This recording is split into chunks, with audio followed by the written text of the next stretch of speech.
Chapter 8. The Resurrection and the Life. Case Studies by States. They called it Ghana.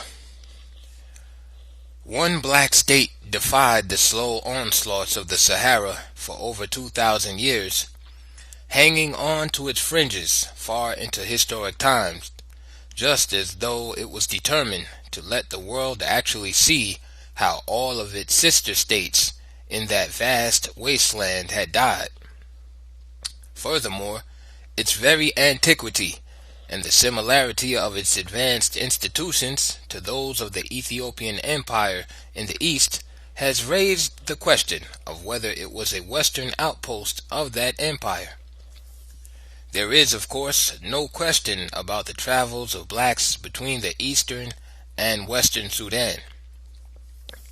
The geographers were among the first foreigners to arrive in the region in the 10th century AD. The Arab and European practice of naming countries and peoples often displayed both ignorance and arrogance. They did not condescend to inquire of the people about the name of their country or the meaning of the titles they held. So they called this country Ghana, which meant the leader, head of the state, or in Western terms, the king. The people who migrated into the country from all directions had every reason to believe they were far enough into the interior to be free and secure at last in a kingdom that had never been conquered, either by the forces of nature or of men. And its history was long. As citizens, they could help in the further development of the general prosperity and the education which was an integral part of the national program. Ghana's actual history goes far back beyond its known record. That record listed 44 kings before the Christian era, and this alone would extend Ghana's known history beyond the 25th dynasty, when the last black pharaohs ruled Egypt, 7th century BC. Holding on and holding out against a slowly but steadily expanding ocean of sand, the now 3 million square miles of the Sahara Desert, it had nevertheless reached a high level of greatness in the 11th century and was an empire comparable to most European states at that time. It surpassed many others in social organization, military power, economic wealth, and in the promotion of higher education. This African empire had expanded territorially by both conquest and peaceful alliances with neighboring countries, including dependencies such as Sama, Garentel, Gadiaro, Galam, present-day northern Ghana area, Diara, Soso, and Tekrur. The desert tribes of Berbers were made tributaries. The Zenaga, Lemtuna, Gadala, Mesufa. The empire, known as the Land of Gold, became great not only because it controlled the greatest source of gold for both Europe and Asia, but also because of its iron mining and iron manufactures for over 1,000 years. Leadership in iron industry made her a dominant power over less progressive peoples in the Western Sudan. This mastery of iron also meant the development of a mighty military power, equipped with awesome weapons over which it had a monopoly. These weapons were heralded abroad, striking fear among neighboring states. Some were annexed without resistance, others had to be conquered. Control over caravan trade routes to the north, east, Ethiopia, and Egypt was probably the most important factor in the ever-growing wealth of the nation. There were import and export taxes, a system of weights and measures, and control of inflation by limiting the flow of gold. Kumbai, the capital, was a twin city of stone mansions, temples, mosques, and schools, along with the thatched roof huts of the masses. The larger towns and cities were generally located on or near lakes, rivers, and lesser streams such as creeks. The Niger was the most important river for trade, travel, and war boats. It was a mixed economy of agriculture: wheat, millet, cotton, corn, yams, cattle raising, cows, horses, goats, camels, and sheep. The iron industry, mining, and numerous crafts were organized as guilds: blacksmiths, goldsmiths, jewelers, coppersmiths, stone masons, brick masons, water diviners, carpenters, weavers, sandal makers, dyers, cabinet makers, furniture makers, and potters. The soil was more favorable for millet than wheat. Much wheat was imported. Other imports from African countries and abroad were salt, textiles, cowrie shells, brass, dates, figs, pearls, fruit, sugar, dried raisins, and honey. The chief exports were gold, ivory, rubber, and slaves. Under the Emperor Tenkamenin, the imperial army numbered 200,000, 1060, of which 100,000 were mounted and 40,000 were expertly trained bow and arrow brigades. It was not a standing army; rather it was somewhat like a national guard, trained and ready to answer the call when needed, but otherwise following their usual occupations. The most famous schools were at Kumbai Saleh. Footnote: also known as Kumbai Kumbai. Likewise, the Jen is a variation of Jen. End of footnote. And Dejen. The world-renowned University of Sankore was at Timbuktu, north of Ghana. All this and much more passed away like a dream. What happened? This was a great civilization. What happened to it? The country and its capital was visited by the great Arab geographer El-Bekri sometime after 960 AD. He described a vast country of fertile fields with rivers and lakes, woods and green plains, of busy villages, towns, and cities of stone. Yet, when Bonel de Mézières visited the city in 1914, all he saw at first was a level wasteland of rocks and sand as far as the eye could see. What happened to the city of stone? Where were the green fields, the green trees? Where were lakes? And above all, what became of the great Wagadu River that flowed near the capital? How could any of these things ever have been true? If there is any such thing as the unbelievable, here it was. Yet, oral history insisted that this was the area where Ghana's ancient capital city once stood. So, digging unbelievably, the excavators finally reached and began to unearth the city that had been entombed by the desert sands for centuries, and the very idea that it ever existed had almost been forgotten. Here then, buried under tons of sand, was the answer to one of the greatest riddles of history. To understand it is to understand one of the most powerful forces in the decline of African civilization, and why so many of the continent's famine-crazed people sank into barbarism and the life of savages. The fall of Ghana's empire was merely a prologue to the fate of the still greater empires of Malai and Songhai, that later spread over much of the same area and beyond. The culmination of the process of disintegration was being slowly reached in each of these countries, even while they were expanding over vast areas.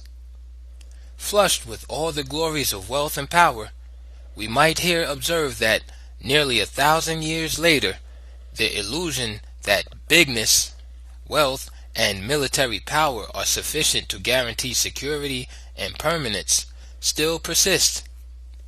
Indeed, power and wealth tend to make rulers both obstinate and blind in the face of obviously undermining forces. The destruction of the capital by the Muslims in 1076 and the Great Migration from the country are part of the story, but only a part, because the Muslims did not stay in force.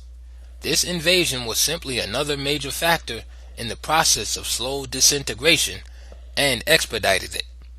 It certainly stepped up the mass flights of Ghanaians southward into the forest and to the coast. A second factor that affected the stability and growth of the country was the continuous raids by the Semitic nomads of the desert. Bear in mind that some of the attacking nomads were tributary subjects, mostly Berbers and Arabs. Footnote: a reminder, Berbers and Arabs generally included black Africans, Afro-Berbers, and Afro-Arabs, all converted to Islam. The most fanatical Muslims were often the blacks and mulattoes. End of footnote. The aims were booty and destruction, not conquest and settlement. The desert people hated settled, civilized life, regarding it as feminine. The raiders appeared suddenly in surprise attacks and disappeared as suddenly. Settled communities were deserted and migrations developed en masse. The refugee movements within the country created internal tensions and conflicts, while movements from the country further weakened it. A chain reaction set in, and some of the internal causes of conflict and disintegration may be noted as follows. 1. Dissatisfaction with a central government that tended progressively to undermine the traditional constitutions of both the parent nuclear state and of the formerly independent states, which now made up the empire. 2. The desire for independence on the part of these states, or more security in an alliance with some other seemingly rising power, such as Malai. 3. Hard times. Drought leading to famine was becoming more frequent, almost a permanent condition. Farming, the occupation of the masses, was becoming too difficult to support life as the soil itself was dying. 4. The decline of trade. Stepped up Arab-Berber raids on caravan trails, the lifeline of the empire. 5.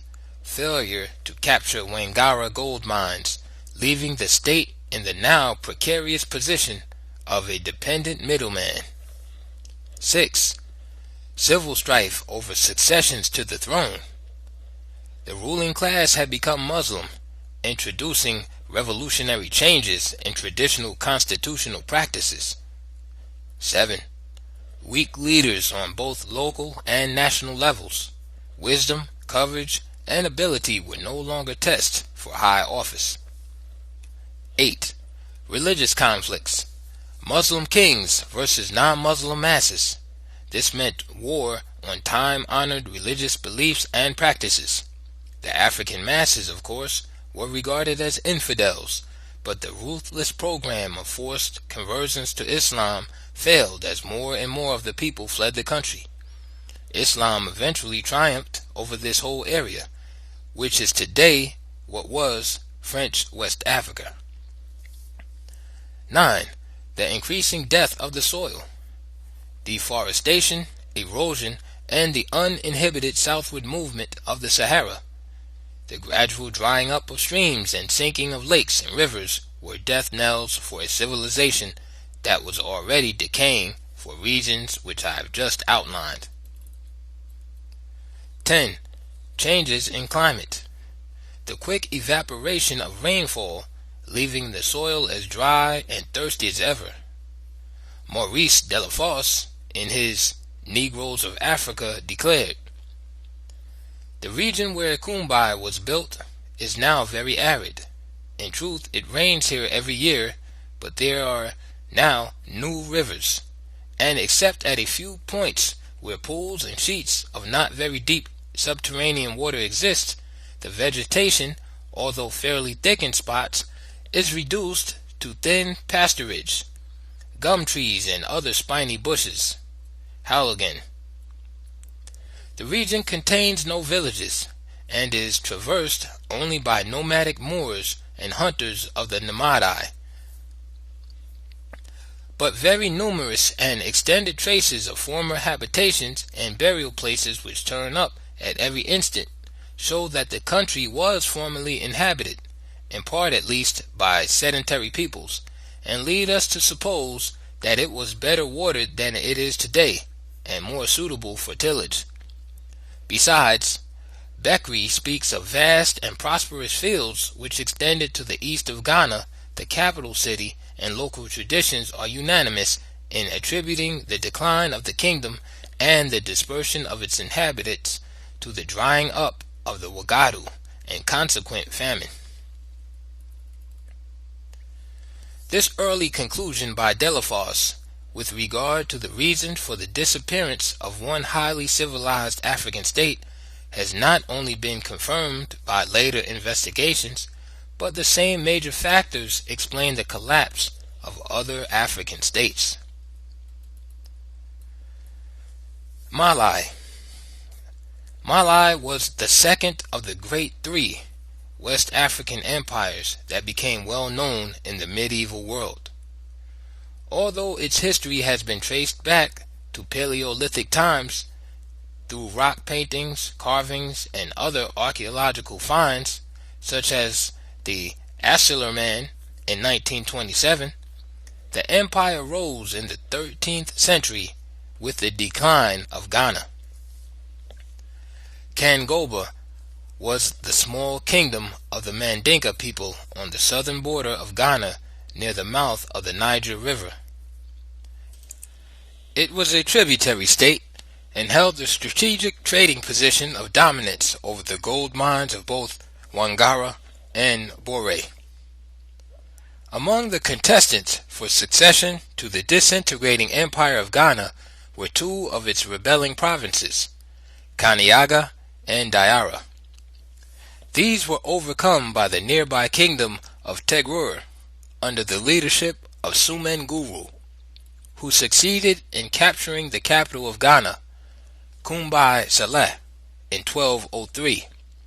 He undertook the task of rebuilding the empire, proved to be unequal to it, and was defeated by the Mandinka king Sundiata at the historic battle of Karina in 1240. The battle's outcome was the beginning of the Malayan Empire.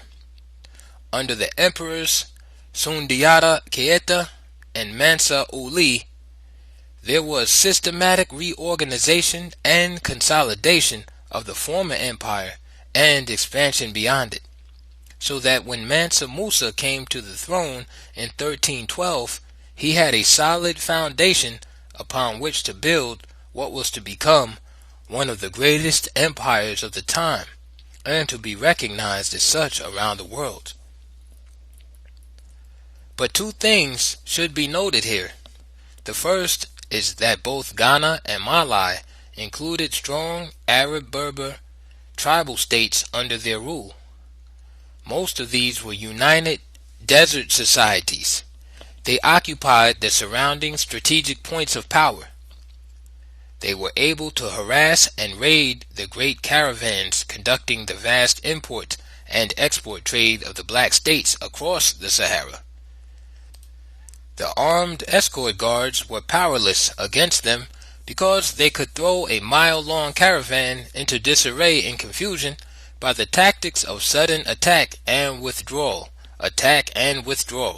until the heavily laden fleets were at their mercy. These caravan trails, the lifelines of empires, were regularly under attack or threatened. One solution of the problem, it was believed, was for black kings to become Muslims. Embracing Islam became not merely a policy of expediency wherever Arab and Berber Muslims gained a dominant foothold in black Africa, but it became a compelling means to economic survival. The Muslims not only controlled the all-important caravan trails, but all African ports of trades with the world. The fact that many of the desert tribes were nominally a part of the empire or tributaries to it made matters worse. Pretending to be loyal to the emperor when this served their purpose, they could play it both ways. They therefore always had their separate communities in the capital city and all important trading towns. As Muslim brothers, they secured important posts in the government. Protected caravans moved unmolested. What it means is that the loyal Arabs, as advisors to the king, were in a position to collect tribute from him to pay off potential raiders. Here, as elsewhere, brotherhood and integration were most beneficial for the whites, even when they were in a politically subordinate status. The second important fact to be noted is that the Arab-Berber position near and within the empire was the base from which the fanatical Almoravids spread the Islamic religion in West Africa with an uncompromising aggressiveness unmatched in the history of religion. Their proselytizing brotherhoods were camps of militant missionaries. They were hostile to the black masses because the masses actively resisted conversion to Islam. Here again may be an example of why so many Africans, and especially Afro-Americans, think of Arab as colored people, for the well-known Almoravids were indeed predominantly mulatto. Strong black Muslim kings protected their people. Baran Mindana was the first Mansa king of Malai to embrace Islam in 1050 AD. He urged that all succeeding Mansas do the same. Arabic historians therefore list him as the first king of Malai. The history of the country began with Islam and the pilgrimages to Mecca, another aspect of the blackout. The emperor kings who came after Baran Mindana did indeed become Muslims, mainly for reasons mentioned above. Some became as fanatic as any of the semi-barbarous Almoravids of the deserts. Such was the great Mari Jalik, known to fame as Mansa Musa. It appears that his driving ambition was to be known worldwide as the greatest black Muslim in all Africa. He succeeded, and it paid off on all fronts except among the masses of common people. International trade now moved freely in all directions over the caravan trails. Between 1307 and 1332, Malai evolved from an expanding kingdom to an expanding empire. It extended north over the desert, extending its authority over the all-important salt mines of Taghaza. Eastward, it reached the Hausa states of Nigeria, and westward, it covered the strong Tigray and the countries of the Fulani, Afro-Berber, and Tukulura peoples. The remarkable expansion of Malai meant the remarkable expansion of Islam in the western Sudan and in countries outside of the empire. The spread of Islam replaced African traditional laws. The Quran was now the constitution. All this made for increased internal discord, rebellions by conquered groups, and migrations from the country. Here we have to remind ourselves that we cannot have it both ways. Many of the black kingdoms and empires about which we sing with pride became great by riding roughshod over another black state and people, and thus sowing even more seeds of hate to grow among black generations still unborn. The decline did not begin until after 1400, when, under weaker successors, the Ghana story of internal disunity and strife repeated itself. After 1550, Malai as an empire was little more than an inspiring memory. There followed the usual array of numerous small and independent states, each ripe for easy conquest by a stronger power. Islam was that power. It continued to spread as various black rulers followed the example of Mansa Musa and became Muslims. Just as Malai had spread over the former Ghana Empire, Songhai was to spread over Malai. Songhai. It is almost like retelling the story of Ghana and Malai. The Songhai people were the nuclear group that was to build their name to the greatest African empire of the 15th and 16th centuries. Their small state, with its capital at Kukya, was east of the Niger River bend between Gao and Agadez. Its history under a long line of Dias, kings, can be traced back to the 7th century. The 16th ruler, Dia Kasoi, was crowned at Gao early in the 11th century, and the capital moved there. The capture of that city-state from the Sorko people in the 7th century was the early beginning of Songhai expansion. The Songhai were one of those unique peoples who as a whole can be characterized as highly intelligent, industrious, and aggressively invincible, both as traders and warriors.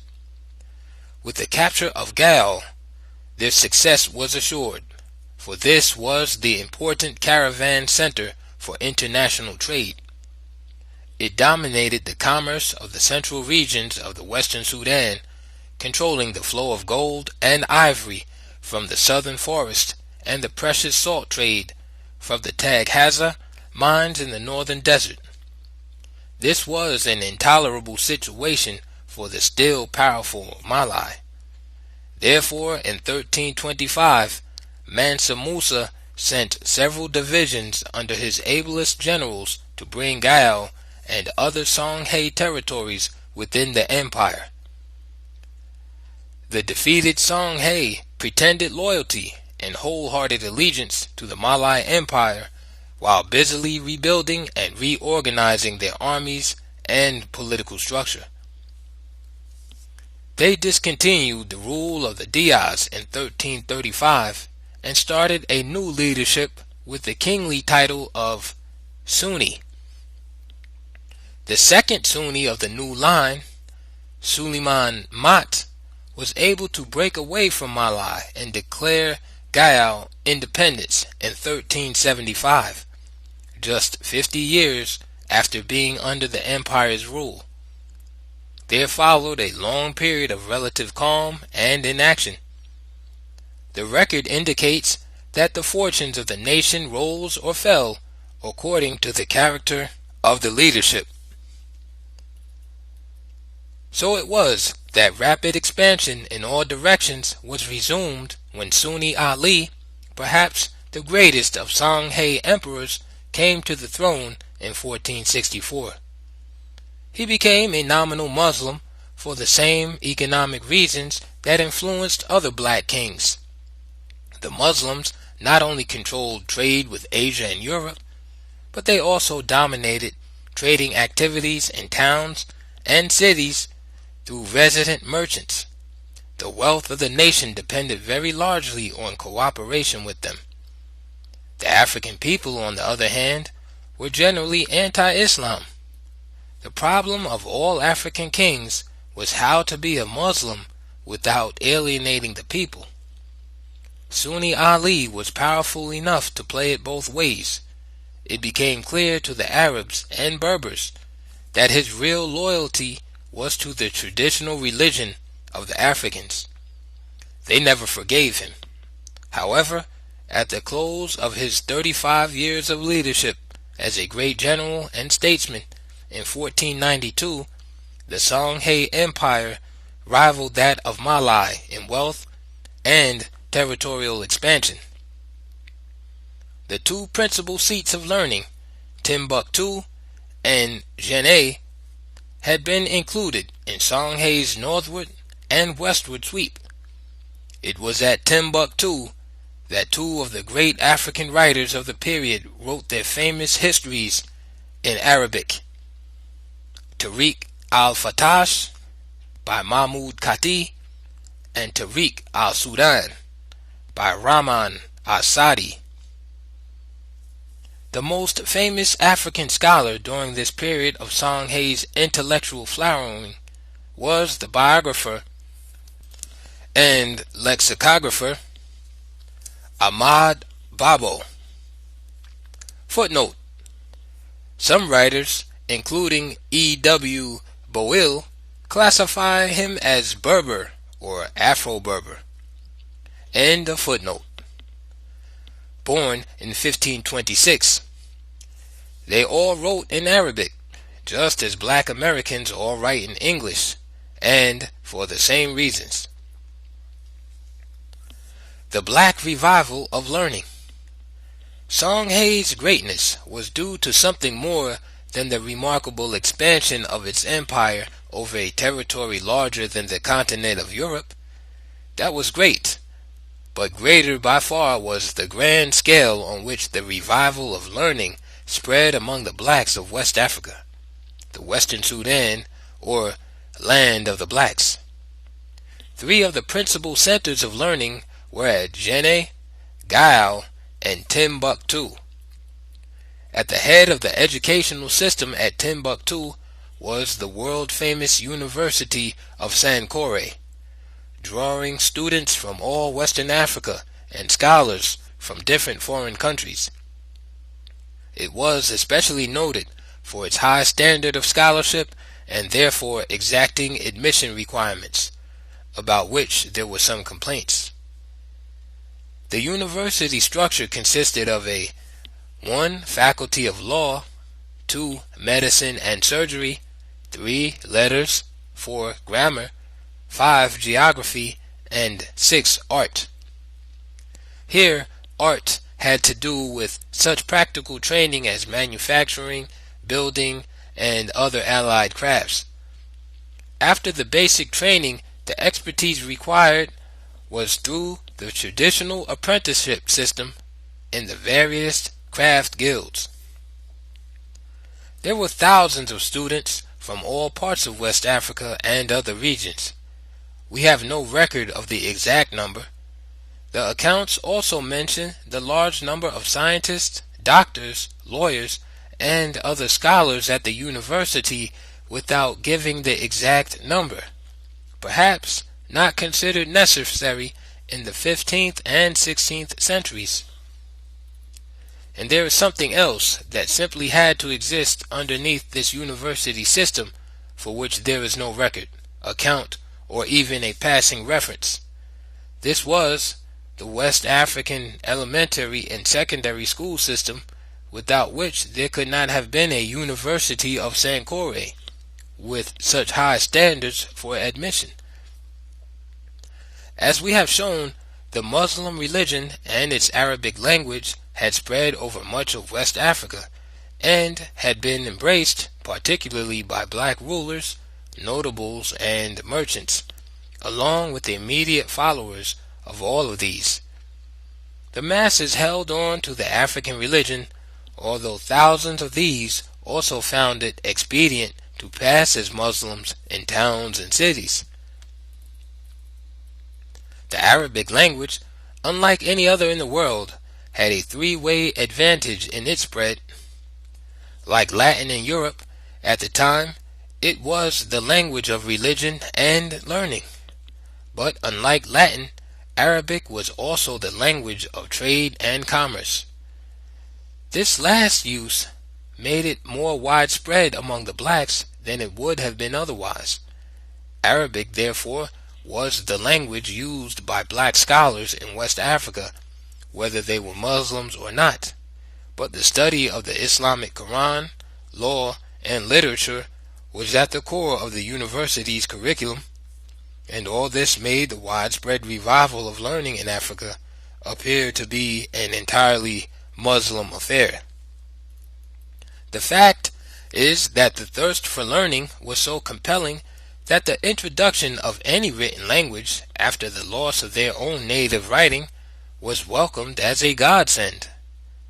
To be able not only to read and write again, but also to advance to higher education was far more important to Africans than the vehicles of religion as media, whether Muslim or Christian in orientation. For the Muslim and Christian missionaries, religion was the main objective, but for most Africans, education was the main objective. It may not be without significance that the Renaissance in Africa occurred at the same time it developed in Europe, between the 15th and 16th centuries, and that both in Europe and Africa, Islamic sources were the catalyst. For the Arabs, like the early Greeks, had advanced their civilization by systematically drawing heavily on the cultures of pre-existing civilizations with which they came in contact as they spread out from the deserts of Arabia to distant lands. They enriched and expanded their own language in a well-organized enterprise in copying the most important literature they could find. The most important classical manuscripts had disappeared from Europe entirely during the so-called Dark Ages. The only sources extant were those copied and preserved by the Arabs, and without which, scholars generally agree, the great European Renaissance could not have occurred. In this region of Africa, as elsewhere wherever Asian and European influence prevailed, the destruction of black civilization was real, not imaginary. But in this widespread destruction, something was generally missed, enough to give posterity a clear idea of the state of things which were. So, of the period, only 3 great black writers escaped the blackout: Mahmud Kati, Rahman Es-Sadi, and Ahmad Babel. Who were the others? Babel, the last black president of the University of Sankore, tried to tell us in his series of biographies. But these too were destroyed along with 40 other works of which he was the author. There seems to be no question at all about Babel being the greatest and most prolific African writer and scholar in the 16th century. Perhaps African should be dropped here, for who else, Asian or European, authored a comprehensive dictionary and 40 other works during this period? His fame as a scholar-educator spread to distant lands. In the Muslim destruction of the Songhai Empire, the main centers of learning with all of their precious libraries and original manuscripts were destroyed first. Then the age-old practice of seizing all men of learning and skilled craftsmen for enslavement and service to the conquerors. Foremost among those captured and carried off to the Maghreb was Ahmad Babel.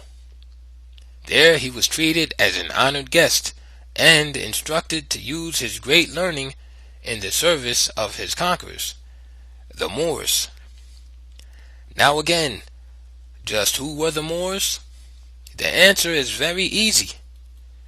The original Moors, like the original Egyptians, were black Africans.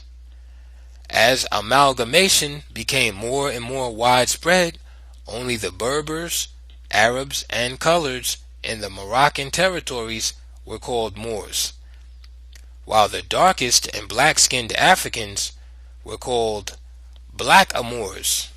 Eventually, black was dropped from Blackamoor.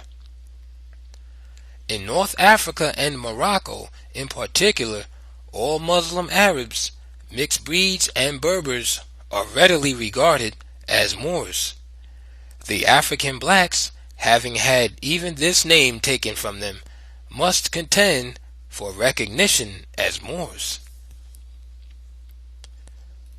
We do not know whether Babel continued to write and publish any more books during the remaining years of his captivity in Morocco, as indeed we are ignorant of even the titles of the 40 books he is known to have written. But suppose just 4 or 5 of his works had escaped destruction and came down to us, or even just one. And yet, we are only considering what the African race has lost from just one man, and not the countless others whose very names were erased along with their works. It should be needless to point out in this connection that just as blacks profit from the best works by white scholars, whites can and do profit from the contribution of blacks to the advancement of knowledge. Therefore, the destruction of Babel's works and those of the other blacks was the destruction of an essential part of world civilization. In considering the flowering in learning in West Africa and its brutal interruption by the Moors, certain important facts should stand out because they run through the entire field of black history. The first, and perhaps the most important fact, is that the general enslavement of Africans, proclaimed to the world as savages, began during the very period and in the very West Africa, the center of which held one of the great universities of the world and other colleges. The second important fact is that black Muslims were not spared from destruction by non-black Muslims.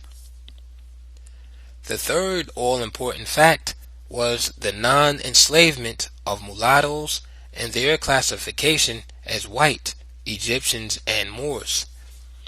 This crucial fact must not be glossed over, as it has been throughout our history.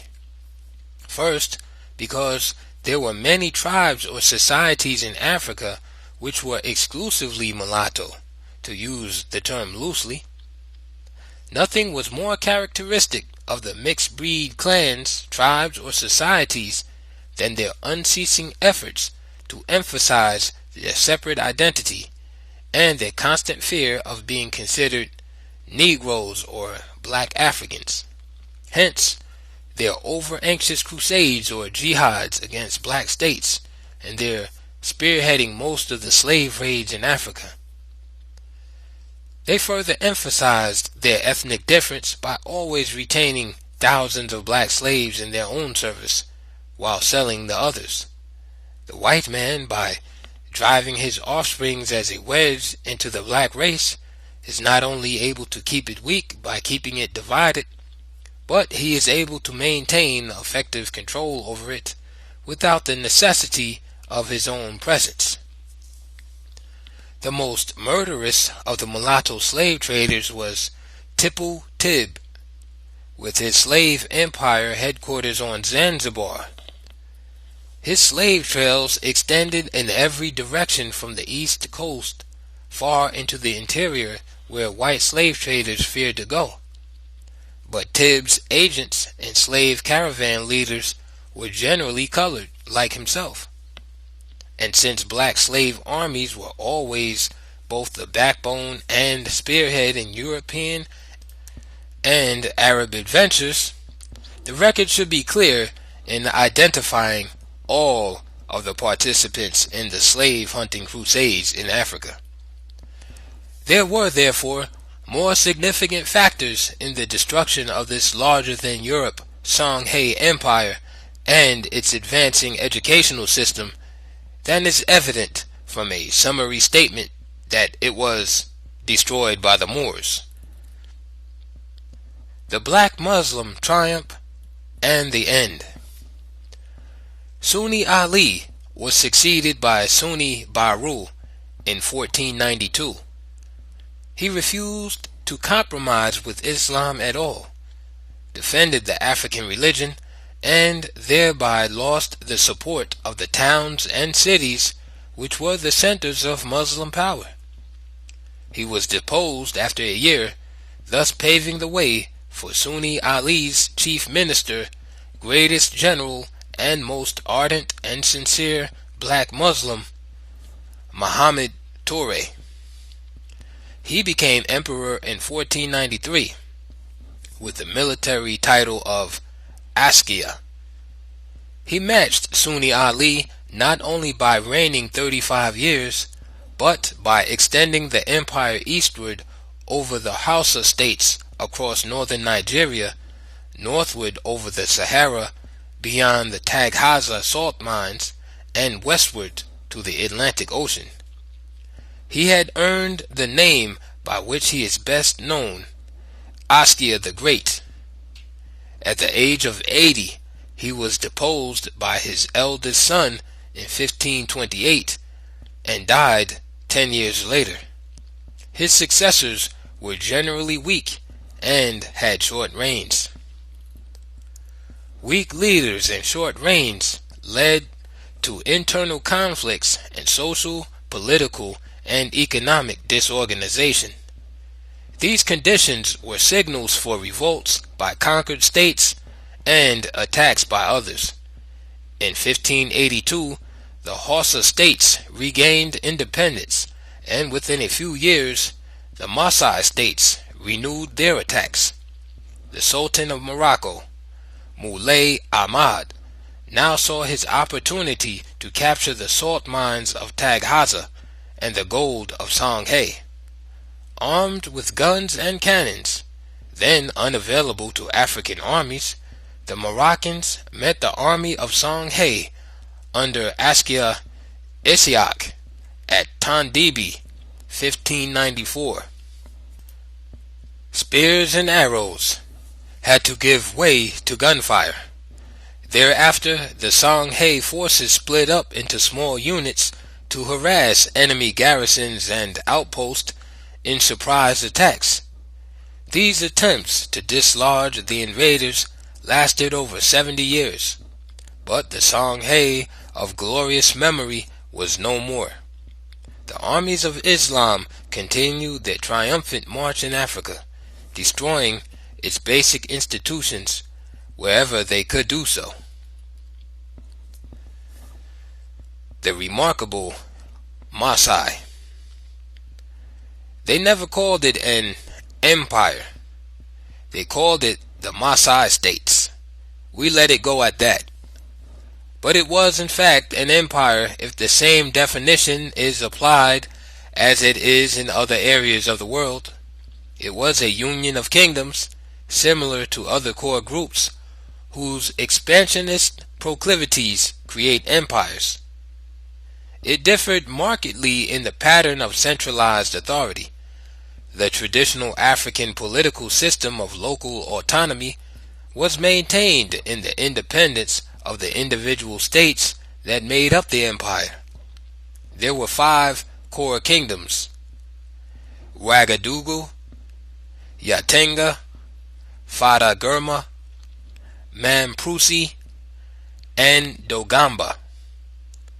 Each had become a kingdom independently of the others, each as powerful as the other. Therefore, the union of these states was inspired by the bonds of kinship, a common Maasai origin.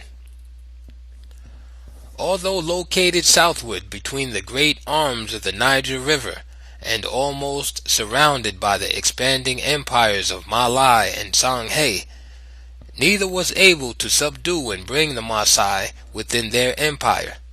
Quite the contrary, with the greatest and most dashing cavalry forces in Africa, the Maasai carried the war to them. The Maasai nation is another case study because it is also a typical example of migrating blacks who united to form new and larger political entities, conquered the people whose homeland they invaded, and at the same time showed wide cultural variations while holding steadfastly to the fundamentals of African constitutional principles. They were reflected not only in the political organization of African states, but also in the conqueror's respect for the land rights of those whose original homeland it was. In short, the rights of conquest did not include ownership of the land, a fundamental constitutional principle. I have emphasized the difference between two main types of migrations: the slow and almost leisurely movements of people over countless centuries because of the no longer tolerable conditions of climate and soil, and the stepped-up migrations amounting to refugee flights because of increasing invasions from Asia and Europe. It is these latter causes with which we are now dealing. They increased as the Arabs overran the eastern Sudan and became a period of crisis between the 12th and 17th centuries. This was the long period during which migrating blacks undertook to form new and stronger states all over the continent, and succeeded, while other refugee blacks found themselves in areas where just to survive at all required all the energy they could muster from day to day. Progress? What progress? How progress? Blessed, then, were the migrants who, unlike those, found territories where progress was possible. Blessed were the Maasai. By 1500, they had become a dominant power and one of the most industrious nations of the period. Africa-wide concept of the basis for legitimate rule was held to as a means of social control and national unification, as well as the basis for all authority, high or low. As elsewhere, it all traced back to the founders of the nation. In this case, Wodreogo and Wobre. They had the Nam, the God-given power to lead men. All of their descendants should inherit this power and therefore inherit the right to rule. Implicit in this, or certainly in the ideas developed from it, was the right to conquer and rule. The idea of royalty evolved from the same source, further illustrating how a fact and a commendable idea, such as honoring the founders of a nation, may be elaborated through time to a grand old myth. But in Masiland, the Nam seems to have been carried to extremes. Everyone seeking recognition or even a minor office claimed to have the Nam. This bestowed the title of Naba, ruler so-and-so.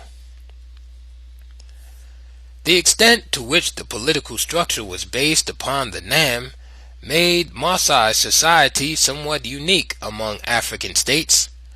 Since the Nabas of the 5 core states claimed equality and were all fiercely independent in both spirit and action, the early contests were over what state should become the leader of them all and provide the Mogho Naba, king of kings. Ouagadougou finally won. Although it was not senior in the Nam line of descent, it won because it had become the center of economic activity and therefore national prosperity, and because the Ouagadougou people outdid themselves in screaming praise and praise songs for their Naba, who was the ruler of the whole world. His dominions were boundless. He was God's son, and therefore sacred. No one must look upon his face. All must prostrate themselves before him. Supreme justice can be found only in our Mogho Naba, all of which was too much for the other states to overcome. The Ouagadougou Naba thus became the Mogho Naba of the United Maasai Kingdoms, principalities and chiefdoms, each of which was virtually autonomous. The Mogho Naba had no real authority outside his own Ouagadougou kingdom. Unity was achieved through negotiations, friendly persuasion, or, all else failing, sometimes by force of arms. More national unity seems to have been achieved, however, because the various states voluntarily followed the successful example of Ouagadougou in social, economic, and political organization, and the ritualistic splendor of a court that claimed rulership of the world. The political structure did not vary from the traditional African constitutional system. The village chief and council, district chief, Naba, and council, province governor, Naba and council, and Magho Naba and council. The Woidi Naba, prime minister, was next in authority under the Magho Naba. Each important minister in the national government was also the Naba, governor, of a province, another variation from traditional practice. There were other variations. Some were highly important.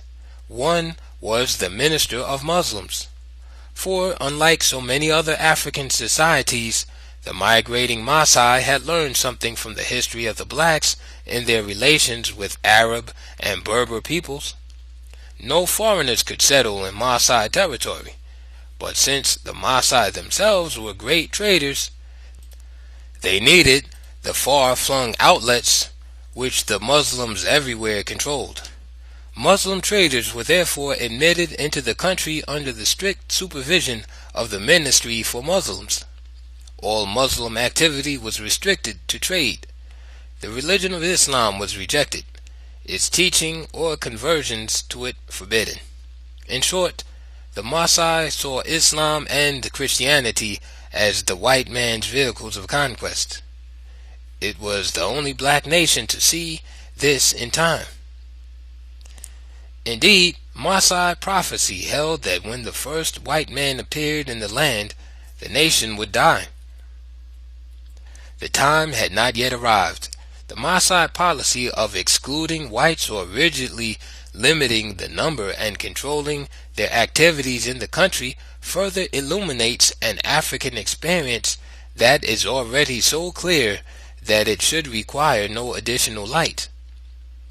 All African states that began to develop again after the great dispersions, rebuilding and expanding, were prosperous and advancing as black states, as long as they barred the relentless, aggressive whites from their countries, and their destruction became certain only when they abandoned this policy and let the Asians and Europeans in. On this, the record is entirely clear. The Maasai held on steadfastly to their own African religion and African institutions and survived over 500 years, survived into the 20th century until it was finally overrun by France. A few more of these all-African institutions should be mentioned to further frustrate the external influence school. We are dealing with a land and a people where a white face would have been a curiosity, and white influence, even under the disguise of religion, was barred by law. Few things could be more remarkable in the history of the black people than the rigid adherence to a body of principles that indicates a humane and spiritual level of advancement that pointed the direction to real civilization. One of these reflected in the Maasai conquerors' recognition of the principle that no matter how powerful the conquerors of a territory might be, the land belonged to the people whose homeland it was. They were recognized as the rightful owners of the land, and therefore negotiations for settlement of newcomers were carried on with the chiefs or priests of the earth, who represented the indigenous people. Their political system, highly democratic, was unsurpassed by any state anywhere in the world. That system was developed by Africans. The family was the smallest socio-economic and political unit. The extended family council, for example, settled all cases involving offenses by members which affected only the family or were not serious enough to be carried to the village courts. Bad behavior by one member was a reflection on the rest of the family. The Western creed of fierce individualism had no place in this society. What one did was either a credit to his family or a dishonor. Footnote: even the author is annoyed by the number of inescapable repetitions which occur in any comparative study of a representative sample of societies or states, where the focus is on the common origin, sameness, and universality of all basic institution. The description of these, state by state, means repetition after repetition. End the footnote. The village was the next political unit, with an elected headman and a council of elders. The elders were the representatives of the various family sections or wards that made up the village. The village council was the center of authority, subject to the will of the community. The districts were the next and larger divisions, varying in size and having many villages and towns. The district Naba, chief, was a very important official. Any number of districts made up the provinces and kingdoms which formed the nation. The great Nanamse, plural for Naba, headed provinces and kingdoms. All had governing councils. All from the village chief to the king of kings, Magho Naba, were elected by their respective councils and subject to their will. This latter fact was generally well disguised by ceremonial phraseology, ritual, and autocratic sounding decrees from the throne. Indeed, it was a general practice for both the council ministers and the people to proclaim that the Magho Naba has all power, is the most powerful king in all the world, over which he rules. These fictions seem to be one of the delights of the people. For did not these same fantastic claims help to make the Wagadugu Naba the Magho Naba? Indeed, during the periods African societies were most democratic, every effort seems to have been made to make it appear that the supreme power was exercised by the rulers, never by the people. Upon the death or removal of the Magho Naba, for example, there was the constitutional fiction that his successor must be chosen by the Woidi Naba, prime minister, and the Woidi Naba made the public proclamation with all the ceremonial pomp and splendid ostentation befitting one charged with such an awesome responsibility as that of naming the next emperor. Yet everyone knew very well that the Woidi Naba was merely announcing an election that had already been made by the Council of State. In addition to these councils on various local levels, the Maasai developed another way of controlling the behavior of rulers. This was the practice of moving from one unsatisfactory village or district to a more favorable one. Whole villages might move from one district to another. No district chief could afford this direct reflection on his ability to keep the people. Footnote: an African leader's oath to keep the people meant protecting and promoting the welfare of the people. End of footnote. The most important of his inauguration oaths, it also tended to undermine the economy of his area. The question of absolutism in traditional Africa is interesting because it so often means the very opposite of what is understood by the term in Asia and the West. In 7 Different societies covered in my field studies in different regions all declared that their traditional kings had absolute powers as rulers. Follow-up analysis revealed that what was meant was that the chiefs or kings had absolute power to carry out the clearly understood will of the people, which of course is a far cry from self-assumed absolutism. There was no absolutism in Western terms. Even Shaka of the great Zulu Empire complained because the council failed to check him in his excesses. He expected some control and guidance. This control was not attempted by a council overawed by his greatness as a leader. As indicated elsewhere, my studies show that factors such as the Zululand situation helped to explain the decline of ancient African democratic systems. Asia and Europe were not responsible for everything that happened adversely. The Maasai became the outstanding horse breeding country. The finest, swiftest breeds became their specialty. It was probably from this fact that they had dashing cavalry forces that so often carried them to victory and protected their land from conquest for over 500 years. There was a great outside demand for Maasai horses and donkeys. These became an important factor in one of the most economically advanced countries in Africa. We turn next to their economic enterprise and the prosperity that flowed from it as still another illustration of what black people can do on their own initiative without the aid of or even having seen a white man. It was a basically farming society. A superficial or even a non-expert look at the reddish-brown soil would lead one to think that this would or could not be a land for a flourishing agriculture.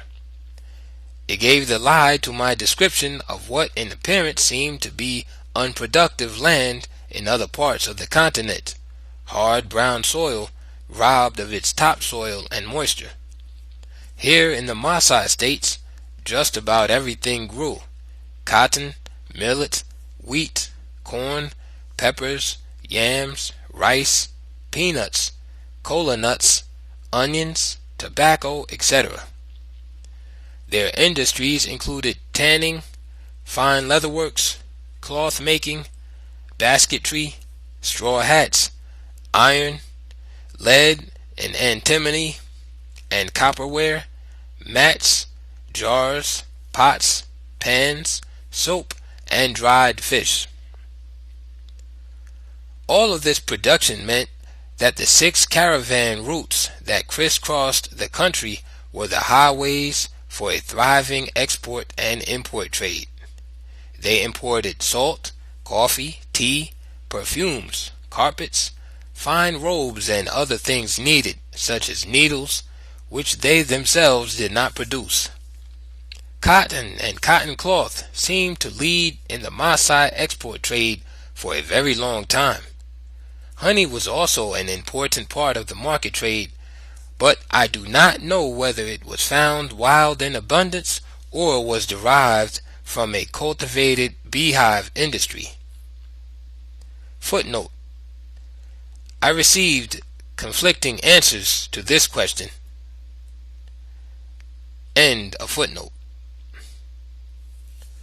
There were taxes levied on all trading transactions, on caravan transports through the country to other lands, and on foreign traders in the local markets throughout the country. The people paid an income tax in the form of a percentage of farm produce at harvest time or other commodities. The Europeans had been hearing about this prosperous land that barred the whites from entering since the 15th century. Attempts had been made by various European travelers and traders to get inside this interior country for several centuries, all without success. Some sought permission just to pass through, but again without success. Even the usual white strategy of contacting and forming friendly relations with possible heirs to the throne and dissident factions did not succeed. Even though Arabs and Europeans were increasingly based in all the surrounding countries during the 19th century. It was during the 19th century, however, that the Maasai exclusion of foreigners became less rigid, and there began a gradual relaxation of restrictions, especially of Muslim traders. Some were allowed to settle, and while it is true that the vanguard were black Muslims from the now wholly Islamized neighboring black states, they paved the way and made it smoother for their white Muslim brothers. Moreover, an increasing number of young, modern Maasai leaders began to consider the age-old policy of excluding whites as unenlightened, if not downright uncivilized. What did a great military power, the greatest in Africa, have to fear from a few white faces in the land? But what about the great prophecy, the prophecy that when the first white man appeared in the land, the nation would die? Nothing in Maasai land was better known and more universally believed than this prophecy. It was backed up because early Africans regarded white as evil in itself. Still, the young moderns could declare the prophecy to be just another old saying, manifestly untrue, because some Arabs had been admitted into the country long ago and the nation still lived stronger than ever. So it seemed. Meanwhile, Europeans were closing in on the continent and had the Maasai states surrounded, the British on the Gold Coast and in Ashanti to the south, the Germans next door in Togoland, while the French were pressing down from the north and the Ivory Coast on the west.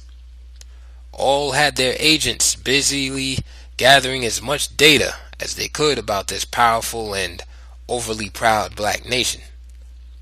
At first, these agents had to operate from the outside. Dupuy from Ashanti, Coel from Sierra Leone, and Kraus from Togoland. There were many others. Kraus, a German in Togoland, was supposed to be the first European to slip into the country with a caravan. The great prophecy was now about to be fulfilled, almost precisely. The first white European had entered the country. The next white man came in boldly in 1888, backed by the supreme powers of the French Empire, albeit called a republic. This emissary of conquest was Louis Berger. He came to place the country under the protection of France. He met a strong leader still ready to fight in the Magho Naba Sanum. He rejected the proffered French protectorate as a ruse for conquest, resented Berger's haughty and disrespectful attitude, and ordered him out of the country at once. The Magho Naba knew that at that very moment German troops were marching toward his borders. Berger's real importance in the history of the African people, however, was his reaffirmation of the white man's unchanging attitude toward the blacks. Said he, "I feel that a white man traveling in this country, whoever he may be, should not prostrate himself before a black king, however powerful the latter may be." He was not expected to do this. It is necessary that a white man should inspire respect and consideration wherever he goes. They should come as masters, as the superior class of the society, and not have to bow their heads before indigenous chiefs to whom they are definitely superior in all respects.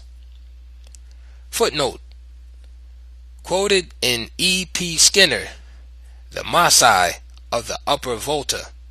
End of footnote.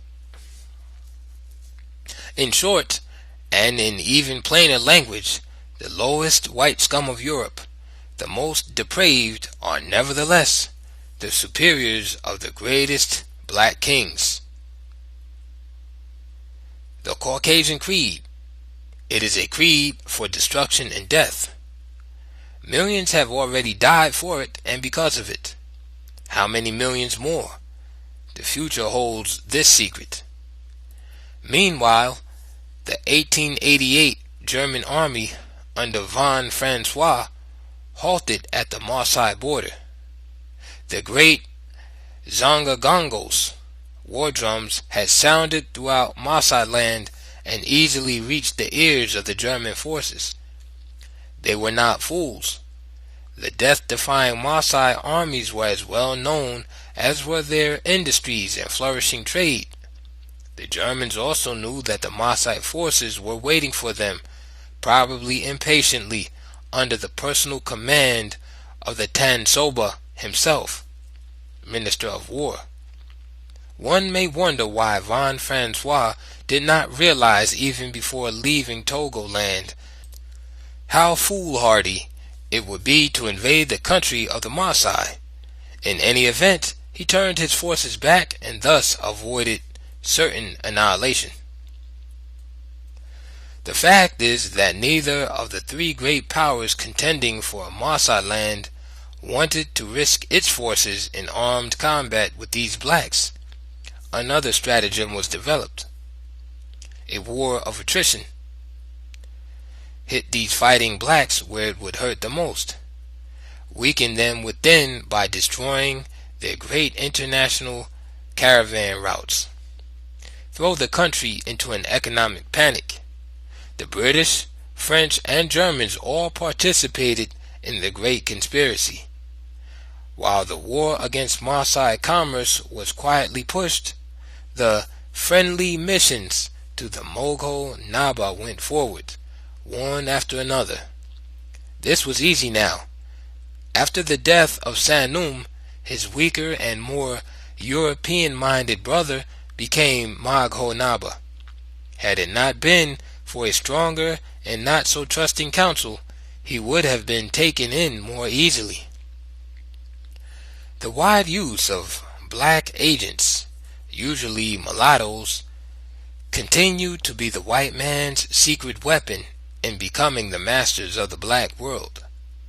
When the blacks were on top, they could pose as loyal members of the black race, as many of them were in fact, or they could, having white blood, ally themselves with the whites and serve their interests. The whites always made this both easy and attractive, not only by emphasizing their superiority by blood, but by giving them better education and economic opportunities than blacks, under constant survival pressures, could ever hope to achieve. This system became worldwide in dividing the race and creating hostile color bars within it. For since the mulattoes had a better education and therefore a higher income than their black half-brothers and sisters, they, like the whites, regarded this superior social and economic status as the index of inherent superiority itself. Here, superiority seemed to be a demonstrated fact of life, not a theory. And that was why the mulatto, or Creole, George Ekem Ferguson from Sierra Leone, now playing the role of a loyal black African, was able not only to reach the Mogul Naba without any trouble, but even to negotiate a treaty on behalf of the British, something that all the Europeans had been unable to do. The internal situation was changing. The fierce spirit of nationalism that diverted the German Togo threat had somehow declined. Now the shadows lengthened. The whites had also been busily building up and training strong black armies. blacks trained to hate, kill, and conquer blacks. Blood of blacks was to sprinkle and further darken the pages of their history. The French were the most efficient in this development. The baffling phenomenon of blacks more readily fighting and dying for the white man's cause than they are for their own. Indeed, Africa was conquered for the whites by the blacks, and thereafter kept under colonial control by black police and black soldiers. Very little white blood was ever spilled. Black troops, small staffs of white officers, and a core group of European soldiers. Instructions were strict and brief. Always use the blacks. Keep European forces in reserve or in the rear. And so it was that in July 1896, a French lieutenant named Voulet and his staff led a strong army of black cavalry and infantry across the Maasai borders to battle their way to Ouagadougou. The last of the great black states in West Africa was now making its last stand under Mago Naba Wobogo, who seemed to grow in courage as his country collapsed all around him. In 1897, the French, unable to secure the surrender of the Maasai leader, who continued to elude them and stage counterattacks, finally appointed a Mago Naba who would serve them. Maasai guerrillas continued the war from the bush year after year, long after all hope for victory was gone. They were fighting on just as though they did not know that the first white man had long since come, and that therefore the nation had died. They fought on because, while their empire passed, the deathless Maasai spirit lived on, in witness whereof their own Mago Naba, the last of the elected line, fought with them side by side from the bush and never surrendered to France. The great prophecy of the Maasai turned out to be the prophecy for all Africa. When the first white man appears in the land, the nation will die. Chapter 9. Central Africa, Evidence from a Small State. The Kingdom of Cuba. We must not lose sight of what we are doing, the important points of what we have been doing. A partial view of the early history of the blacks, from the loss of their Egyptian homeland to the coming of the Europeans, has been presented through a summary study of a representative number of states. A continent-wide view of what happened to the whole by looking at typical situations. A people forever migrating, forever on the move, forever in flight from threats to survival. A new location found. Sighs of relief and thanksgiving for a new breathing spell, and new efforts at reunification and state building all over again. But every decade of unsettled life, every decade of wandering over deserts, savannas, and through the forests, every such decade was one of retrogression, of disintegration, decades of decline, and no newly established state was able to reach the levels of achievements of the past before it was engulfed either by the Islamic East or the Christian West. This is what we have witnessed, no matter what black state was studied or in what region of Africa it was located. One of these wandering groups, unlike the Congolese and Angolans, began to migrate from the Atlantic seaboard before the whites arrived, was free from contacts with them much longer, and therefore founded a new nation that lasted much longer. The core group was made up of blacks who came to be known as Bushungs. They were moving from place to place toward the interior and finally began the development of the new state during the period when the white storm clouds were slowly rising in all directions, the 200 years between 1475 and 1675. the most critical in the history of the blacks. It was during this period that the great noose of encirclement was completed and fixed, and the blacks of Africa found themselves hemmed in and threatened from all directions, from the north, from the east, from the west, and finally from the south.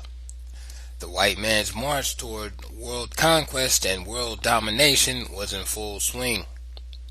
This most critical period in the history of the race, I say, was such because this closing in on the blacks from all directions was the beginning of the final death blows to what remained of their own civilization.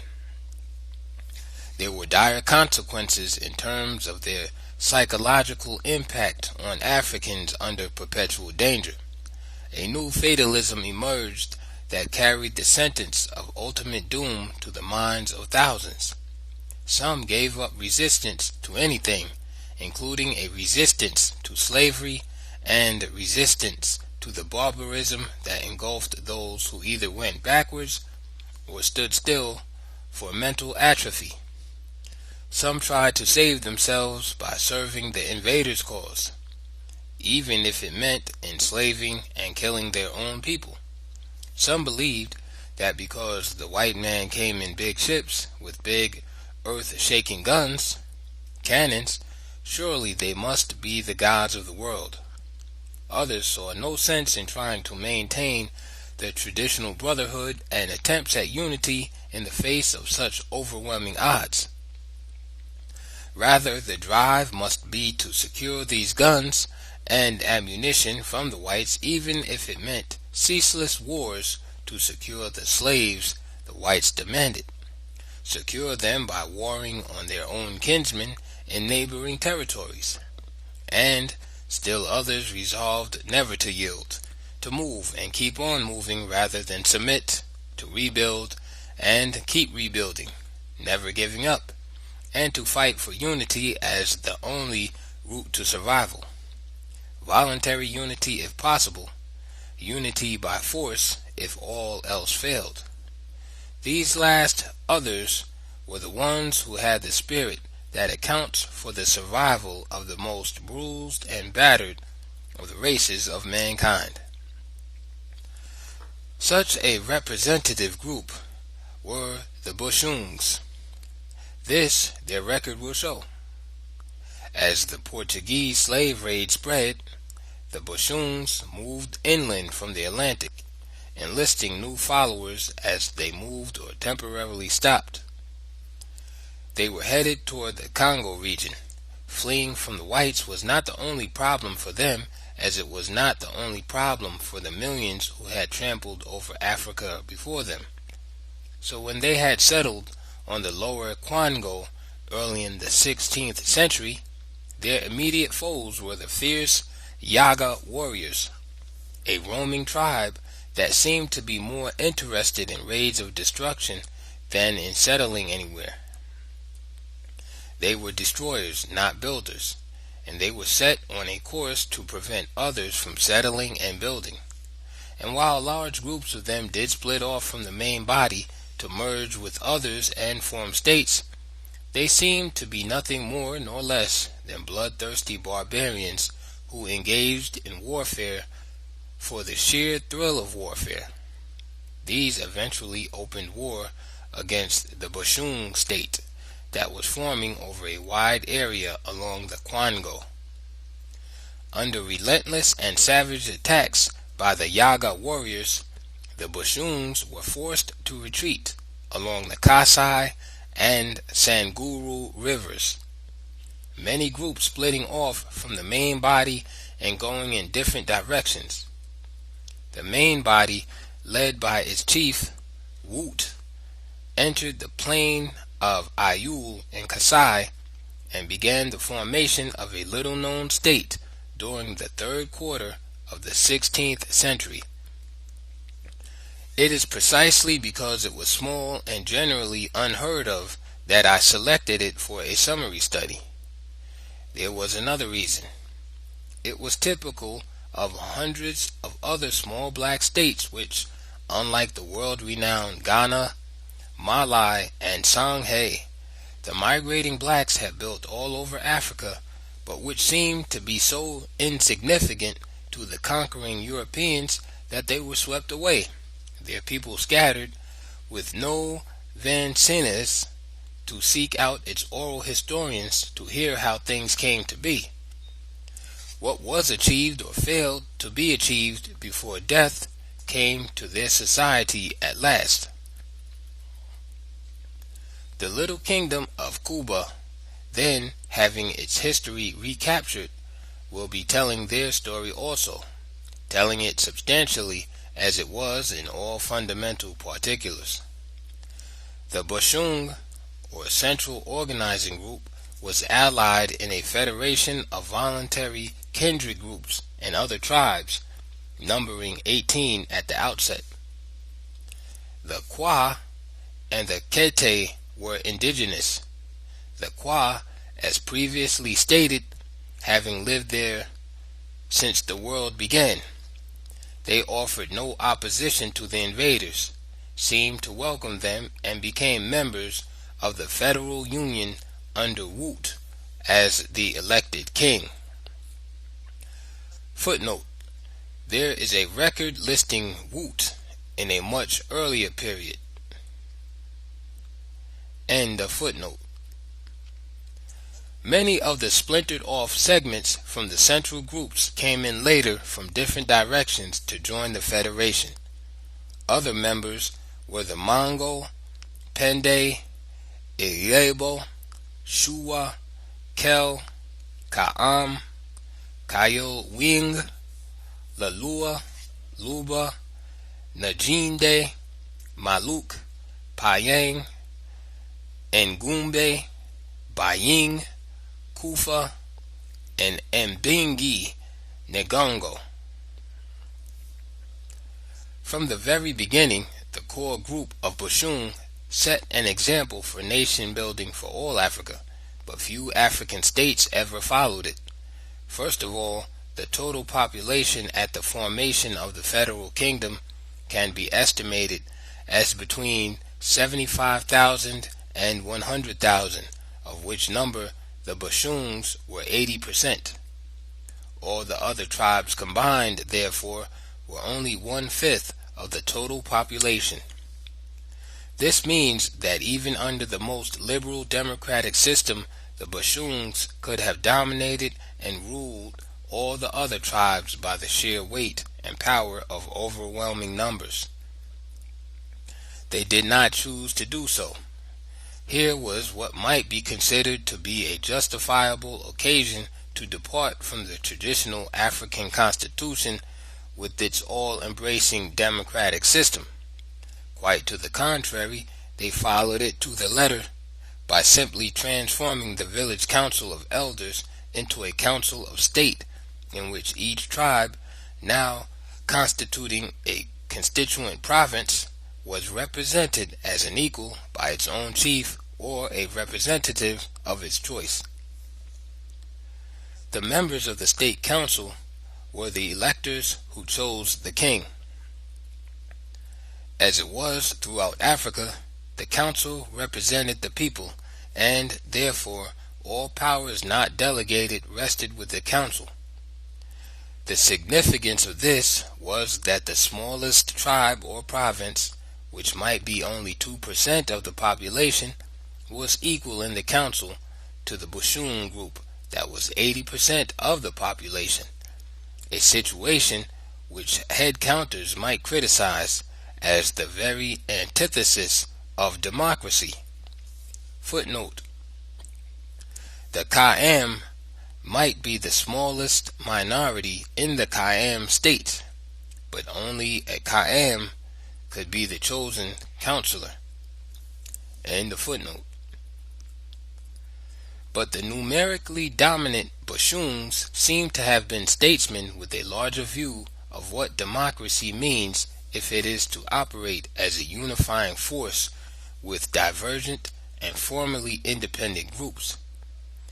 What they did in effect was to make a frontal attack on tribalism, not by futile denunciations or exhortations, but by actually detribalizing themselves first of all.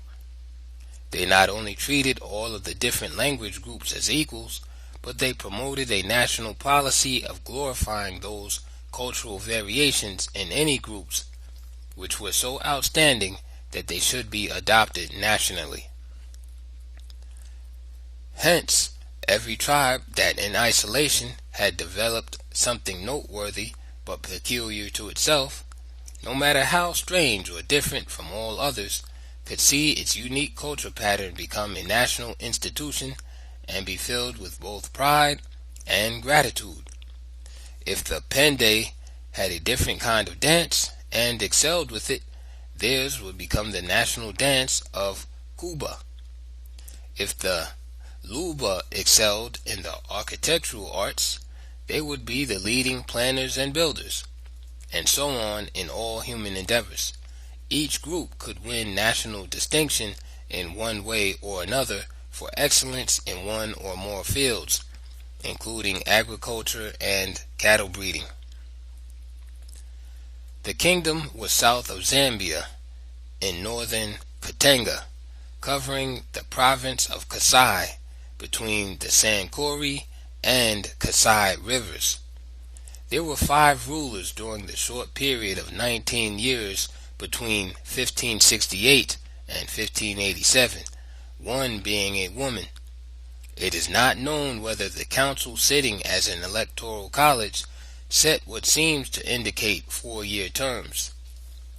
After 1587, longer but still fixed terms for kings or queens also seem to be indicated. It appears that these limited terms of office by kings continued during the supremacy of the council. For a long time, 10 years in office seemed to be the limit. This brings us to a third reason for selecting Cuba as both a sample and example state. Cuba shows how the blacks themselves do undermine and destroy some of their own best institutions and replace black democracy with black autocracy without the slightest external influence or aid whatsoever. What is more, and often overlooked, a king may become a despot by the will of the people. This development, incidentally, is a further justification of my rejection of 2 equally false doctrines. One is the contention of whites that the great institutions in Africa were Caucasian in origin, and the other is the contention of blacks that great African institutions were destroyed by Caucasians and other outsiders and by them alone. What it all means is that the African people act and react just as all other peoples do, with the same motivations, conditions, or similar circumstances, aims, and objectives. The democratic directions of this state was well established in 1587, when Lash Yaeng Mabal assumed the leadership. The economy was still operating along provincial interest lines and apparently without state direction or participation. The market system was the only integrating economic activity along broad national lines. The Bashoons were still the leading boat makers, fishermen, and hunters. Because they were the most numerous, this tended to oversupply Cuba markets with fish and game. On the other hand, farm production was not only far below demand, but it was also too limited in variety. This meant a very limited diet of millet, bananas, peanuts, fish, and fowl. The cloth-making industries expanded as the ironsmith and other crafts developed. The building trades were the busiest in the new nation building. These included architects, carpenters, brickmakers, and masons. The political organization. The political structure actually began with the family council or clan council, which is the basic social unit of kinsmen. During the formative period of the state, each clan had its own village. As new immigrants swelled villages into towns and cities, these became divided into clan sections or wards. Each ward sent its elder as a representative to the village, town, or city council, over which presided the village headman, town subchief, or city chief. These chiefs in turn served as representatives of their areas on the provincial council, over which the paramount chief of the whole tribe presided. The paramount chiefs of the central provinces or states, the original 18 founders, represented their provinces in the central state council, over which the elected king of Cuba presided. Conquered states and tribes, which came after the federal union was formed, were not eligible for representation on the state council, and their chiefs therefore could not participate in the election of kings.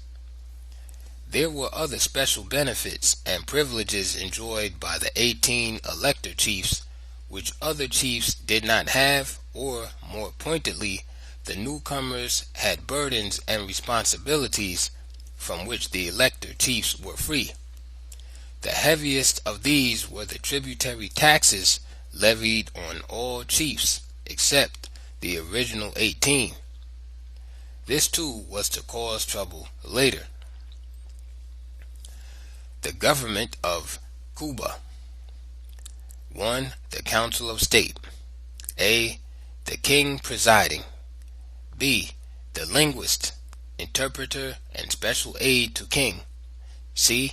The chief of chiefs, prime minister. The title chief of chiefs actually is that of the king. Here it means to say to all the chiefs of Cuba. When you see and speak to my chief minister, you see and speak to the king. D. The governors of provinces, paramount chiefs.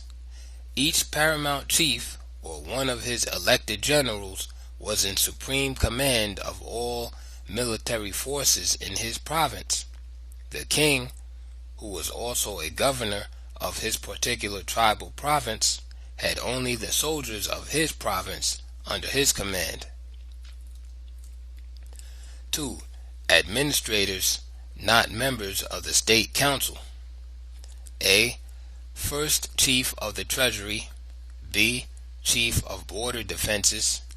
C. Supervisor General of tax collection, goods and services. D. Chief of the king's household and protector of ancestral tombs and regalia.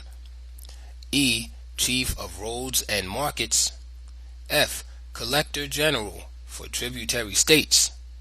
This office was created in the wake of Mbung, a Ling's imperialist expansion in 1650.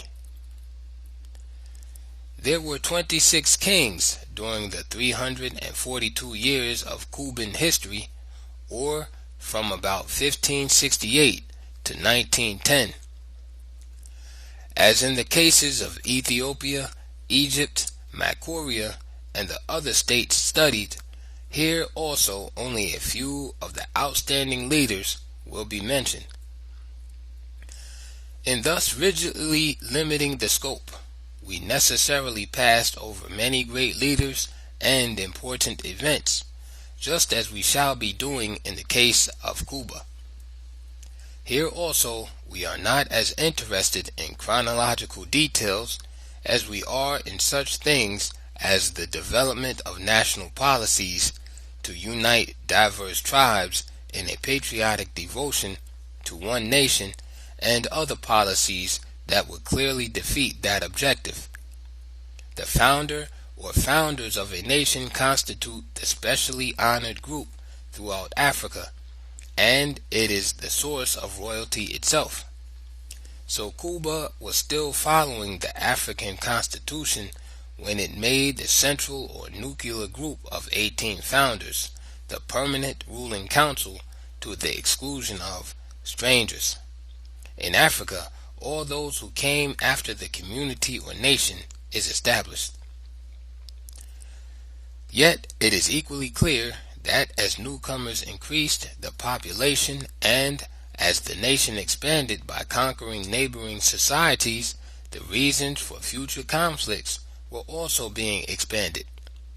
These reasons, noted here in Cuba, were Africa-wide and account for the internal conflicts in the new African states today, even though all discontent has not come to the surface. And, as in the case of Cuba, the trouble stems from the failure to include every segment of the population in a national program of absolute equality and the opportunity to participate so fully in every phase of the national life that a sense of patriotism and belonging to the nation will gradually outweigh that of belonging to a tribe. In short, what we so depreciatingly call tribalism is in fact the necessary, cohesive, and social mechanism for survival and defense against threats to survival. The tribe is the unit through which the race itself has survived during all of its migrating and scattered circumstances. The enemies that beset it were black as well as white. This the tribes of today know as well as their black brothers outside of the Circle of 18 knew 400 years ago in Cuba. Tribalism will disappear only when the reasons for its existence in the first place disappear. The most noteworthy thing about Cuba in this connection, however, was that despite the great disorganizing factor just mentioned, its original program of uniting many language groups into one nation was so successful that it has not been equaled by any other nation in modern Africa. For look what actually happened. Many tribes, including the Bashun group, merged so completely that they lost their individual tribal identity and language and became one people, speaking one language derived from all the others, the Bakuba, or people of Cuba. This e pluribus unum process that went on continuously all over Africa is what makes the work of ethnologists and linguists so baffling, and their dogmatic conclusions often misleading, imprecise, and sometimes simply false. Splitting off from a major into a dozen smaller groups, each developing a different language or dialect, then the remerger of any 12 splintered groups into another major group, forming once again one people and one language out of many, and so on until the next segmentation of many and the later reformation of the many into a society and language group again.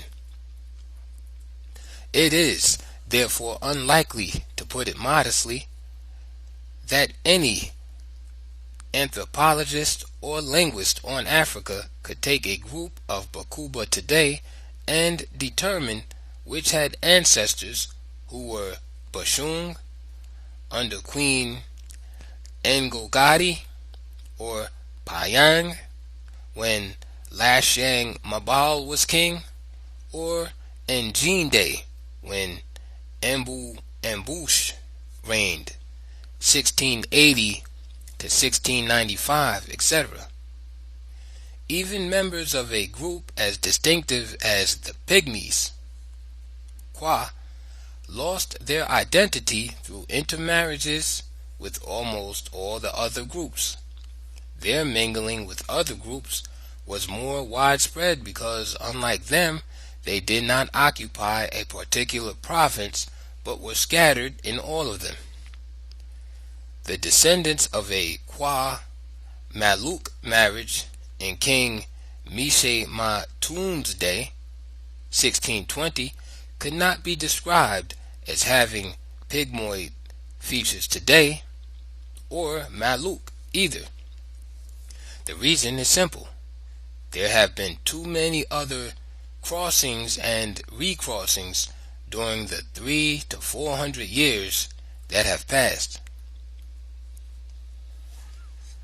The religion of Cuba. There was no problem of religious unity in Cuba because there was no problem of religious conflicts in traditional Africa. The blacks, having a common origin and a common center of civilization, had the same fundamental religious beliefs throughout the continent, just as all of their other basic institutions were similar.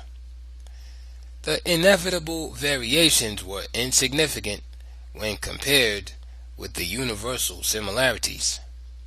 The Cubans believed, as all Africans believed, in one almighty God, the creator of the universe. There were numerous ways of expressing the one God concept.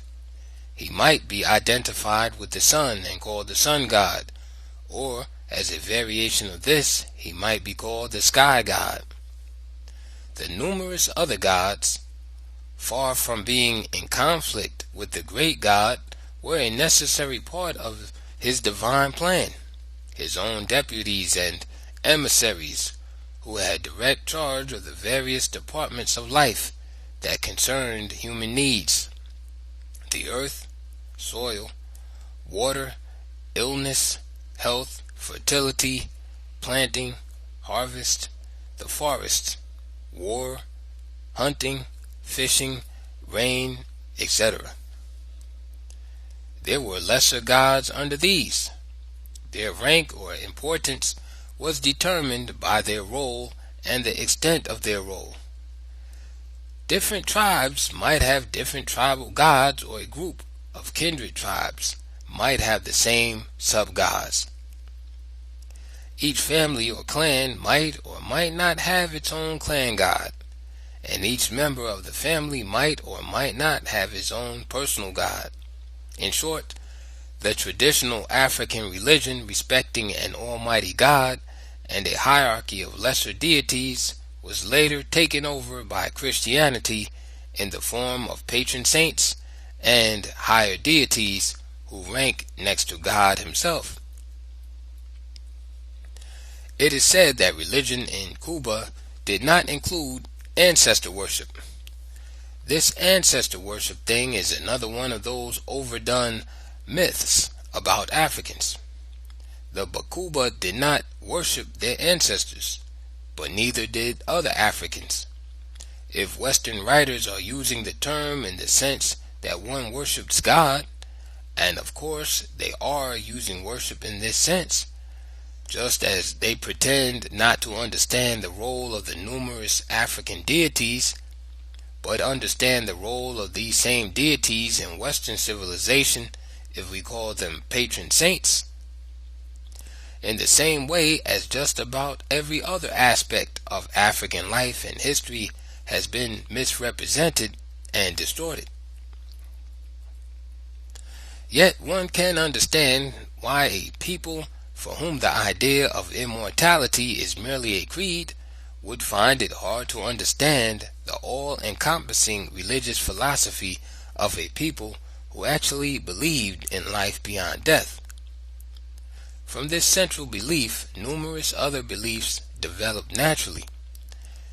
An important one was that relatives who had passed on maintained a continuing interest in the welfare of those left behind. To justify and preserve this continuing oversight of their ancestors, the living did those things that might merit ancestral approbation. There was ancestor reverence, not ancestor worship. This reverence for elders began in early life with the living and increased with the dead. When food was periodically placed at the graves, nobody expected the ancestral spirits to eat it. Only fools outside of Africa alleged that they did. What they were doing was a demonstration that the communal spirit of sharing was being maintained. Furthermore, if the ancestors approved of their behavior, they were in a position to intercede on their behalf with the deities in times of crisis. The blacks' conception of God was on a scale too grand to be acceptable to Western minds, so they had to reduce it by using a term that is equated with paganism, primitive, backwardness, and barbarism. The word is animism.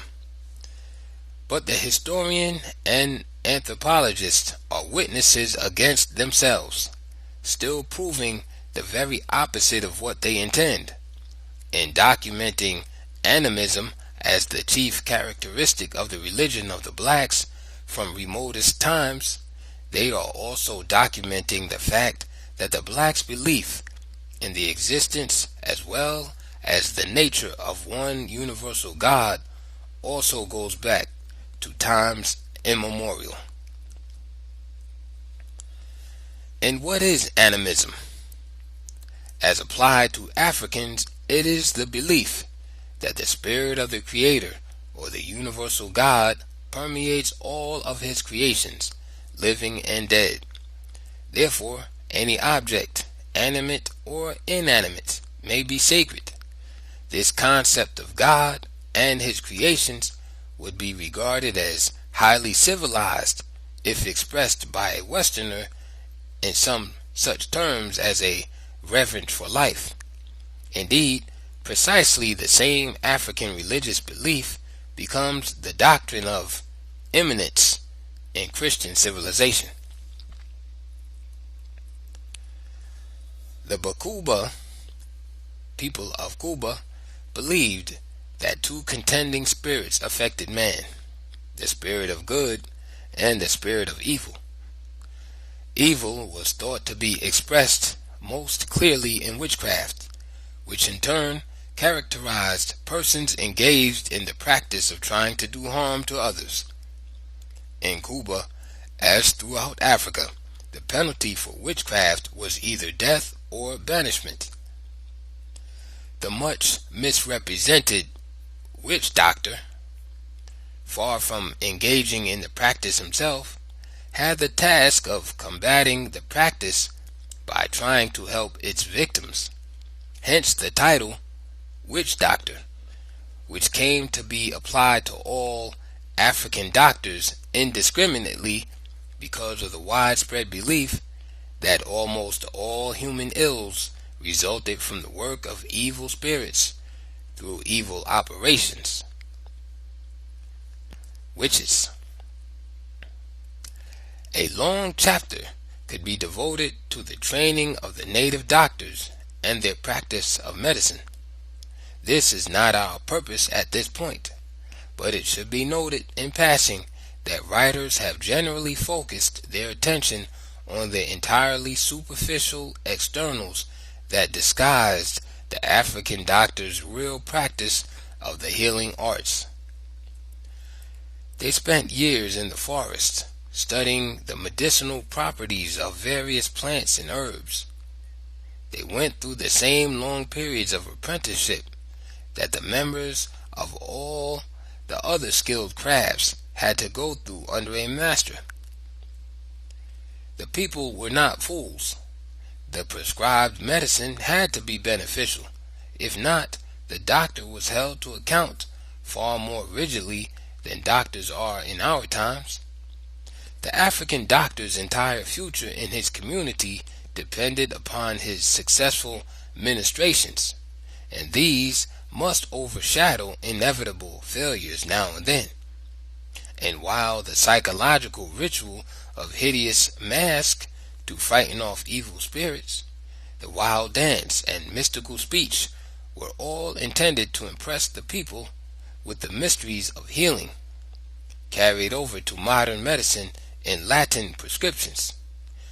After all of this, the native physician still had to produce satisfactory results or be disgraced. Religion was involved in the practice of medicine, as religion was involved in every aspect of African life. Disease was believed to be the result of some misdeed on the part of the individual himself or the working of an evil spirit. If widespread, the community as a whole may have sinned, either by commission or omission of something that offended either the deities or the ever-watchful ancestors. Songs, dances, and sacrifices were communal activities designed to re-establish the proper relationship between the people and the unseen powers. History and philosophy. Each Cuban tribe was responsible for its own history, and the state was responsible for the history of the nation. It was oral history. The oral historian, again as in the case of all other crafts, was a trained historian. His basic training was in a mnemotechnical system. This training in memorization began as an apprentice to a recognized historian other than the principal oral historian. There were special occasions for members of the clan to assemble to listen to the story of the clan, and another occasion for the general community to assemble for the overall history of the nation. The absence of written history made the task of the oral historian very exacting. He was generally held so strictly accountable for any errors made in his account that at times the reaction to mistakes made seems to have been unreasonable. For while he was allowed the widest latitude in commentaries of his own, and even in fantastic embellishments designed to shock his listeners or entertain them, he dared not err in reciting the factual data of history. It seems quite clear that not only the elders, who were also well versed in oral tradition, knew the difference between the mythical and the truly historical account, but the people also understood what was intended as amusement and what was their real story. Aside from tall tales, the historian often used proverbs reflecting the philosophy of great leaders and that of the race, praise songs of great men and great events, songs which we would call the blues, which told of past failures and heartaches, and dances of victories won and of thanksgiving. But the assembled elders were always keeping a sharp watch out for any serious errors on the part of the oral historian. He might be removed or even banished. In either case, his career would be ended in disgrace, and his disgrace might wreck his life among his people. On the other hand, if successful, the rewards were great, because the oral historian was the community's storehouse of wisdom and one of its most honored personalities. He was the core of the education system. The lineage was the key to the history of the extended family, the tribe, and the nation. Within the lineage were the social, religious, economic, and political ties that held together the family, tribe, and nation. Shyam the Great. Shyam the First was one of the greatest leaders that the black race ever produced, and considering the conditions and circumstances of his time, I think he was the greatest. He became king of Cuba in 1630, and during the relatively short period of 10 years, he set in motion an economic revolution that transformed the nation and gave it a new forward direction. He was not only far ahead of his own time in perceiving that economic development was the only way to restore the ancient greatness of the blacks, but he is still ahead of the whole black world today in the revival of economic activities on all possible fronts. The economy had remained on the subsistence level. It could hardly be otherwise because the nation was still in its formative stage, still very young. The main activities were still in the fields of agriculture, fishing, weaving, mat making, basketry, wood carving, carpentry, furniture making, pottery, iron and coppersmiths, sculpture and painting. There was a remarkable advance in all the arts, especially the pictorial arts, since it was from the latter that the blacks developed their writing system in earlier times and lost it through migrations. One may wonder whether there was any rediscovery and revival of writing in Cuba. Oral history does not tell us, or does it? We do not know. What we do know is that the kind of stable society and institutions were developing in this nation from which writing develops as a compelling and almost indispensable need. Siam's economic revolution stimulated many facets of the national renaissance about which we know very little. For the revolution of 1630 was a revolution in thinking and a search for new and better ways of doing things. The new king was interested in new styles and a break from the traditional art forms. His drive was for national consolidation and internal development rather than the wars of conquests that so much occupied the time and energies of his predecessors. The slowly developing economy now experienced a sense of urgency and national direction. New crops were introduced: sorghum, corn, millet, not entirely new in the area, tobacco, yams, and beans.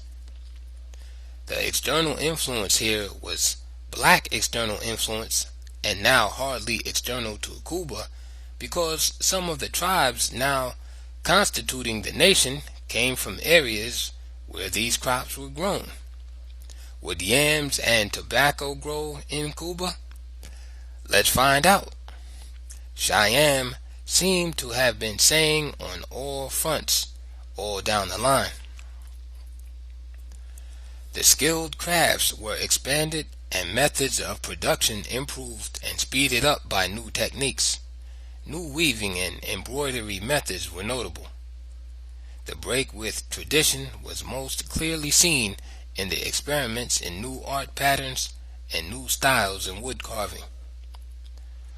All this economic activity meant a marked transition from a subsistence to a surplus economy, and this of course led to general prosperity through the expansion of markets and foreign trade.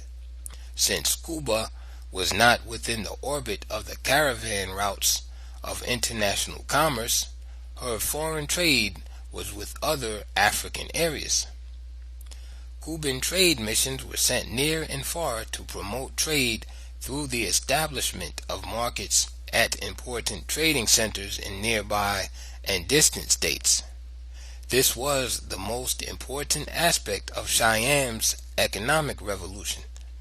In the decline of the civilization of the blacks, as they splintered off and scattered here and there over Africa and over the world, they lost this pioneering spirit of business enterprise.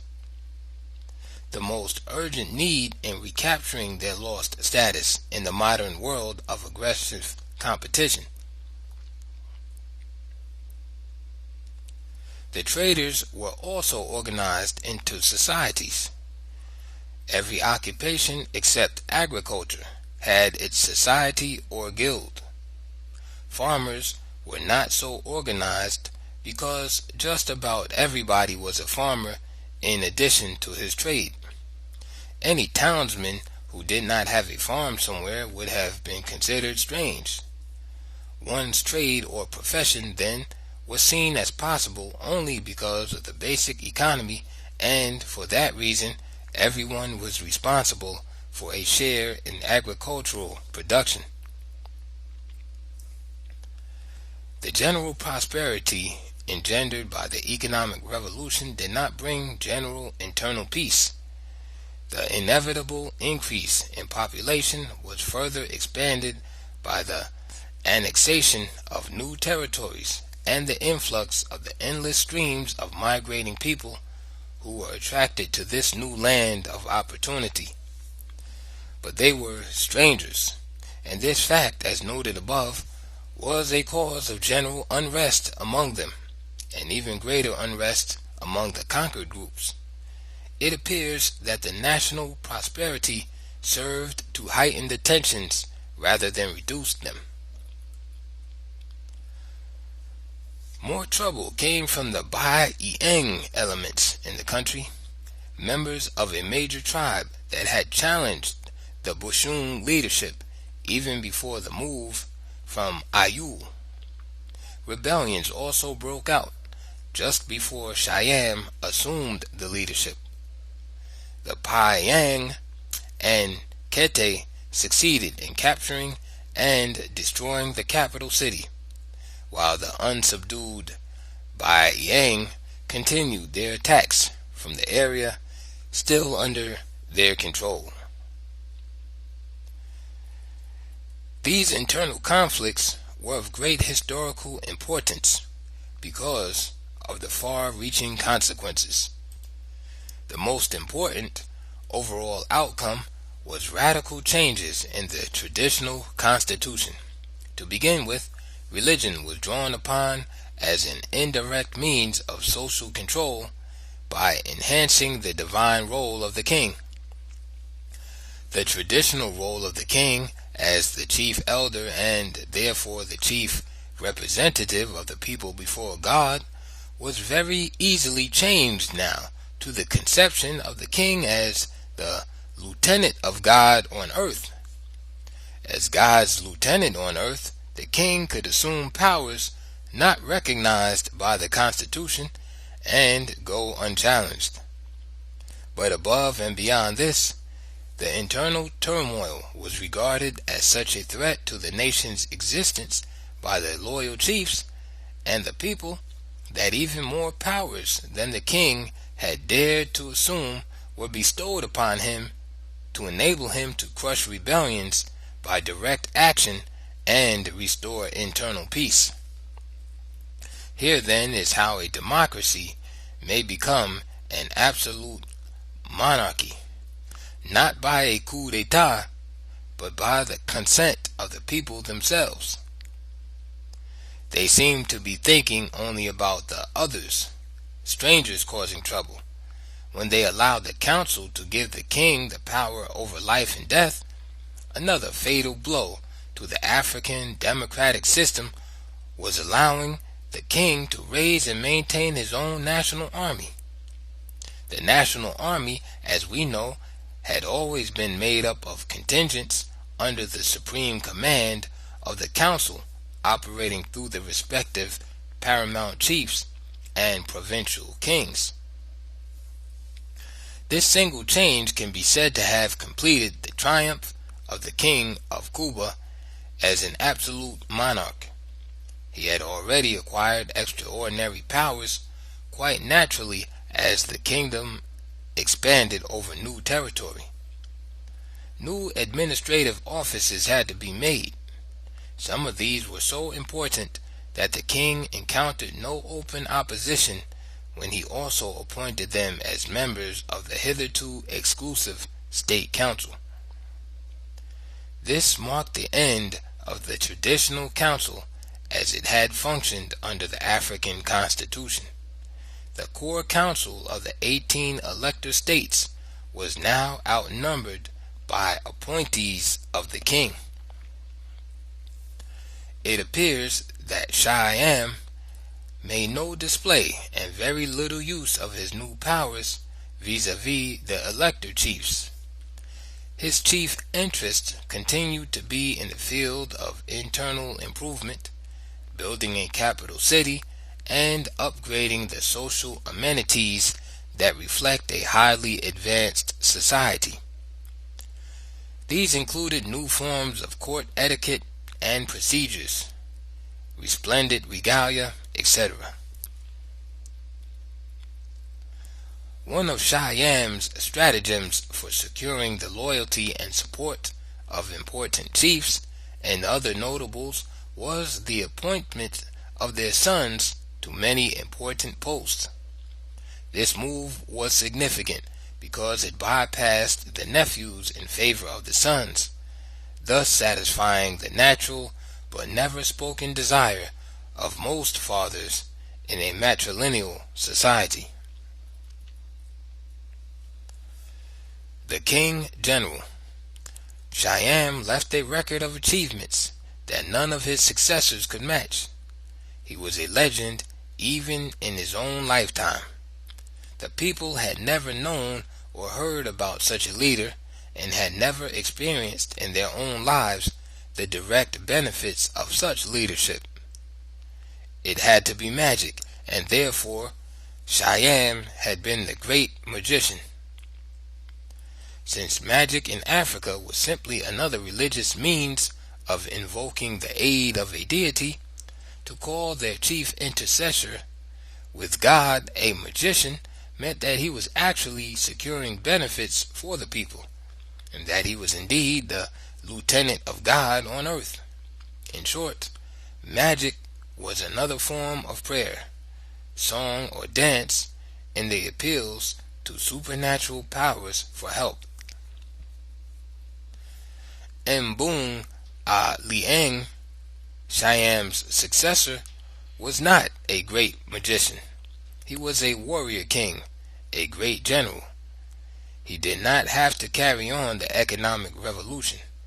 It carried on itself from the momentum Siam had given it.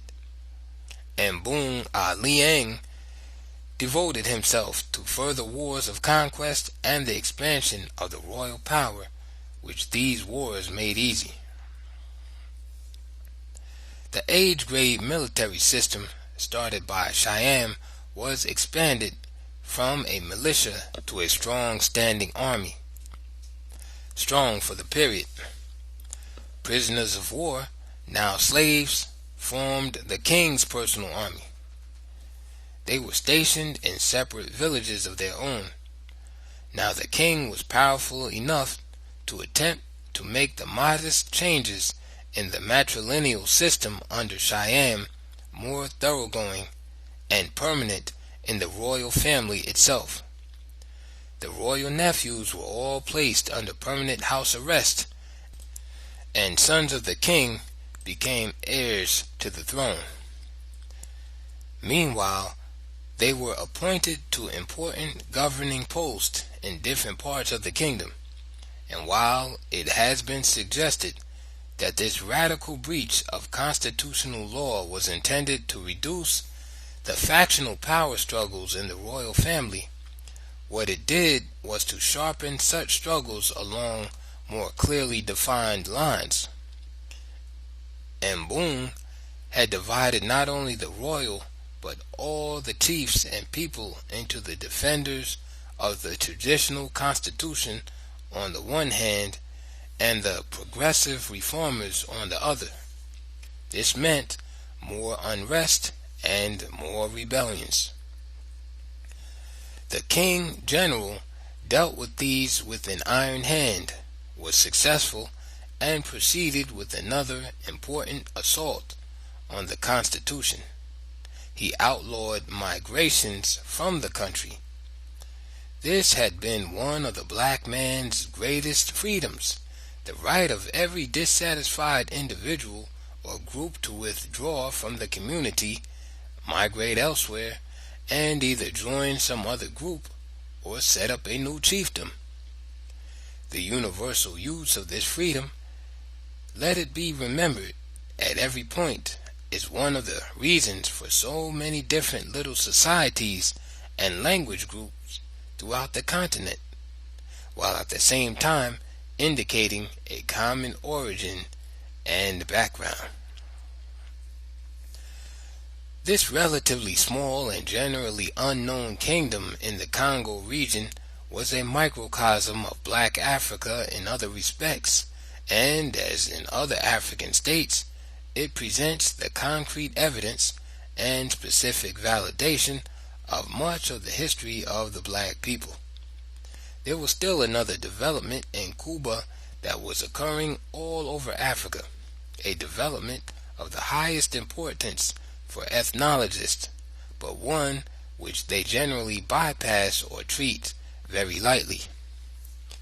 This had to do with still another way new tribes, new chiefdoms, and new language groups were formed, ultimately leaving not a trace of what the respective members of such groups had been in former times.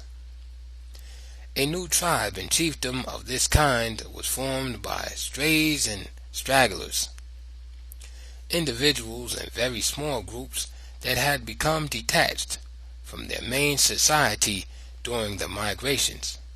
Speaking different languages and dialects, they were unaffiliated persons who were lost in the corporate society of Cuba.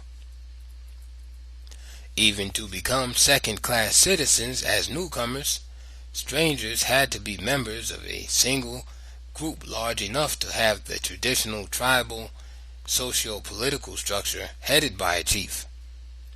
Because of these conditions and circumstances, many stray individuals and small groups from different tribes united and began the formation of a new tribe, a new language from the merger of many, and a new tradition or oral history. Here too is how and why oral tradition may become confused and misleading during the first 2 or 3 generations. For the first chief and his family, chosen as founders of the new chiefdom, may attempt to overplay their role in the founding and progress of the new society.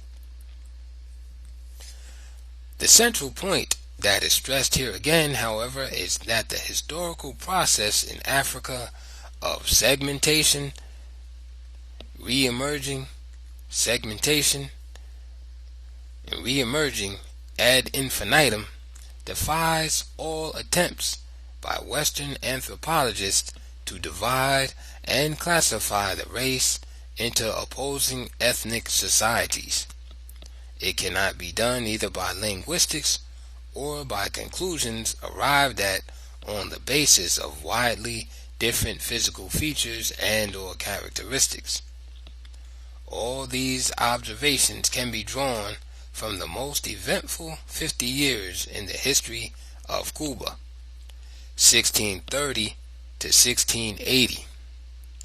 Notwithstanding the unprecedented changes in the Constitution, ironically enough, the periods of Cuba's glory and greatest achievements were under the leadership of her 3 great autocratic kings, Siam the Great, Mbung Liang, and Embo Mbush, 1650 to 1680. With the death of Embo Mbush, an era of relative peace, stability, and progress came to an end. But that era left us with a perplexing question. Considering the history of the nation before Siam and after Mbush, that question is whether democracy actually served the welfare of the people as well as autocracy. It is an awful question, but here is a specific case where the question rises under its own power. In view of the record, no one has to raise it. It therefore has to be faced. It may be that the tradition-bound councils, which we glorify so much because they represented the people and served as a check on chiefs and kings, may also have served to check progress under the leadership of dedicated chiefs and kings of far-seeing vision.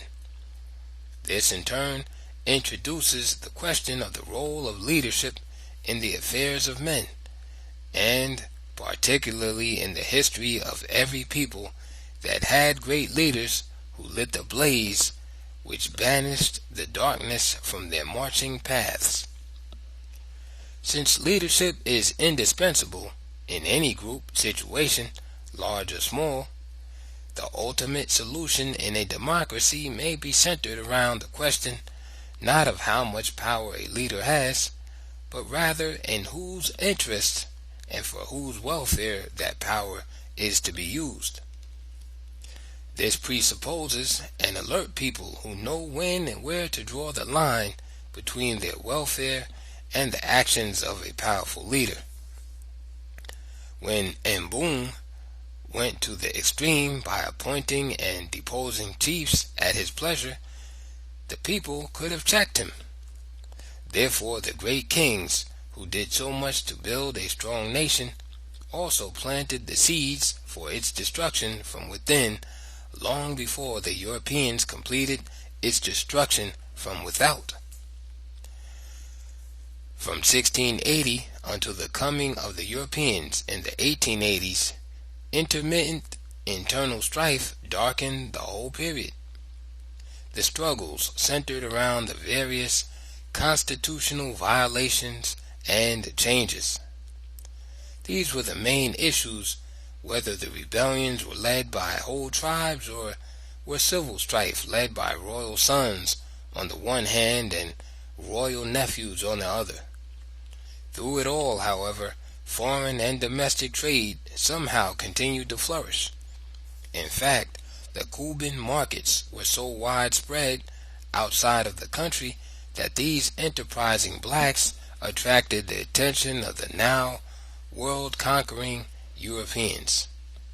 They now had business to explore up and down the Kasai and Sankuru rivers, checking on the operations of the Bakuba. Once again, the most crucial points in the history of the blacks were being epitomized by a single small nation. It was to escape the Europeans that, centuries before, the people who formed the Cuban state had continued their migrations from the Atlantic seaboard and journeyed far into the interior. They had come on and along the same rivers the advanced scouts of the enemy were now exploring. The blacks, as usual, were too busy fighting among themselves to mark the heralds of their doom or see the significance of their coming. Up to this time, they had been wise enough to adhere to the rule followed by most African states by rigidly barring all non-Africans from crossing their borders. The record of over 4,000 years showed that in each and every case where the rule of exclusion was relaxed and Asians or Europeans were admitted under whatever pretext, the ultimate fate of the blacks was sealed. First, a lone Portuguese came, seeking trade. Who would be silly enough to fear a lone white man? And were not the Cubans, the great traders, always looking for new markets? Nor were the few Germans who came later any occasion for concern other than new opportunities for trade. The exploring expeditions up and down the rivers did not cause alarm. Trading relations with the Europeans were indeed established and were becoming more and more profitable. The Europeans were not yet permitted to settle within the country, but no matter, they were, as we have said, long-range schemers. The pattern of worldwide imperialism had been determined long ago, and the techniques of penetration and dominance were fixed and universally applied. So, instead of invading the country by force, something they were never prepared to do initially anyway, they ringed the country with trading posts along its borders. To these outposts, missionaries assembled to form missions for God and the empire, and were later followed by armed detachments, ostensibly to protect the trading routes and new markets from imaginary raiders. To make matters worse, the European crisis began to develop near the end of the longest and most strife-ridden reign in Cuban history. King Mbunk Ma Mbul was in the 5th decade of his rule, tired and worn out, both by age and endless fighting. Far from seeing the gathering Europeans as a threat, he and his immediate successors seem to have regarded them as a godsend that would solve two critical problems. The Portuguese offered to buy all of the captured rebels and other troublemakers and the replenishing of a drained treasury by the sale of these war prisoners.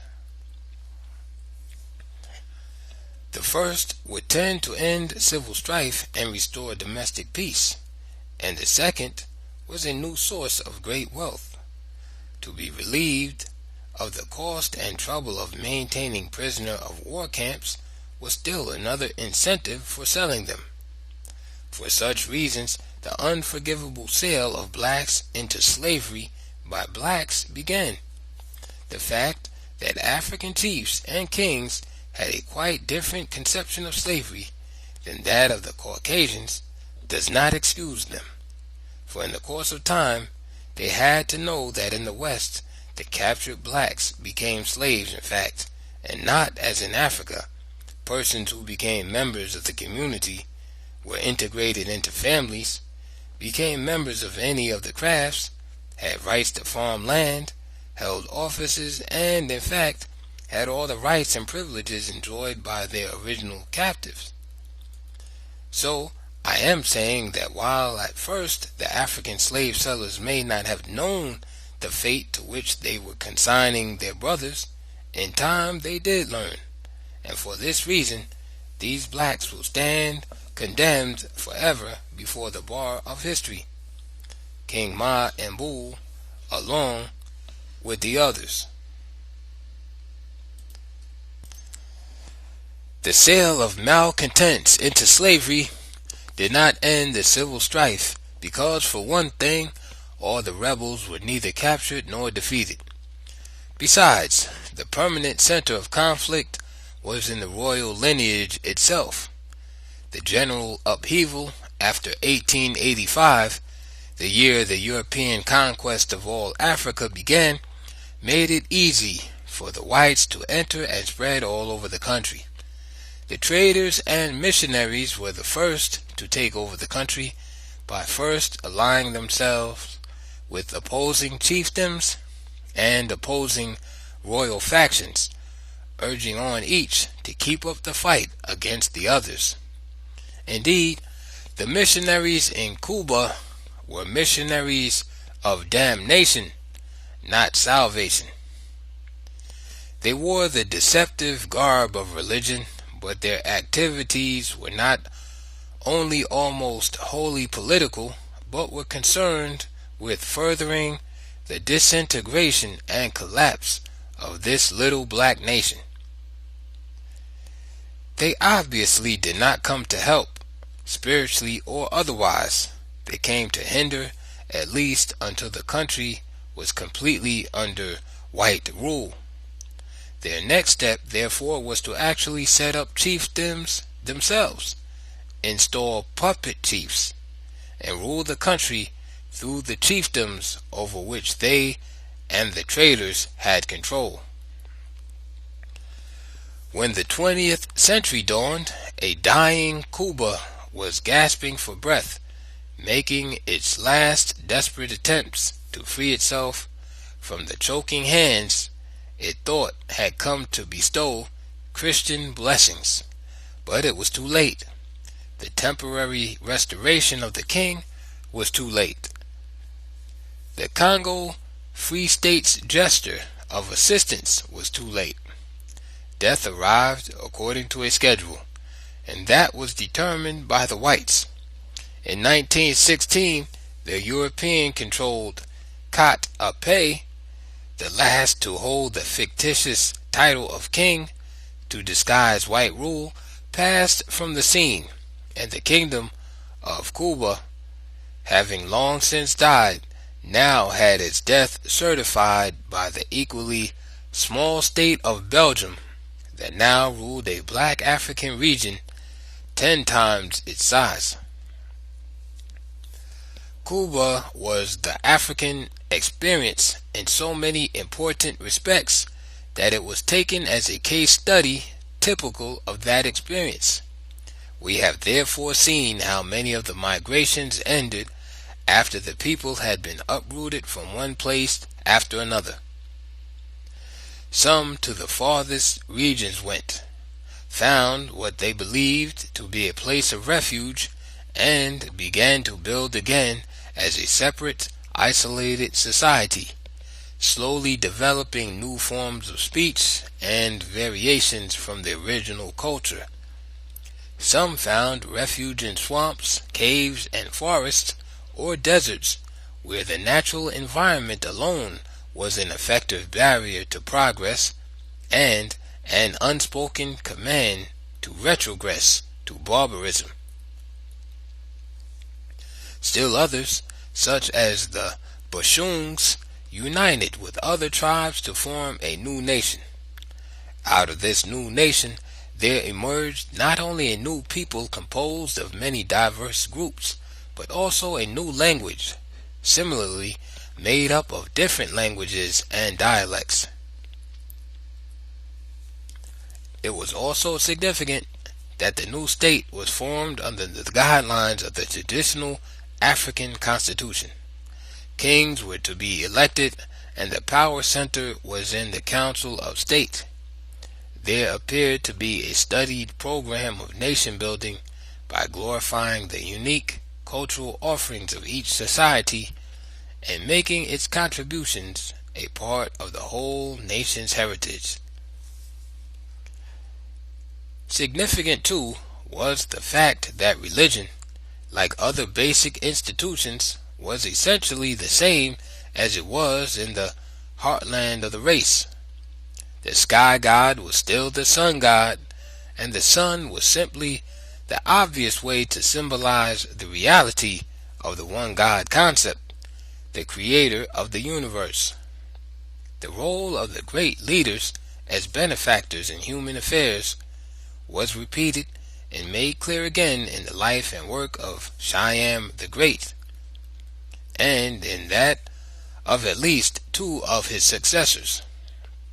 Siam's economic revolution that promoted remarkable progress and prosperity made his new title of Lieutenant of God on Earth readily acceptable. For were not those leaders who looked after the welfare of the people the instruments of the divine will? As we have seen, a political phenomenon develops from this circumstance, in which the people's confidence in the leader is so great that he may be allowed to exercise powers unlimited to further advance the public welfare. It is the genesis of absolutism.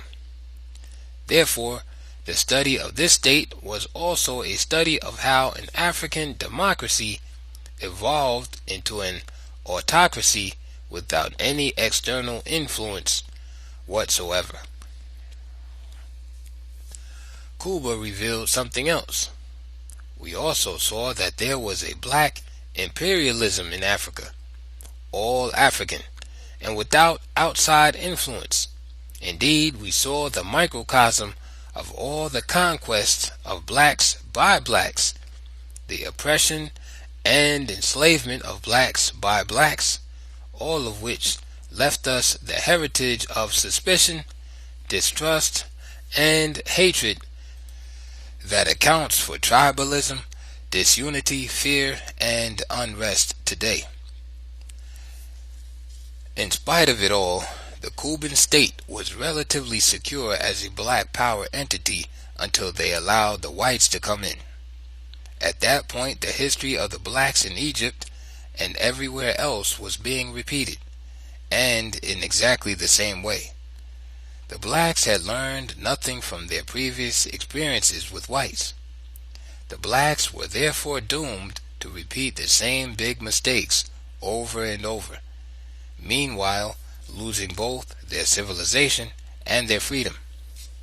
As the last days of the kingdom show, the separatist chiefdoms struggling for power actually sought alliances with the whites to overcome this or that black faction.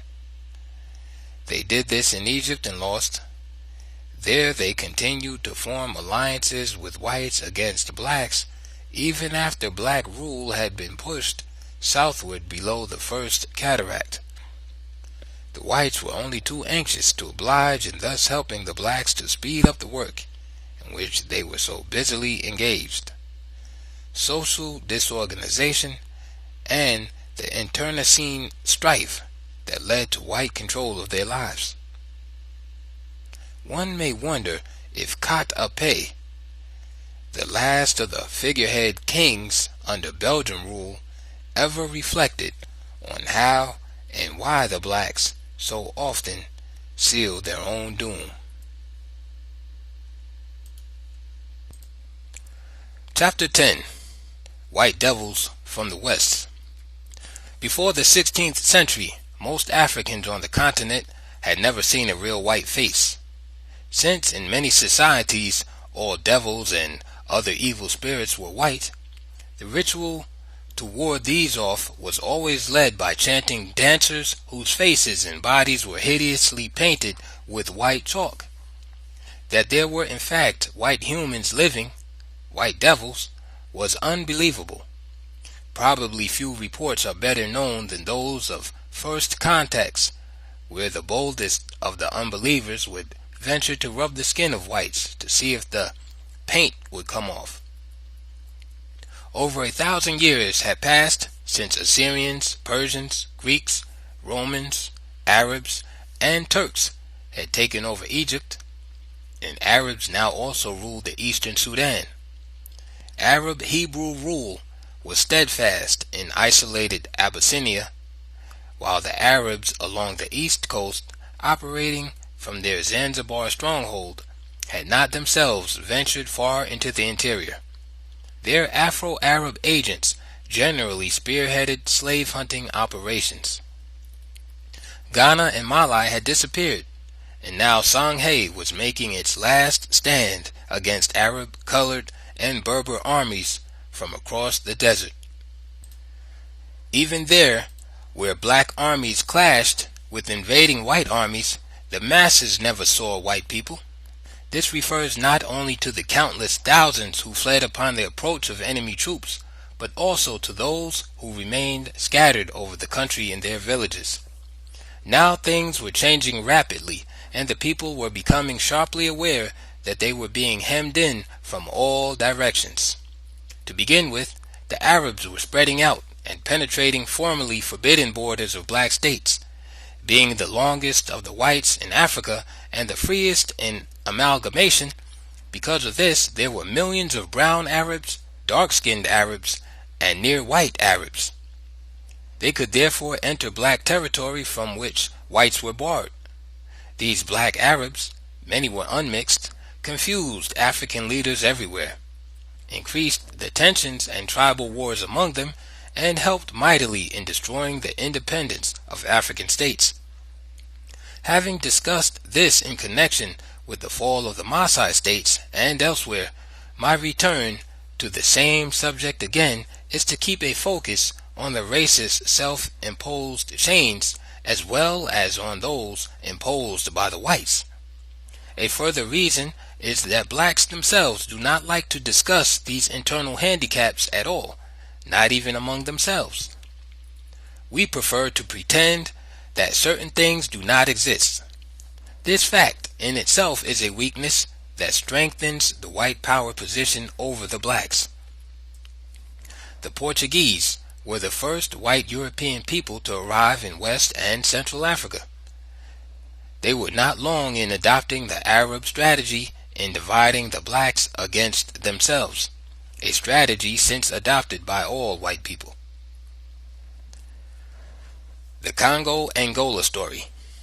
The Portuguese arrived at the mouth of the Great Congo River in West Africa in 1488. Their aim was to make their tiny European state into a vast African Indian empire. They had two men of vision to inspire the all-out efforts to realize the dream, Joao I and his son Henry. Africa had been secure from invasion from this quarter during all the centuries the Western world believed that the earth was flat. Now the myth had been exploded when in 1434 G.L. Yanez dared to sail beyond the area where the Atlantic Ocean was supposed to end and ships plunged into the void.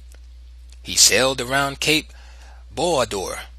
Thenceforth, the blacks of West Africa had to confront the white devils from Europe and the Americas. The Portuguese, as ignorant of the African people as they had been about the shape of the earth, were not prepared to find highly advanced states there. The kingdom of the Congo was their first great surprise, because its political structure and expertly organized administrative machinery equaled that of Portugal or any other European state known to them.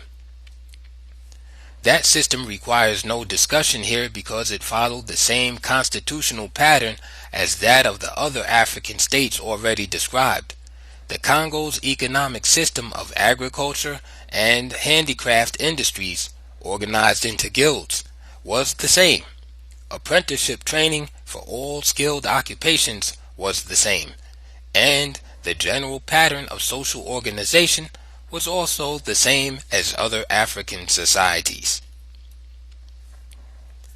The Congo Kingdom was prosperous, carrying on external trade by both land and rivers with states farther north, east, and west. The states to the south, later to become Angola, were in an uneasy commotion due to the increasing presence of foreigners on the coast, on nearby islands, and now sailing up the rivers toward the interior. Migrations from the Angola states increased, even though the Portuguese were then bypassing the region in favor of the more highly advanced Kingdom of Congo. Or was it the flight of so many potential slaves from the coastal areas that caused the Portuguese to move up the river closer to the population centers? It was more likely a strategic move. By establishing a stronghold in the Congo Kingdom, the Angola region would be caught between Portuguese armed forces on the Angolan northern border and those on the seacoast and offshore islands. In short, Portugal was getting in a position to take over this whole region of black states. Many historians and apologists for Portuguese imperialism in Africa use the Congo Kingdom as the classic example of the Portuguese policy of racial equality. For did they not themselves declare this to be their policy? And did not the King of Portugal himself address the King of Congo as brother? What happened was that the Portuguese captains had met Congo leaders, not just the king, who were in fact not only their equal, but men so anxious to advance their nation further that they were willing and anxious for anything new and better that the white world had to offer. They took the Westerners at their word. They had painted their monarch as the greatest king in a world that had advanced to a pinnacle of civilization under the guidance of a universal religion that was headed by a supreme pontiff who was appointed by the Son of God himself. Moreover, this same successor to the first head of the church, the Apostle Peter, would not only welcome the King of Congo and his people into the great Christian fold, but would send missionaries and teachers to help make his kingdom the greatest in Africa. Portuguese records indicate that far more than religion and Western education was offered. Material benefits, such as great wealth from trade, were persuasive. The Kingdom of Congo, therefore, is a case study of the processes of westernizing the very first group of blacks on the African continent. Footnote: the ancient Ethiopian church in Makoria and Alwa had no conscious westernization program beyond the changes in names, and these, like those of Jews, were Bible names. End of footnote. This, however, was only one of the means to a much greater end. Nothing could have been farther from Portugal's real objective than bringing Christianity and a higher civilization to Africa. Christian civilization served as the charm words in the white man's magic, with the incantations which hypnotized both his victims and himself. They believed they were being introduced to a better life, while the latter convinced himself that even the enslaved people were better off under the white standard for civilization, beside which there was no other. He was therefore serving God himself in Africa. For did not the churches throughout the Western world so proclaim? And were not the Christian missionaries the most effective servants of empire? The court at Lisbon had planned well. For such a mini-state as Portugal, an ambition for an empire bigger than the continent of Europe, and then daring enough to operate the plan, this must compel a degree of admiration for the kind of Caucasian genius and uninhibited aggressiveness that enabled very small groups of men to go forth to conquer and dominate almost all the peoples on this planet. Portugal's presence in West and Central Africa aimed at nothing less than building an empire across Africa from west to east, from Atlantic Ocean to the Indian Ocean, a vast swath across the continent that would also serve directly as the imperial highway connection with the projected Indian Empire. The African Indian Empire was Portugal's grand design. The Congo interlude was merely a needed stepping stone and base of operations. But they were smart enough to realize that the foundation for a permanent empire in the land of another people, and built with their own sweat and blood, would be more successful if the minds of the people could be captured first. One did not go in with guns blazing.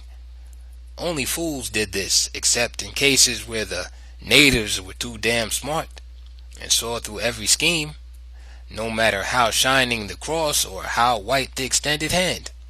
In such cases, it was their own fault, yet for their own salvation, that Christian cannons had to blast away.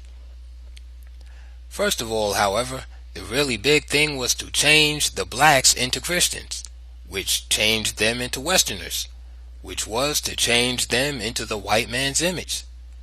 The previously mentioned process, the outcome of which caused blacks to reject and become ashamed of both their culture and themselves, the only people on earth to do so. And this is why it is important to have a close-up look at the process of westernization in the Kingdom of Congo, where it began. The missionaries began their work on kings and notables. There was nothing new in this approach. Indeed, the Congolese were so anxious for the new education and its vehicle, Christianity, that the priests found their task easy. First of all, to become a Christian, one had to be baptized and given a Christian name. Christian names were Western names, and they all took the form used in the conquering country. The first Congolese king to become a Christian was Nzinga Kuwu in 1492, taking the Portuguese name of Joao I. Hundreds of other blacks immediately followed his example. Princes, chiefs, ministers, and some of the masses. The most notable Congolese kings who became black Portuguese were Afonsos, Alvarez, Dom Pedros, Diogos, etc. Overbearing Jesuit fathers were installed as counselors to the king, one functioning as a prime minister.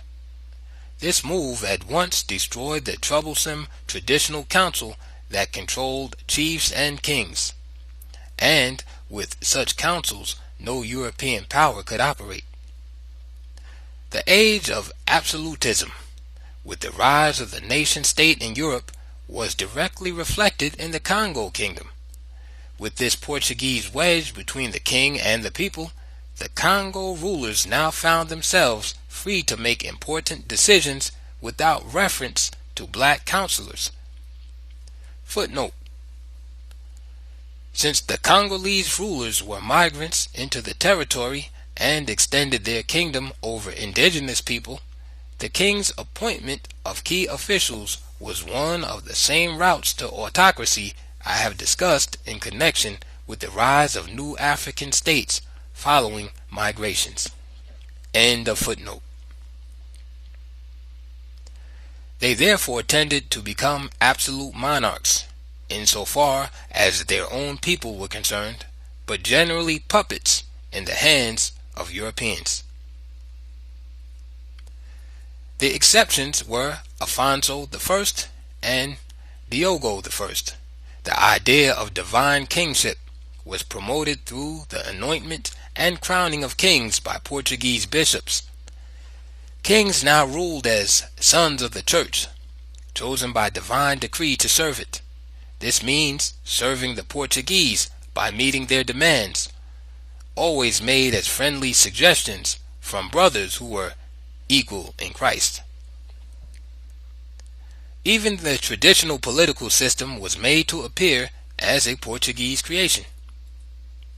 It was already highly and efficiently organized before any Europeans came, organized with each village and town under a chief, called Manai, each district under a Manai, and each of the 6 major provinces that made up the kingdom was under the administration of a governor, also bearing the title of Manai.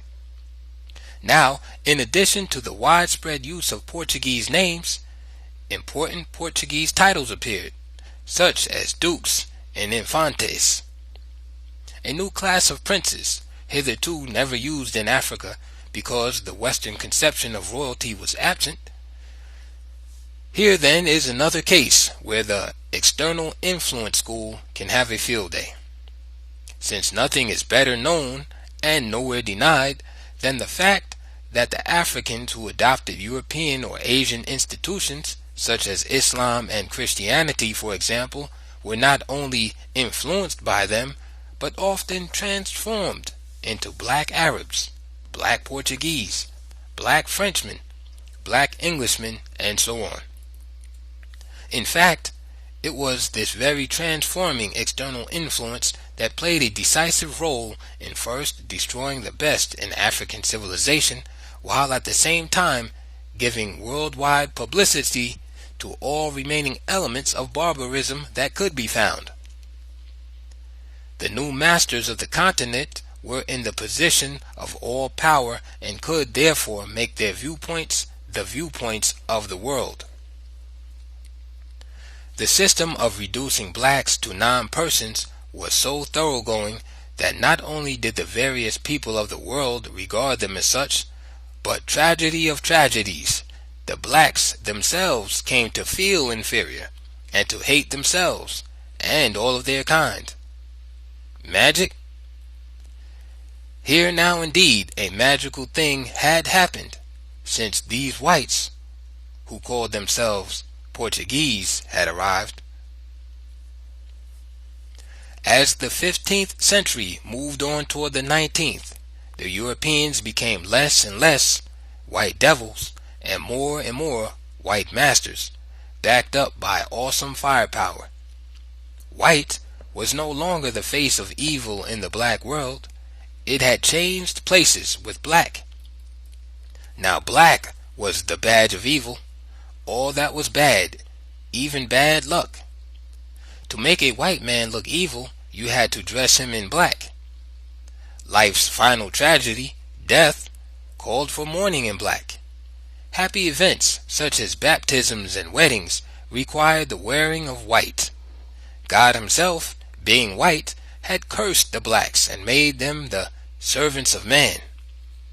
Man being white man. For was not he made in the image of God?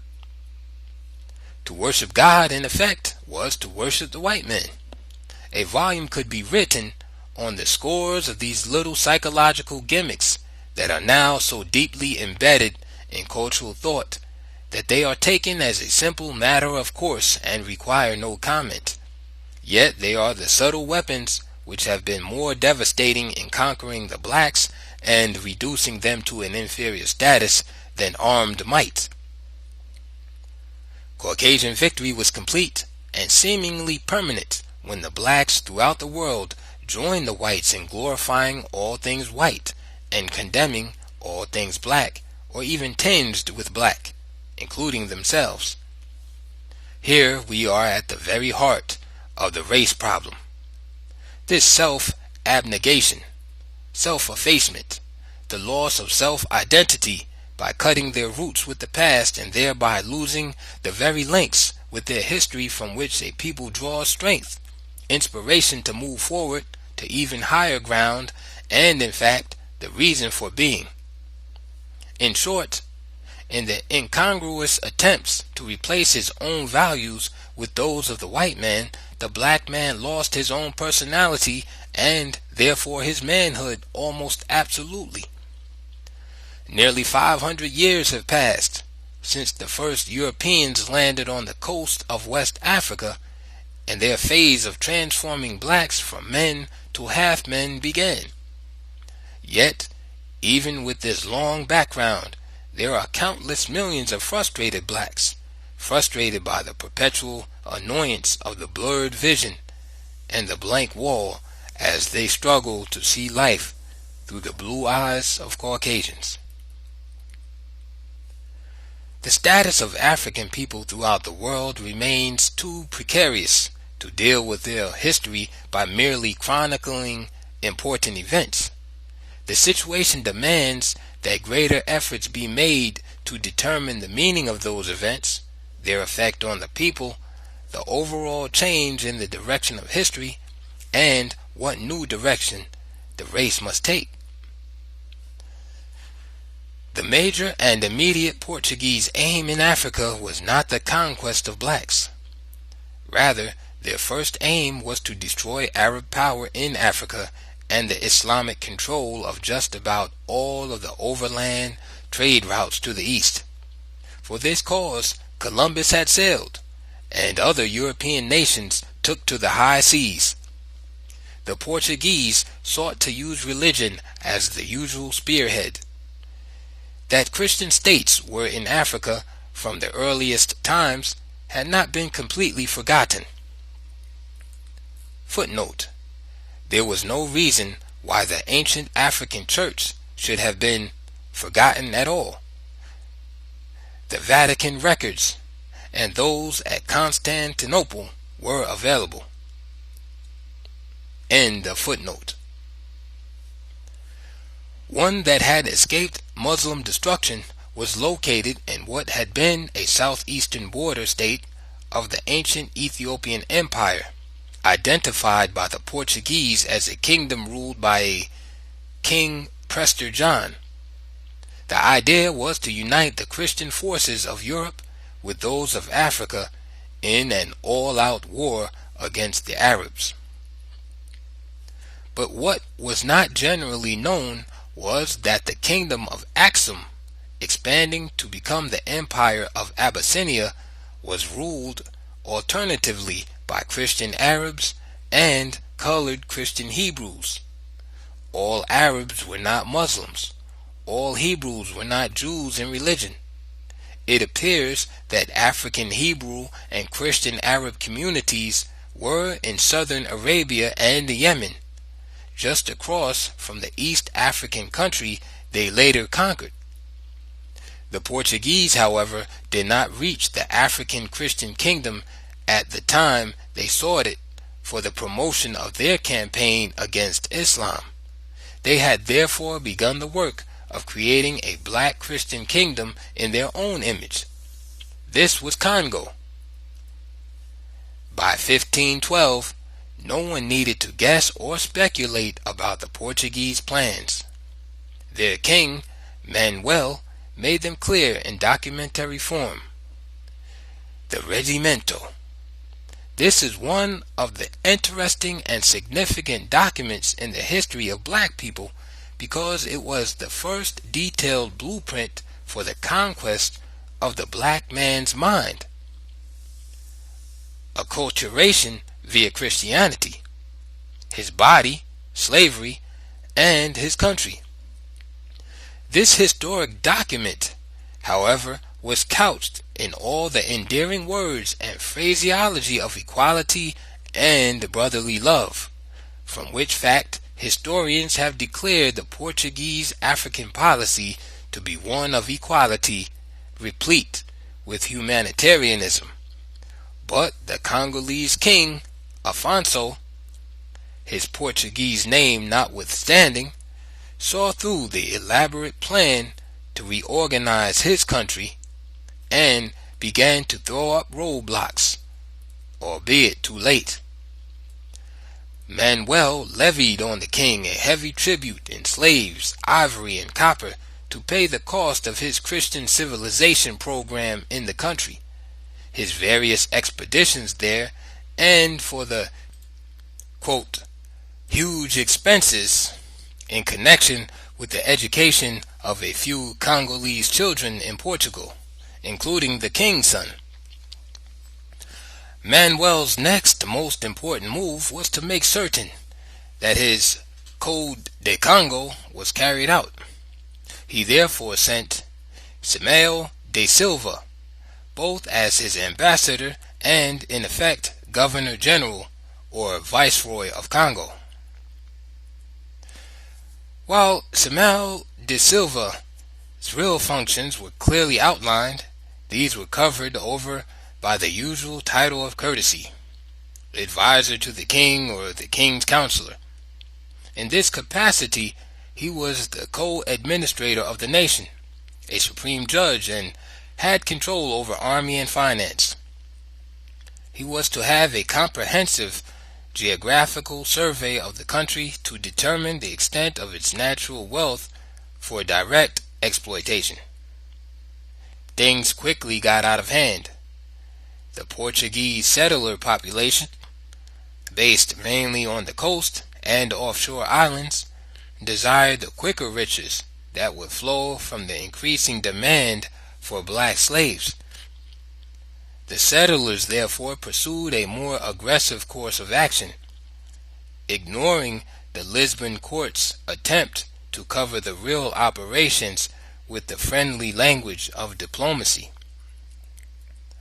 Up to the 16th century, the people we are calling slaves were not slaves in the modern sense, but laborers either captured as prisoners of war or persons imprisoned for various offenses.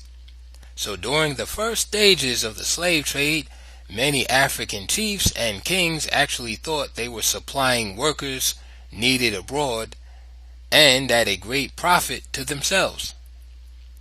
They had had no experience with the white man's slave system or its equation with race. Not at first, we have said, but as the decades passed, and the Congo state is a good example, many Africans became enmeshed in the horrors of the trade, knew what they were doing, and in the pursuit of guns and riches became as brutal as the whites in dealing with their own kind. Guns. Black leaders saw these new weapons of death as the real source of the white man's power and the immediate threat to their own existence. The earth-shaking cannons that were being brought into Africa seemed to herald the death of a whole race or its total enslavement. The Africans became insistent in their demand for guns as articles of trade. There was then, as now, a silent embargo on arms to black Africa, a sort of white gentleman's agreement. The demand for guns by the chief was pitted against the demand for slaves by the Europeans and Arabs.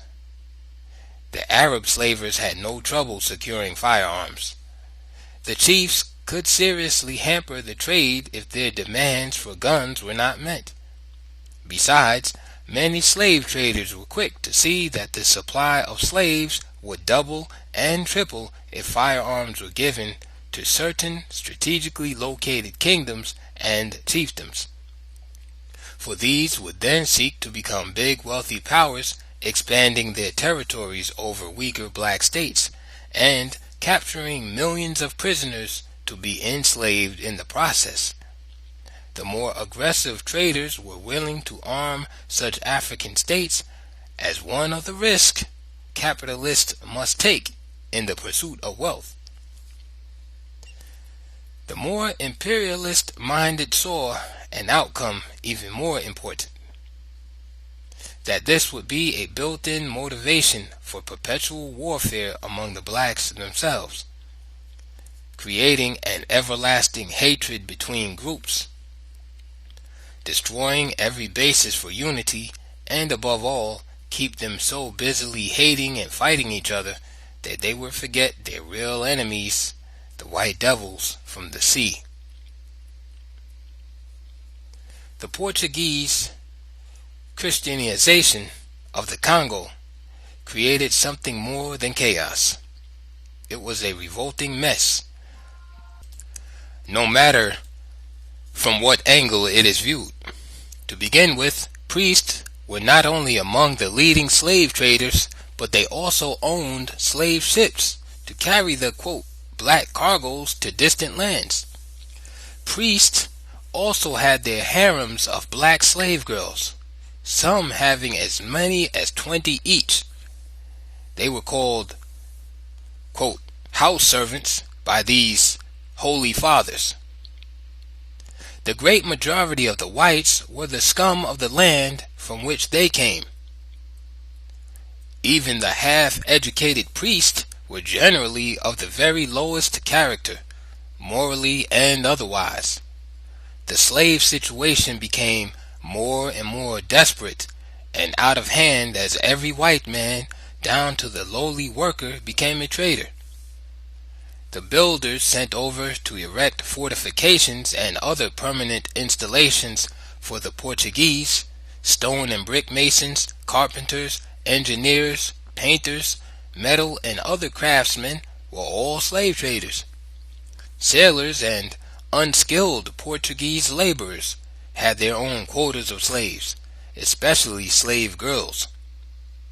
For let this truth emerge from the many facts which are buried, and let it stand out clearly.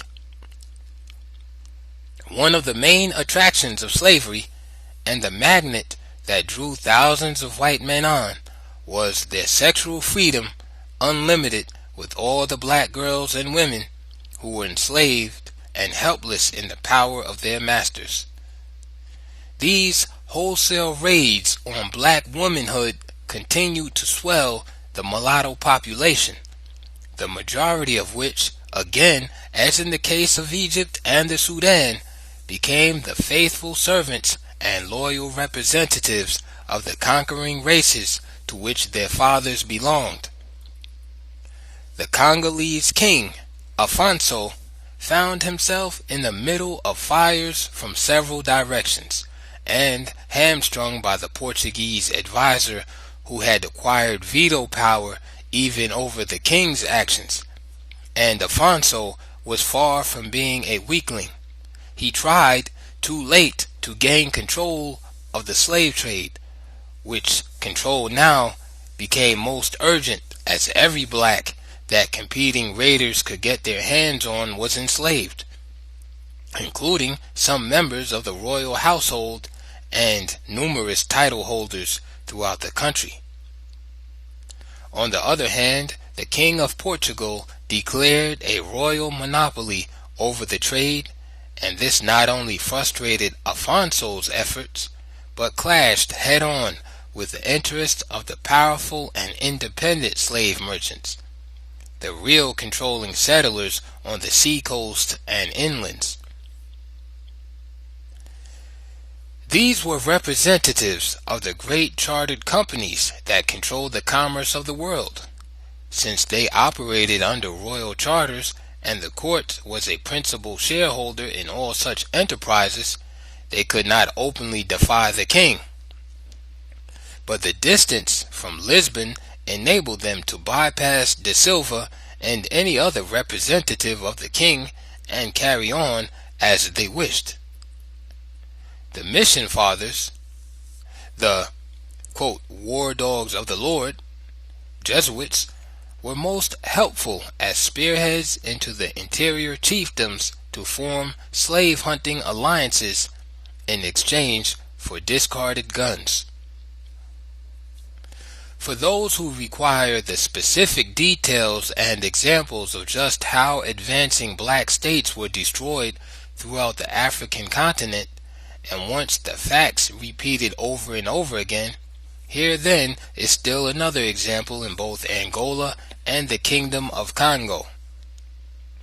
The strategy for destruction seldom varied, and so giving added weight to my concept of a grand Caucasian consensus on matters concerning non-white peoples.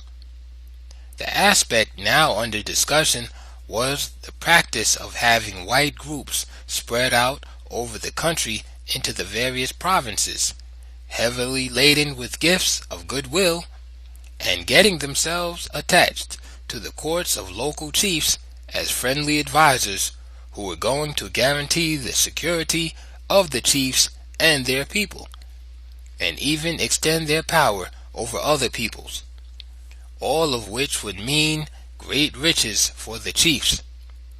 A few old guns replacing spears seemed to be sufficient evidence that these whites were indeed saviors as well as friends.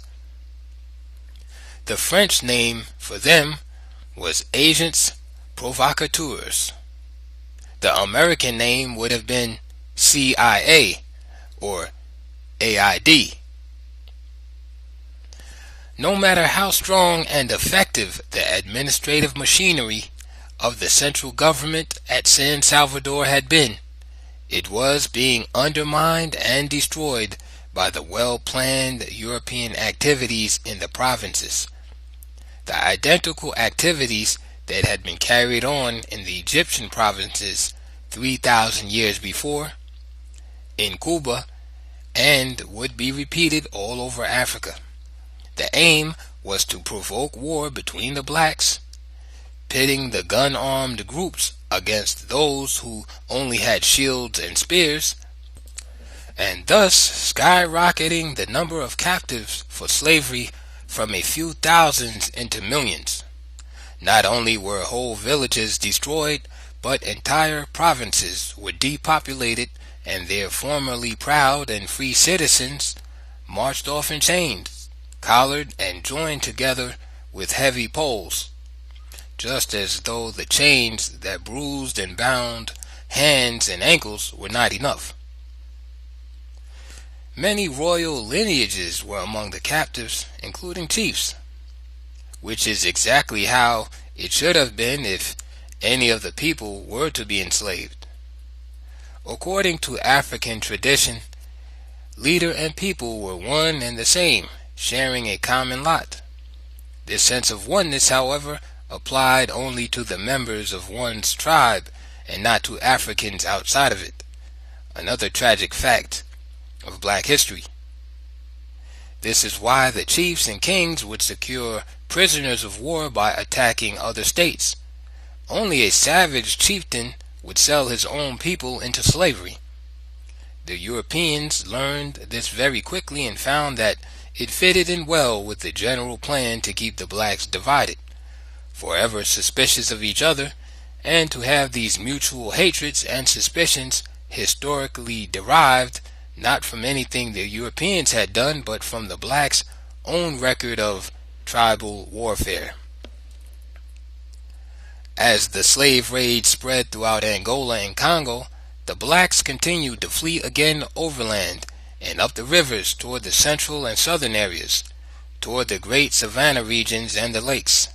Some, as we have seen in the case of Cuba, found security long enough to rebuild remarkable states again.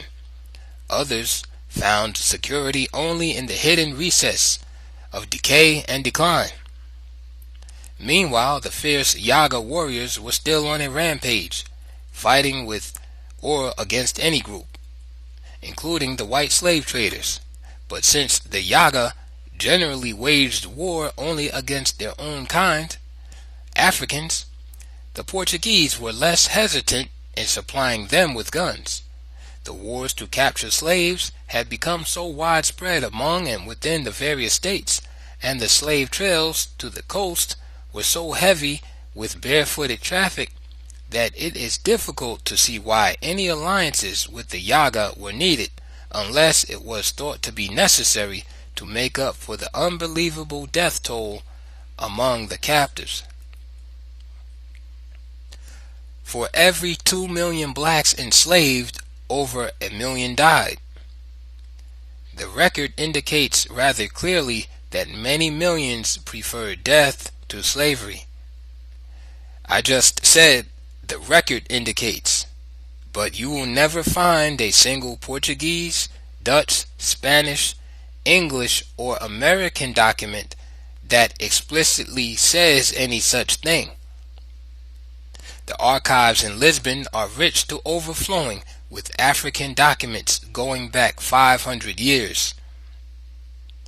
By wading through a great mass of such written records, the historian often gets a picture that was not intended for painting, and messages from the same documents which were not sent, which is merely another way of saying again that written documents often reveal far more than their authors intended.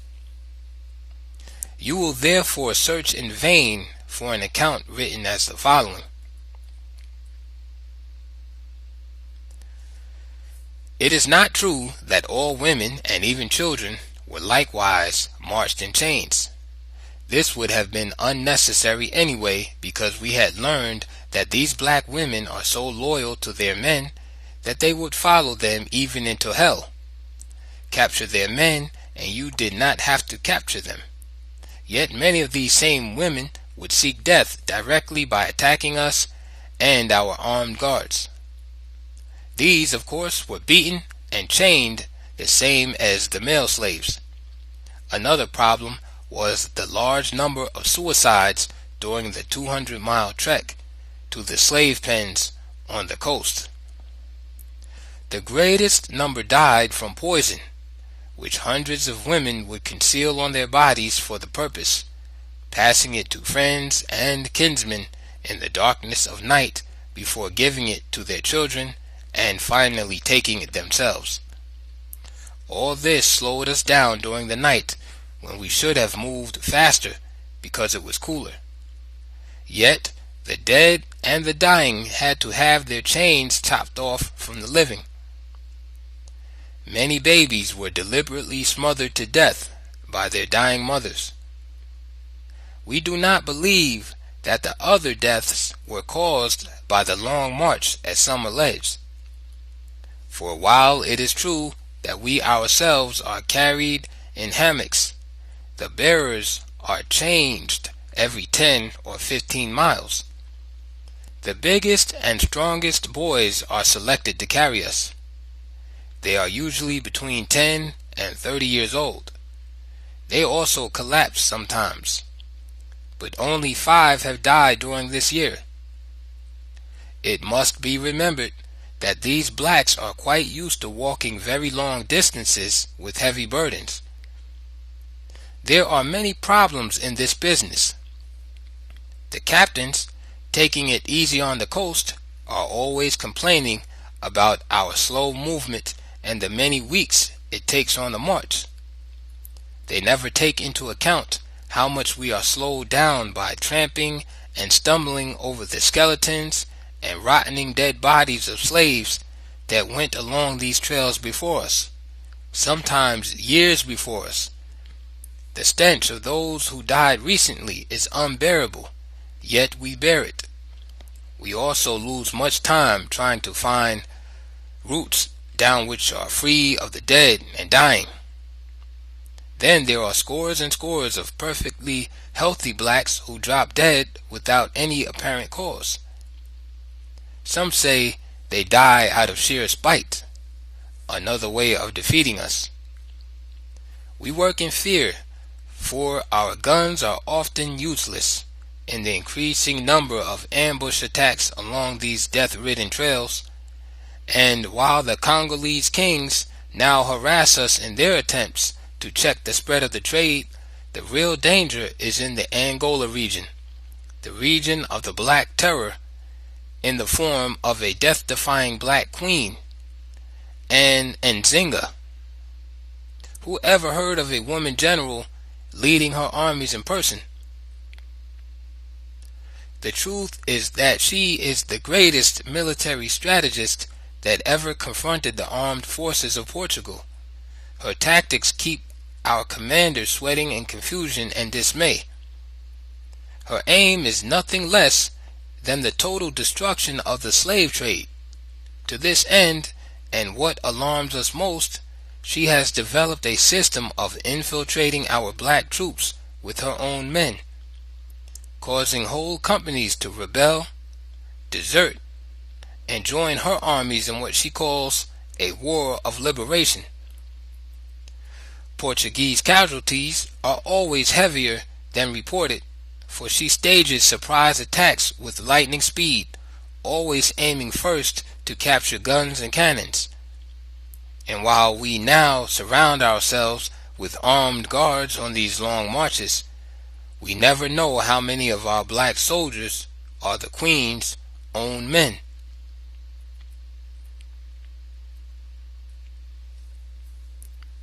This would have been a true account up to 1663, when the 40 years of unremitting warfare that Queen Nzinga waged against the Portuguese to free Angola ended with her passing. Africa had lost her greatest daughter, the slaves their greatest emancipator. Where is this explicitly written? Nowhere.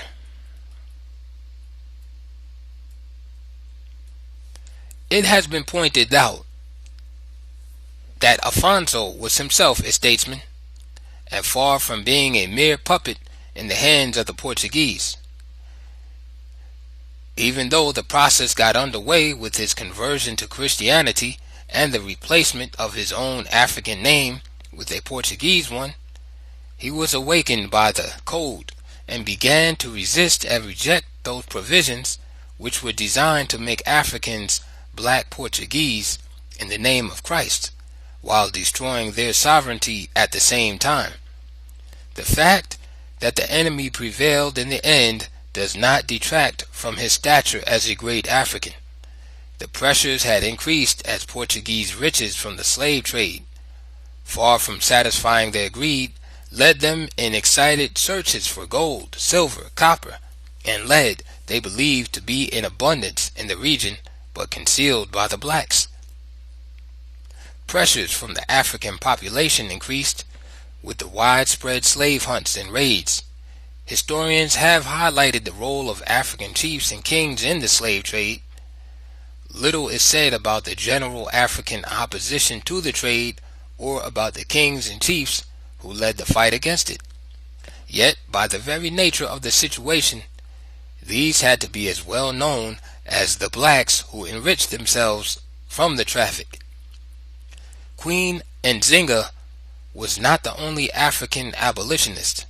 It just happened that in her case, she was not only involved in treaty negotiations of record, but operated over so many Angolan areas that she could not be easily excluded from history.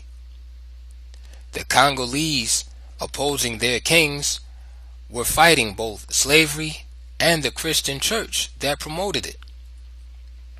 Even the broader education they all so passionately desired turned out to be a farce, another Western bait.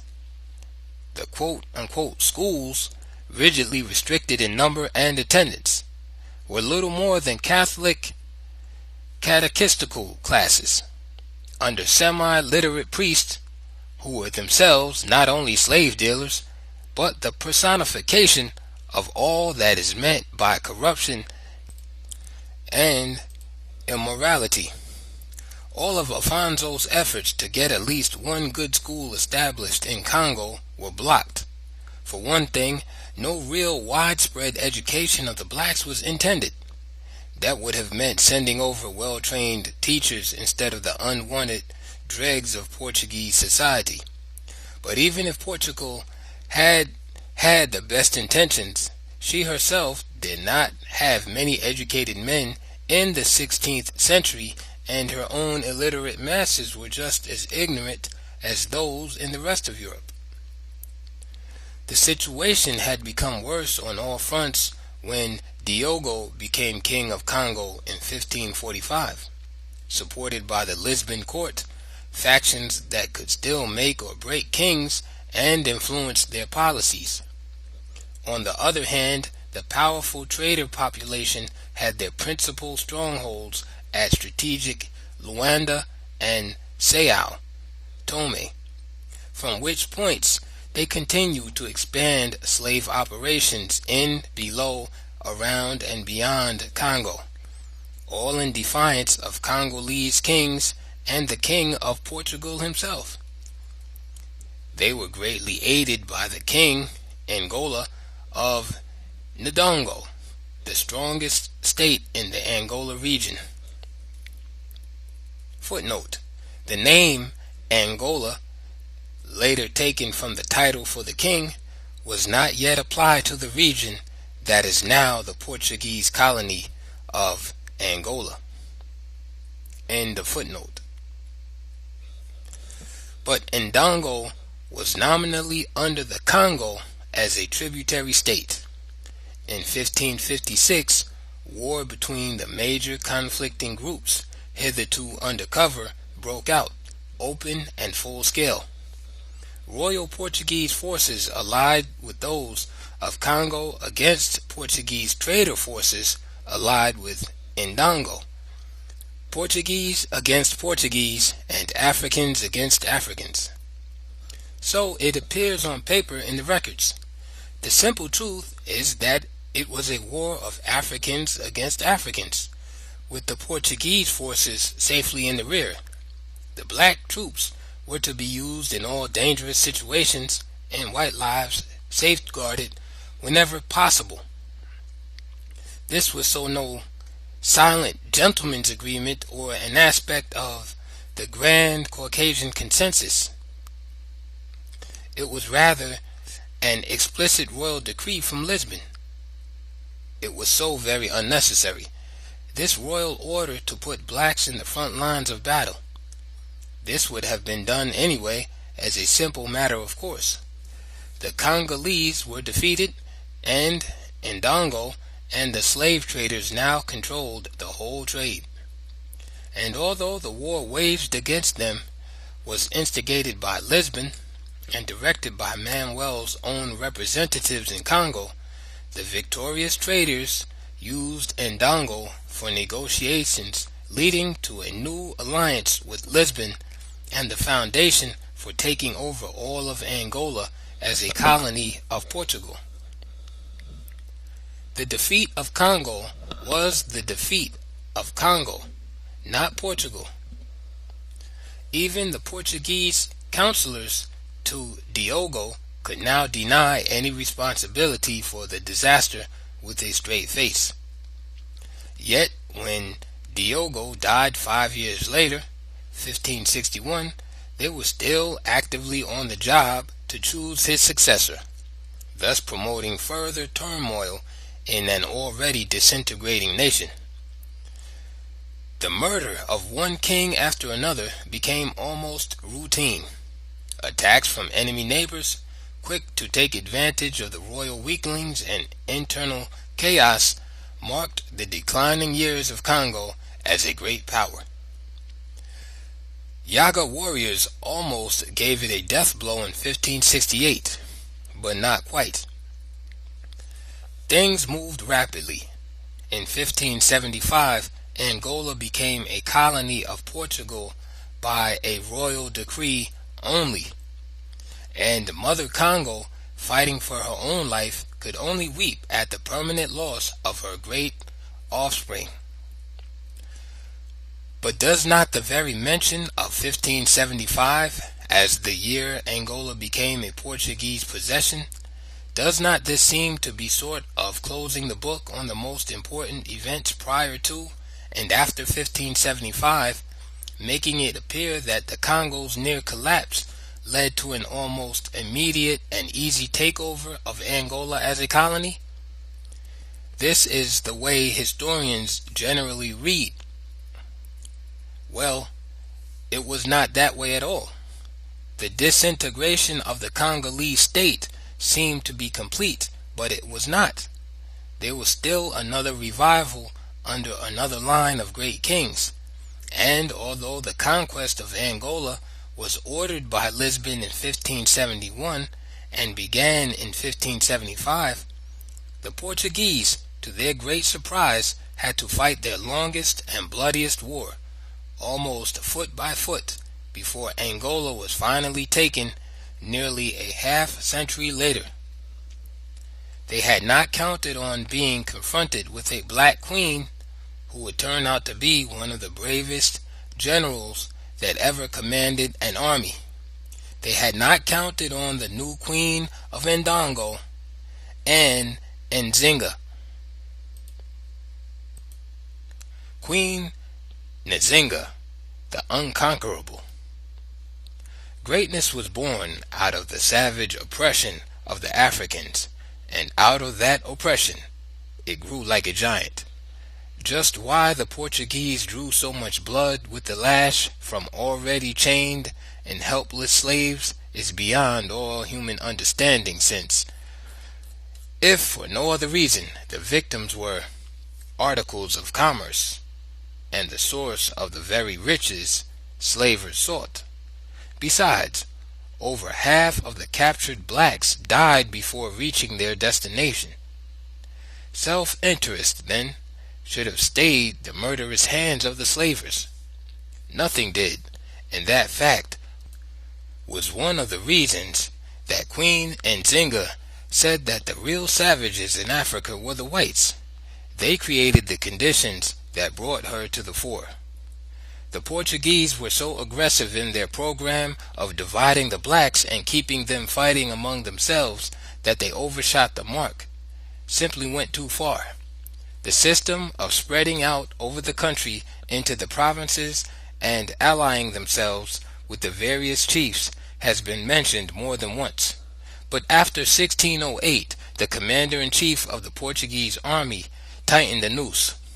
This was Bento Cardoso. Under his plan, Angola was to be further depopulated by a massive onslaught for slaves through a closely coordinated system in which every chief in the land would be quote-unquote owned by a Portuguese and directly responsible to him for a stated quota of slaves. This would bypass the Angolan king of Ndongo, to whom the provincial chiefs paid their taxes and slaves. This would also mean increased warfare between the chiefdoms in order to meet the increased quotas demanded by raiding into each other's territories. Chiefs failing to secure the required number of slaves were themselves enslaved. Over 100 chiefs and other notables were sold into slavery in a single year, and another 100 murdered by the Portuguese. Footnote: some accounts give 80 as the number massacred. End of footnote. We may safely assume that the actual number of chiefs enslaved or murdered was greater than that stated above, since the Portuguese, like other nations, generally cut casualty figures for the record. The situation to be considered here, however, is the widespread confusion and terror among a hunted and leaderless people. To make matters even worse, if that was possible, the half-savage Yaga, who would join anybody for their favorite game of looting and raping, became allies of Cardoso. The Angolan king, who had been cooperating with the slave traders, now saw himself being ruined on all fronts, losing his people and his profits. He therefore began to resist the Portuguese. The people, even though they knew that their king himself was a slaver, in sheer desperation flocked to support the war of resistance. Footnote: the people were actually rallying behind the king's sister, Nzinga, who had opposed him for engaging in slave trade. End of footnote. It paid off. Both the Portuguese and their Yaga allies were checked, and the war dragged on year after year. After Cabasa, the capital city, fell to the Portuguese, their losses had become so heavy that the new governor, who had been sent from Lisbon with firm orders to complete the conquest of Angola once and for all, nevertheless was forced to sue for peace without victory. The Portuguese had suffered a disastrous defeat by the blacks, but the official version and excuse was that there was general illness in their ranks. Yet the Portuguese insisted on holding Cabasa. The Africans therefore rejected peace proposals as a trick, and the war was resumed in a land of famine, where food crops and the slave trade itself had come to a standstill. In this desperate state of affairs, the fighting somehow continued, with both sides obviously weakened and in disarray. It was during this period, in 1619, that a new Portuguese commander managed to murder over 100 chiefs. At this point, the Pope intervened, insisting that the wholesale slaughter be ended and peace be pursued. In 1622, a new governor was sent from Lisbon to make peace. Portugal had been appointing governors of Angola for over 40 years without having control over it. The peace conference was held at Luanda. The black delegation was headed by the country's ablest and most uncompromising diplomat, Anne Nzinga, not yet queen, but sister of the king. The woman power behind a weak king, and the one responsible for inspiring the people to continue the war of resistance when every hope was gone, unless she herself had become their last hope.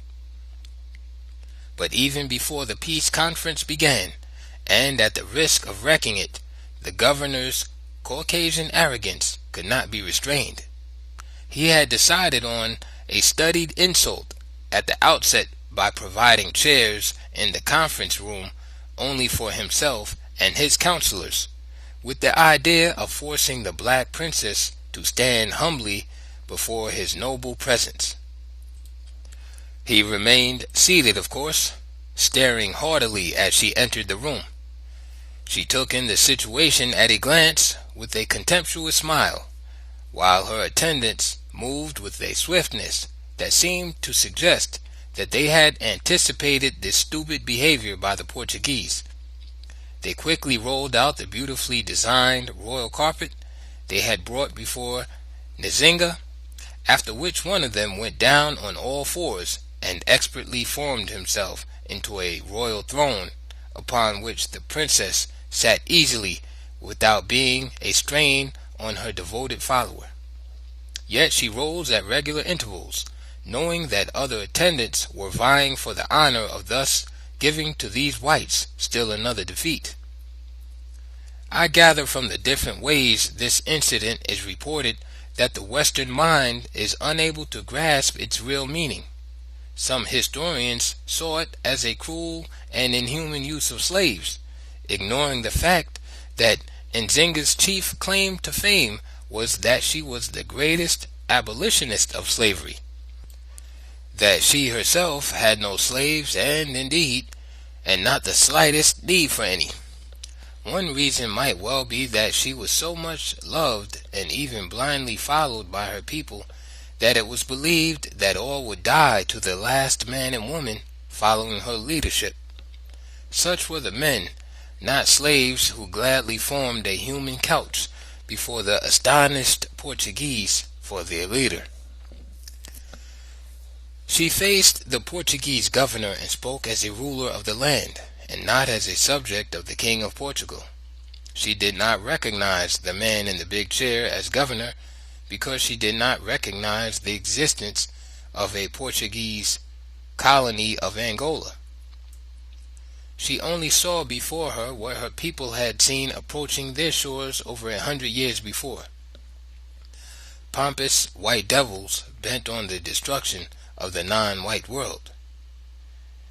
The Ndongo terms for peace were presented as uncompromising demands, and it was clear from the beginning that the Portuguese would have fared better with the man.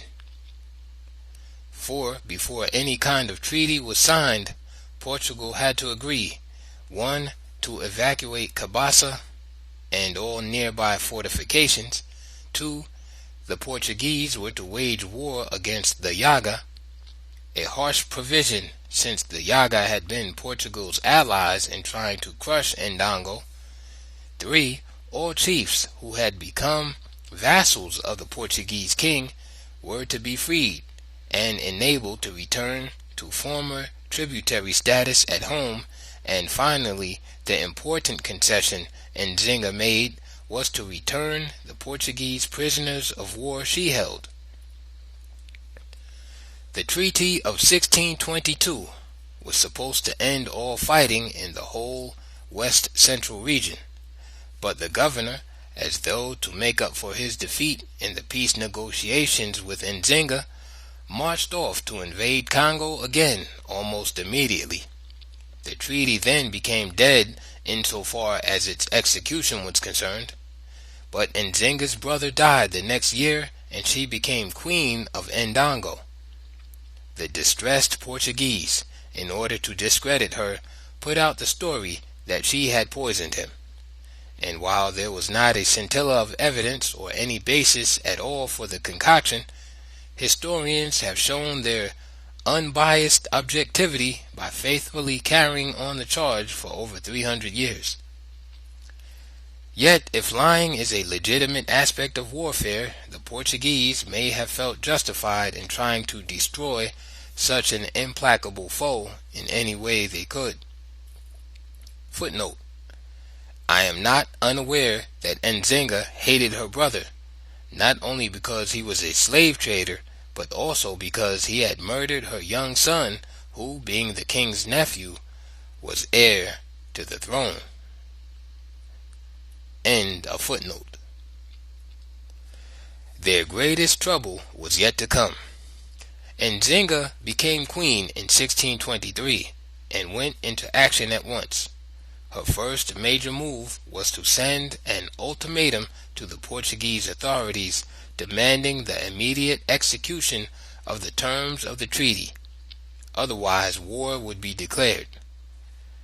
While the Portuguese were preparing to meet the Queen's armies, the Dutch fleet appeared as a new threat. The Dutch, themselves great slavers, certainly did not come as liberators of the hard-pressed blacks. Their aim was to break the Portuguese monopoly and secure their share of the slave trade and the mineral wealth of West and Central Africa. To further these ends, they used the blacks as other white people did and still do. So no time was lost in forming an alliance with Pedro II, King of Congo, in his war with the Portuguese. The Dutch had already captured 7 Portuguese slave ships at sea, sunk other vessels in the harbors at Luanda and Mpenda, and were raising hell generally. All this gave Queen Nzinga more time to prepare for the inevitable. She even reversed her demands for a Portuguese war against the Yaga and formed a military alliance with them herself. Knowing how very unreliable the Yaga were, she sought to make the alliance binding by promising to marry the Yaga chief, Kasanji, and adopting certain desirable Yaga customs. Nzinga's greatest act, however, and probably the one that makes her one of the greatest women in history, was in 1624 when she declared all territory in Angola over which she had control was free country. All slaves reaching it from whatever quarter were forever free. She went further, since it was clear to her that white power in Africa rested squarely on the use of black troops against black people. She undertook the first and only carefully organized effort to undermine and destroy the effective employment and use of black soldiers by whites. The first and only black leader in history who was ever known to undertake such a task. She had carefully selected groups of her own soldiers to infiltrate the Portuguese black armies, first separating and spreading out individually into Portuguese-held territory and allowing themselves to be induced by Portuguese recruiting agents to join their forces. The quiet and effective work of Nzinga's agents among the black troops of Portugal was one of the most glorious yet unsung pages in African history. For whole companies rebelled and deserted to the colors of the Black Queen, taking with them the much-needed guns and ammunition which she had been unable to secure except by swiftly moving surprise attacks on enemy units. The Queen's armies were further strengthened by the runaway slaves who streamed into the only certain haven for the free on the whole continent of Africa. To the Portuguese, Queen Nzinga had passed the last word in unheard-of audacity when she was able to influence scores of vassal chiefs to rebel against them and join the cause of their own race. This was too much. This woman had to be destroyed. It had to come to that. The Portuguese sent their ultimatum to the Queen from their Luanda stronghold, Portugal's Lisbon in Africa. It demanded the immediate return of all chiefs, soldiers, and slaves to Portuguese territory, that is, all who had fled therefrom. Refusal would mean war. The ultimatum concluded. The fact was that a state of war already existed since the Queen's own ultimatum of the previous year. The Portuguese were afraid to move against her then, and they were even more afraid to move against her stronger forces now. Although they continued to give the Dutch threat as the reason for delaying the required all-out attack. Meanwhile, the usual strategy of first instigating factional strife among the blacks was by no means forgotten. It was just that there was so much unity and patriotism in this dominant Angola state, so much fanatical devotion to this terrible Black Queen, that internal subversion was almost impossible. They tried to overcome all this by formally declaring that Nzinga was not legally Queen of Ndango, the throne vacant, and one of their own vassal chiefs, Idi Kiluanji, was declared king. The Portuguese marshaled all of their forces on land and sea, their special river fleets in particular, to crush Nzinga before the Dutch struck again. But the Queen herself opened the offensive, striking first at the Portuguese puppet king and his forces. The Portuguese captured her principal island stronghold in the Kwanza River in July 1626, thus dividing her forces, and by a swift encircling movement designed to capture the Queen, cut off her main supporting regiments and forced her not only to retreat but to withdraw from her country. Joy reigned at Luanda and Sao Tome. With Nzinga's flight from Angola, it appeared that the black menace was over and victory complete. Idi Kiluanji was crowned King Philip I of Ndango. The solidarity of the blacks remained unbroken, however, and their loyalty to Nzinga remained steadfast. She was just away a little while, and would soon return. Any child in the most distant bush could tell you that their queen was just away on business.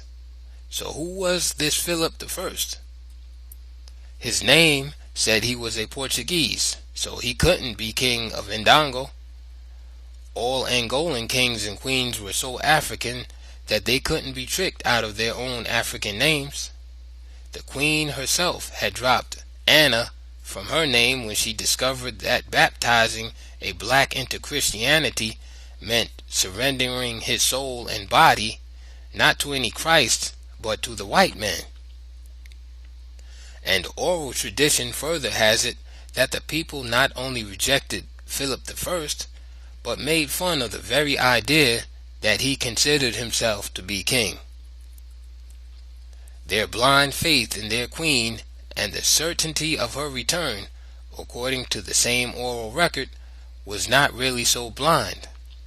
Those who understood the coded drum messages spread the news that all guerrilla attacks which occurred throughout the land were attacks which were personally directed by the queen, and that in fact she was raising a new army of liberation. Her loyal chiefs and people in Ndango were to stand by, ready. The written record, no matter how slanted, supports the oral, for in November 1627 she crossed the borders back into her country at the head of a strong army, made stronger and stronger as her loyal chiefs and wildly cheering people, including her fanatically devoted freedmen, flocked to her standard as she swept forward to recapture the Kwanzaa stronghold held by Philip the First and put him to flight. The Portuguese continued to be amazed at this display of black unity, and under a woman's leadership at that. Black unity was now seen clearly as black power, and that meant an unconquerable people. The Portuguese were resolved to break that unity and the power that developed from it. The revolt against them had become general as Nzinga's victorious forces advanced. The Portuguese retreated to their own strongholds on the coast, giving the Dutch threat as an excuse, and not the threat of being annihilated by the Queen's forces. But as there was in fact no imminent Dutch threat, the Portuguese regrouped and strengthened their forces for an all-out war to destroy Nzinga, and this time not to cease fighting until this was done. They began by giving orders and offering a big reward for her capture, dead or alive. Their slave troops, still the backbone of the Portuguese armed forces, were given the special inducements of land and freedom for her capture. Realizing that such an all-out attempt to capture her meant that countless thousands of her people would die in her defense, she outwitted the Portuguese again by slipping out of the country, instructing her lieutenants to spread the word everywhere that she had fled the country, mistakenly entered the territory of an enemy, and had been killed. To give point to the story, there was general weeping and mourning throughout Ndango.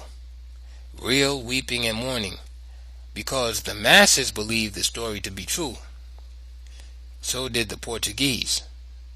The only reason for the war having been removed by Providence, the bishop could celebrate a special mass in celebration of this special blessing, and the colony of Angola could at last be organized after over 50 years of obstruction. All things now seem to be happy and going well according to the original grand design. Then, in 1629, the Portuguese stood aghast when Queen Nzinga burst upon them from the grave, sweeping all opposition before her. She brought in her fierce Yaga allies with her, apparently willing to do even this to defeat the whites. The Portuguese were completely defeated. She had not only retaken her own country, but had meanwhile become queen of Matamba also, having replaced the weak queen there. Nzinga was now an empress of two countries. She now redoubled her campaign against slavery and the slave trade by making both Ndango and Matamba havens for all who could escape from the slaver by rebelling or otherwise. Footnote: Queen Nzinga's anti-slavery crusade did not mean that she herself did not hold her own captives in bondage, including the Portuguese. The Portuguese had changed the nature of slavery into a racial pattern, and Nzinga was particularly ruthless with captured black chiefs who were allies of the whites. She did not hesitate to sell such chiefs and their followers into slavery. End of footnote. Chiefs engaged in the traffic in nearby states now stood in fear of her wrath. The Portuguese saw the handwriting on the wall. In order not to lose every foothold in the area, Lisbon suddenly remembered that it had never carried out the treaty signed with Nzinga in 1622, and declared that Portugal's wars against her had been unjust. High-level embassies were sent to the Queen in 1639 in efforts to effect a settlement. Nzinga received them, listened to their protestations of eternal friendship, and went ahead with determination in reorganizing both of her kingdoms and undermining colonial rule in areas held by the enemy. That every white man in Africa was an enemy of the blacks was a matter about which there was no room for debate in her mind. Even the holy robes of the priests in Angola not only covered their real mission as agents of empire, but also covered their insatiable lust for the black bodies of their helpless slave girls. Footnote: The Queen was further outraged over the success of the Portuguese in capturing both of her younger sisters. This gave the enemy a most powerful bargaining weapon, yet she continued to reject all of their principal demands, with the result that her sisters, to whom she was deeply devoted, remained in captivity for many years. End of footnote. She had been forced by the actualities of black-white relations to distrust all whites, along with their tricky treaties.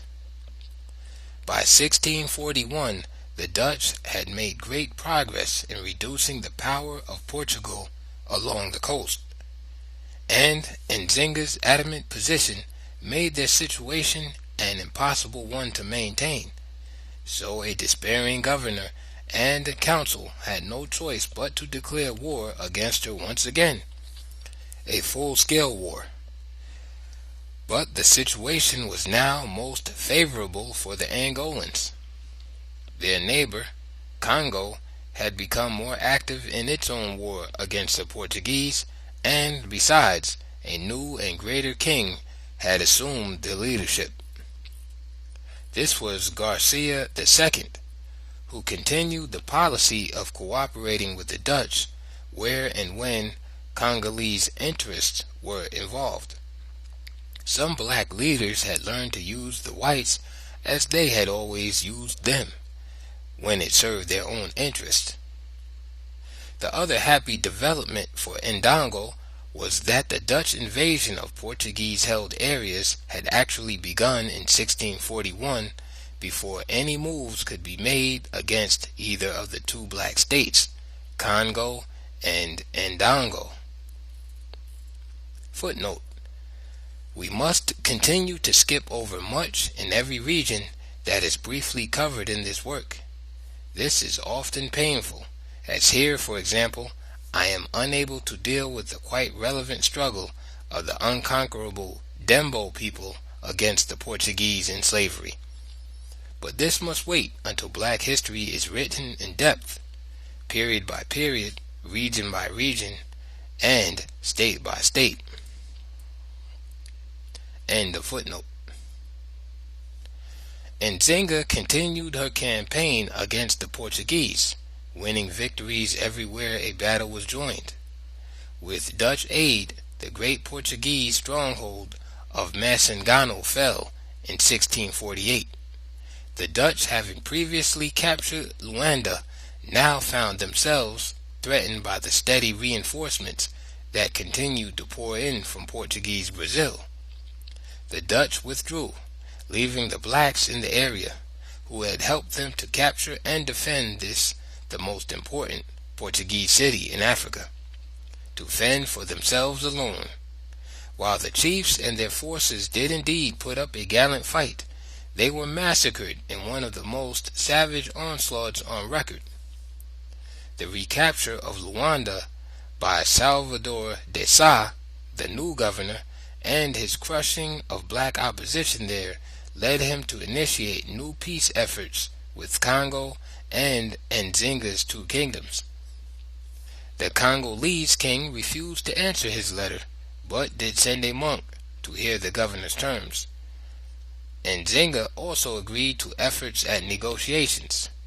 These gestures by the two African leaders led Salvador de Sá to advise the King of Portugal that all the African states were cowed and their power broken. He knew better, of course, for even the chiefs and their people in his own Portuguese-held territory were still fighting on despite the massacres, and probably because of them. If the Portuguese had been able to conquer either Congo or Ndango Matamba, no peace offers would have been made. Hadn't they tried it over and over and failed? To be able to conquer both now was out of the question. So the old conquest route was being tried again. The beguiling smiles and protestations of friendship, finding concrete expression in negotiations for peace.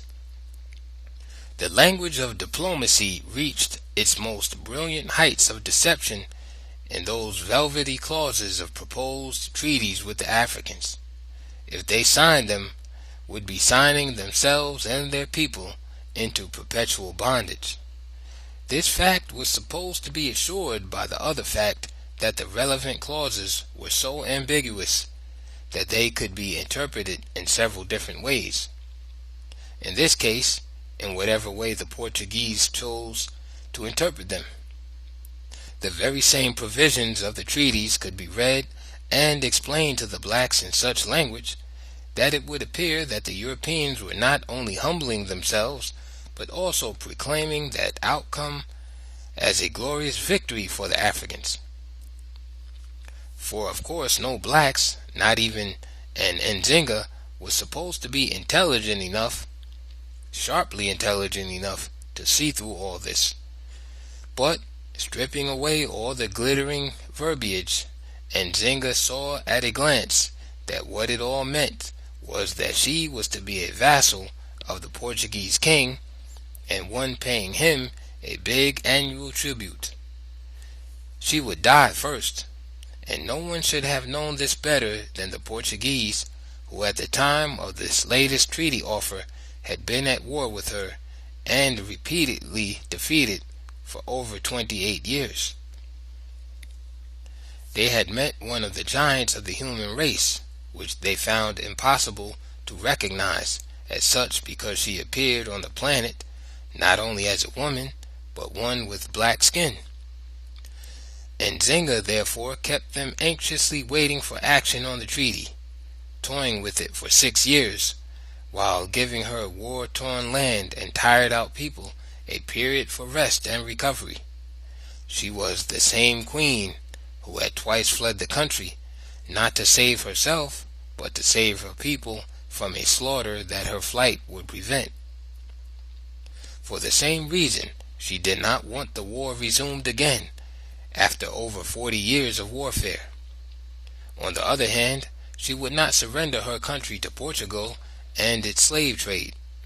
The areas of Angola they still held, including the important islands of Luanda and Sao Tome, belonged to the Angolan people, and some of these areas belonged directly to her own kingdoms of Ndango and Matamba. Finally then, in 1656, Tired and weary from 4 decades of relentless struggles, she signed a treaty that was revised and made acceptable to her. Her greatest concession allowed the Portuguese puppet king, ID, to head the territory conceded to them. There were 7 more years of a busy life for Queen Nzinga. Pushing Reconstruction, the resettlement of ex-slaves, and undertaking the development of an economy of free men and women that would be able to succeed without the slave trade.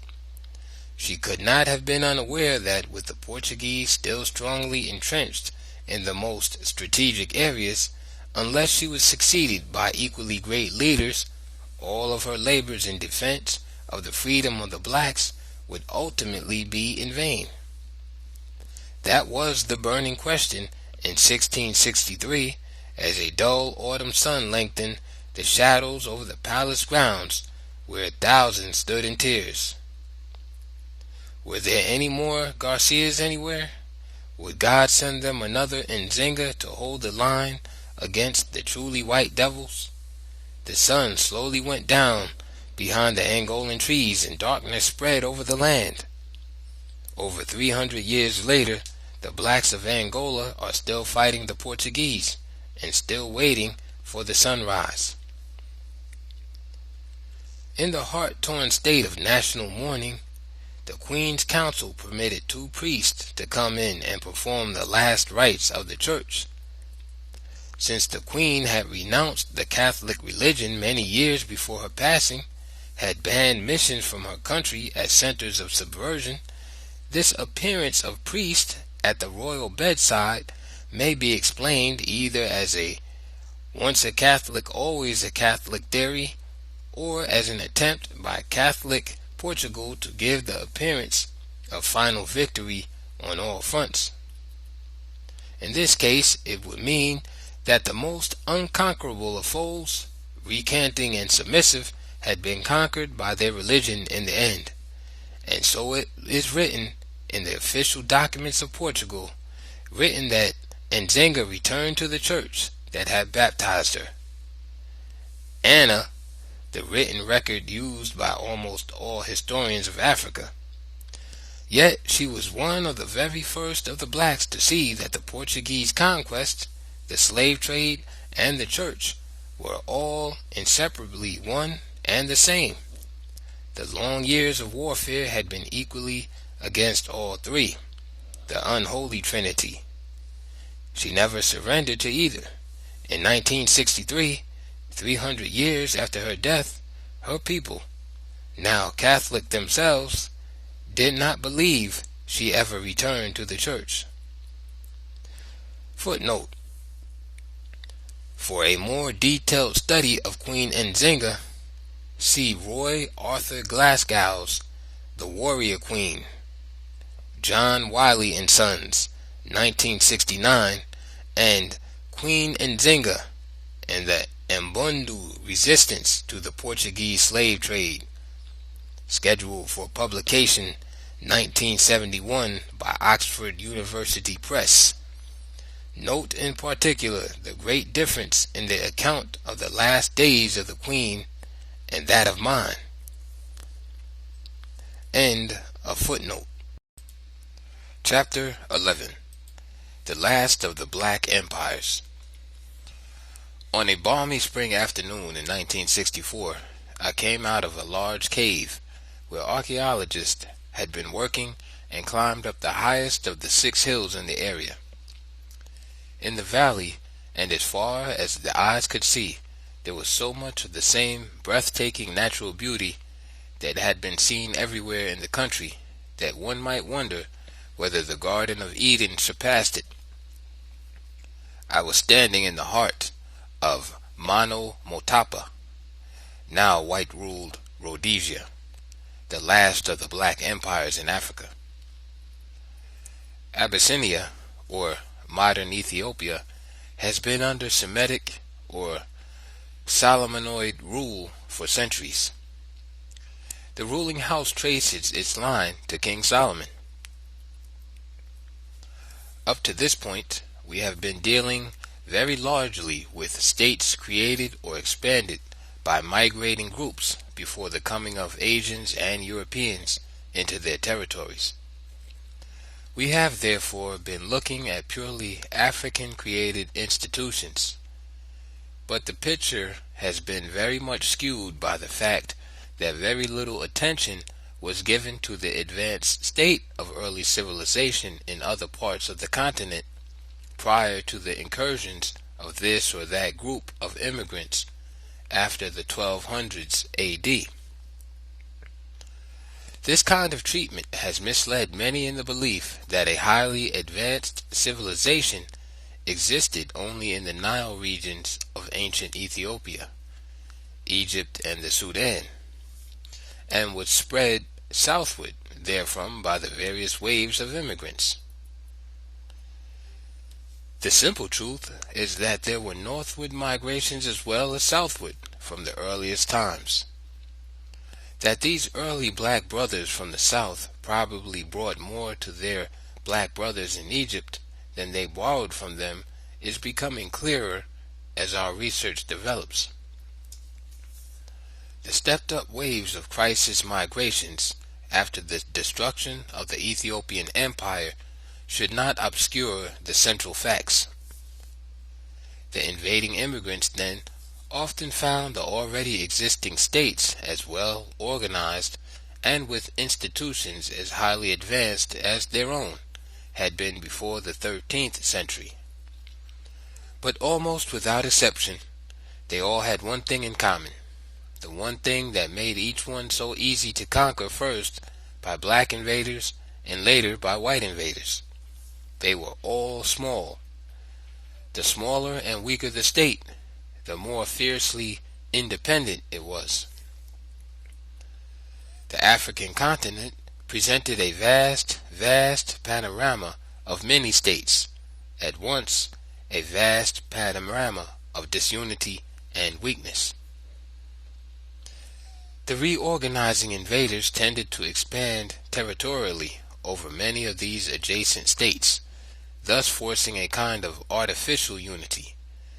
Unlike the Cuba of Siam and the Angola of Nzinga, few undertook the great task of developing a sense of national community among the many diverse groups that made up the state. The Vakaranga immigrants who developed the empire of Mano Motapa followed the general practice of establishing effective political rule while promoting economic development. As forecast above, however, we shall look briefly at the people and their civilization some centuries before the Vakaranga advent in the early 1400s. The land and the people to be covered by the empire extended from the north above the Zambezi River, included Rhodesia, westward to the Kalahari, eastward over Mozambique to the Indian Ocean, and southward into the Transvaal in South Africa below the Limpopo River, Vembe.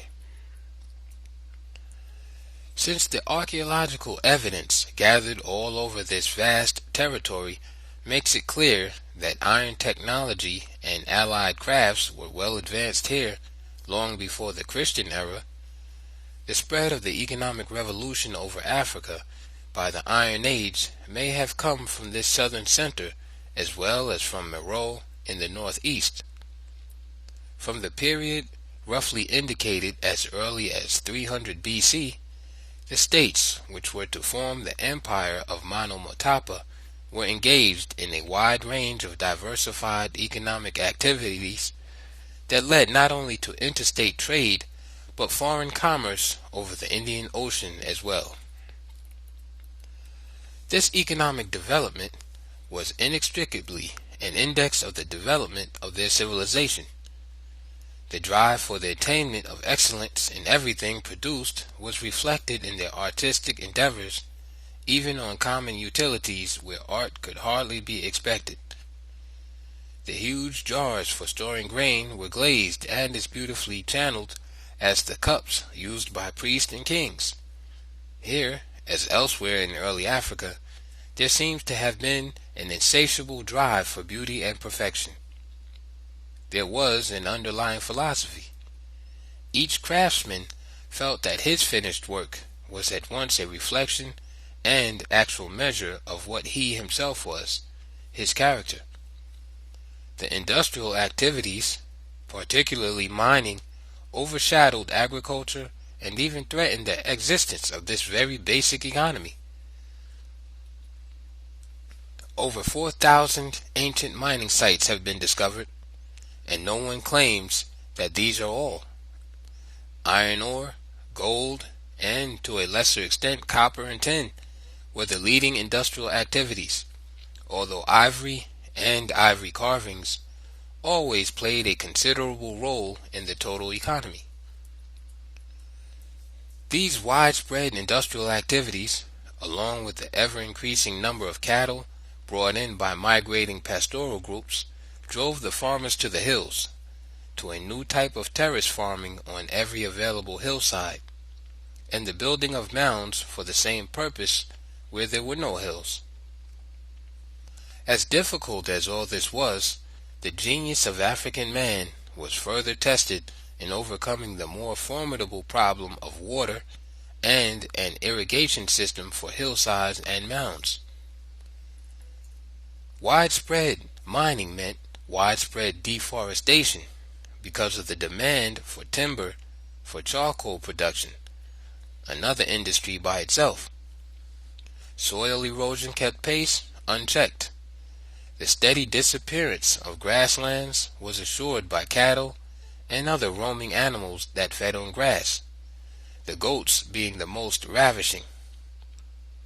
The agricultural life of the country was sustained by intensive terrace farming in the northeast region, of which Nyanga was the center. By 1200 AD, production and international trade had already reached the high level affluence that was to attract Arabs and Europeans to this land. Gold was the leading export commodity, although there was also a great demand in India for the superior type of ironware processed in Mano Motapa.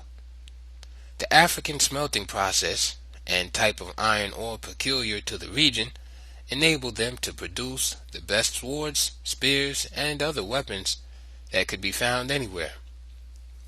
The iron industries created an economic revolution, not only in warfare, but also in the production of farming tools, household and kitchenware, and better mining tools. The crafts of blacksmiths, goldsmiths, coppersmiths, and tinsmiths were the most important, each being a well-organized secret society.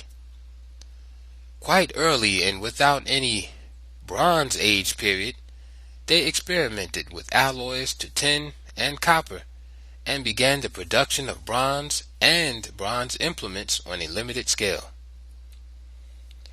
The widespread pottery finds of so many different types indicate the vastness of their ceramics industries. The decorative designs of all pottery, as well as on all other artifacts found, seem to tell us that all of these early craftsmen were artists also. That there were many other highly skilled and professional classes is evident from the total cultural record these early blacks left behind in southern Africa. The several thousand mining sites of so many different kinds, iron, gold, copper, tin, suggest expert prospectors, just as the ruins of nearby temples and other beautifully designed stone structures tell us that there were great black architects and stone masons here, just as they had been in Black Egypt when the first pyramids were built there. But the ancient ruins of so many cities, towns, and villages are the stony pages of the unwritten history we seek. And just as written records of black history were destroyed, here too in Mano Motapa, the first Arabs and Europeans to find these long since deserted sites undertook wrecking and destroying operations on a scale beyond belief. These were your modern men, your civilizers of other men. Hidden and lost in the tangled vines and trees of forest, many stone temples were still defying the centuries of passing time and standing in all the dignity of their colonnaded beauty until the 20th century, when they were wrecked by the same people who had wrecked the race of the builders. The fact that almost all of these ruins were located in or near gold mining areas enabled some writers to quote-unquote explain that the wanton destruction was carried on in a feverish search for gold. But anyone viewing the nature and scale of the demolition of the massive stone structures would find it difficult to see how the search for gold involved the destruction of buildings. Their efforts were in vain, however. So much could be reassembled, reconstructed. So much could not be destroyed at all. There was, therefore, a record left, written in stone, a record that tells the story of blacks who were building a highly developed civilization in southern Africa during the same ancient period that their brothers were amazing the world by their advances in northern Ethiopia, Egypt, and its southern region, Sudan. The Empire Builders. We have been establishing that the high civilization of Mano Mopada, for which the invading Vakaranga have been credited, antedated their coming by at least 1,500 years. During this long period, before the Rasvai chiefs led their people into the region in 1400, there were many changes and improvements in the methods and styles of the various crafts. The changes are shown by determining the period of such artifacts as pottery and the architectural designs of buildings. The Vakaranga simply continued to build upon and further developed pre-existing states. Their greatest achievement was in welding several strong states and some lesser ones into one great empire. Their second greatest achievement was the reclaiming of the seacoast lands that had been leased by the states to Asians as trading posts, but over which the Asians had gradually assumed absolute sovereignty. It is the same old story of the same techniques of penetration and domination that had to be repeated over and over in these pages as we moved from country to country. Ethiopia, Makoria, Alwa, Ghana, Malai, Songhai, the Maasai states, Congo, Angola, Cuba. All were destroyed as a direct result of the first trading post footholds established in their lands. And so it was for the other states on the continent, large and small. None withstood the sirens' songs of the fabulous riches to be gained from trade. As the history of this region of Africa is generally written, one gathers that the advanced cultures on the seacoast and key islands were of Asian origin, the black barbarians being confined to the interior. The fact is that, while readily granting concessions for trade and settlement to the Asians on lands along the Indian Ocean coastline, Africans did not withdraw, but remained as active sea captains, sailors, traders, boat and shipbuilders, and, in short, in all the ongoing occupations along the coast. The builders of stone cities in the interior also built were Arabs. Indians and later Portuguese settled at Sofala, Chinde, Quelimane, and farther north at Kilwa. When the cattle-breeding Vakaranga came into the country under the leadership of the Rasvai ruling clan, they found the indigenous people more highly advanced than themselves. The fact that so many of the states came into prominence between 13th and 16th centuries were further reorganized and expanded by newcomers has tended to obscure the pre-existing civilization upon which the immigrants built. There were several kinds of invaders. Some were from a homeland only recently broken up. They could make immediate contributions from their own society of whatever was new and advanced, whatever skills or technologies that had not been lost or forgotten. Other migrating groups had been on the move from one settlement to another for so many generations that they had lost some of the most essential elements in the heritage of their distant forebears during these constant movements from place to place. Movements which were the most potent factors in disintegrating civilization itself. And still other invaders were ruthless barbarians, pure and simple. Even these, after being absorbed by an advanced population, were often given the credit for the new advances made by the state. Some of the societies in this great region were on different levels of development.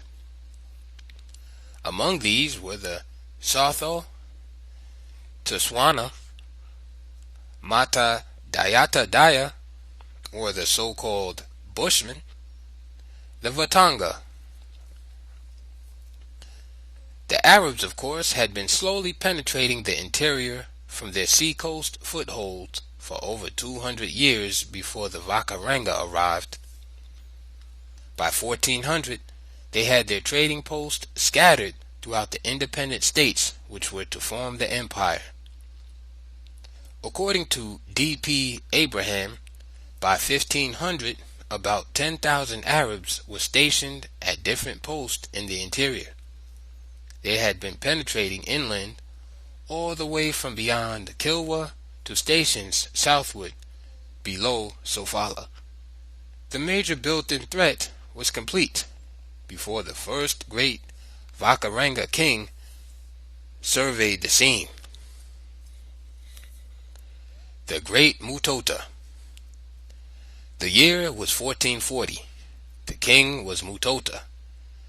In just about any other land, he would be known to history as Mutota the Great. He and his council were apparently quick to see that even the most advanced states, each standing independently and alone, were doomed unless unified into a single nation with a strong central government. This should be achieved by voluntary association if possible. The divisive influence of the Arabs operating in the capitals of the respective states had to be obvious, as they appeared not to feel it necessary to be either as secretive or as subtle as their Portuguese enemies. Both the Arabs and the Europeans had one thing in common, however. Both had the deeply rooted conviction that they knew the blacks and that their power over them and the continued ability to garner their endless wealth rested squarely on keeping them divided and continuously at each other's throats. No one except the blacks themselves needed any argument to show that black unity meant black power, and black power meant an end to white domination, Eastern and Western. Mutota and the new leaders saw and understood this very well. They knew where almost all the gold, copper, iron, and tin had been going from over 4,000 mines. They knew how all the stratagems used by the blacks to bar the Arabs from the interior had failed, and would continue to fail as long as the Arabs controlled all overseas trade by controlling the entire seaboard, and having done so unchallenged for so long that they now claimed sovereignty over the whole coastal area. Therefore, Mutota in 1440 began the campaign to carry out his own, quote-unquote grand design, a great plan that aimed at nothing less than uniting blacks in a vast empire that cut across South Africa below the Limpopo River, covered Rhodesia with an indefinite boundary beyond the Zambezi River in Zambia, and over Mozambique to the Indian Ocean, sweeping southward again to repossess the entire coastline fronting the new empire. Now, is all of this the same version as given by Abraham and other Western historians? Would an Arab historian, no matter what the facts might be, present it this way? Of course not. The Western historians, employing their usual club to crush rebellion from the master's viewpoints, would proclaim sheer romanticism.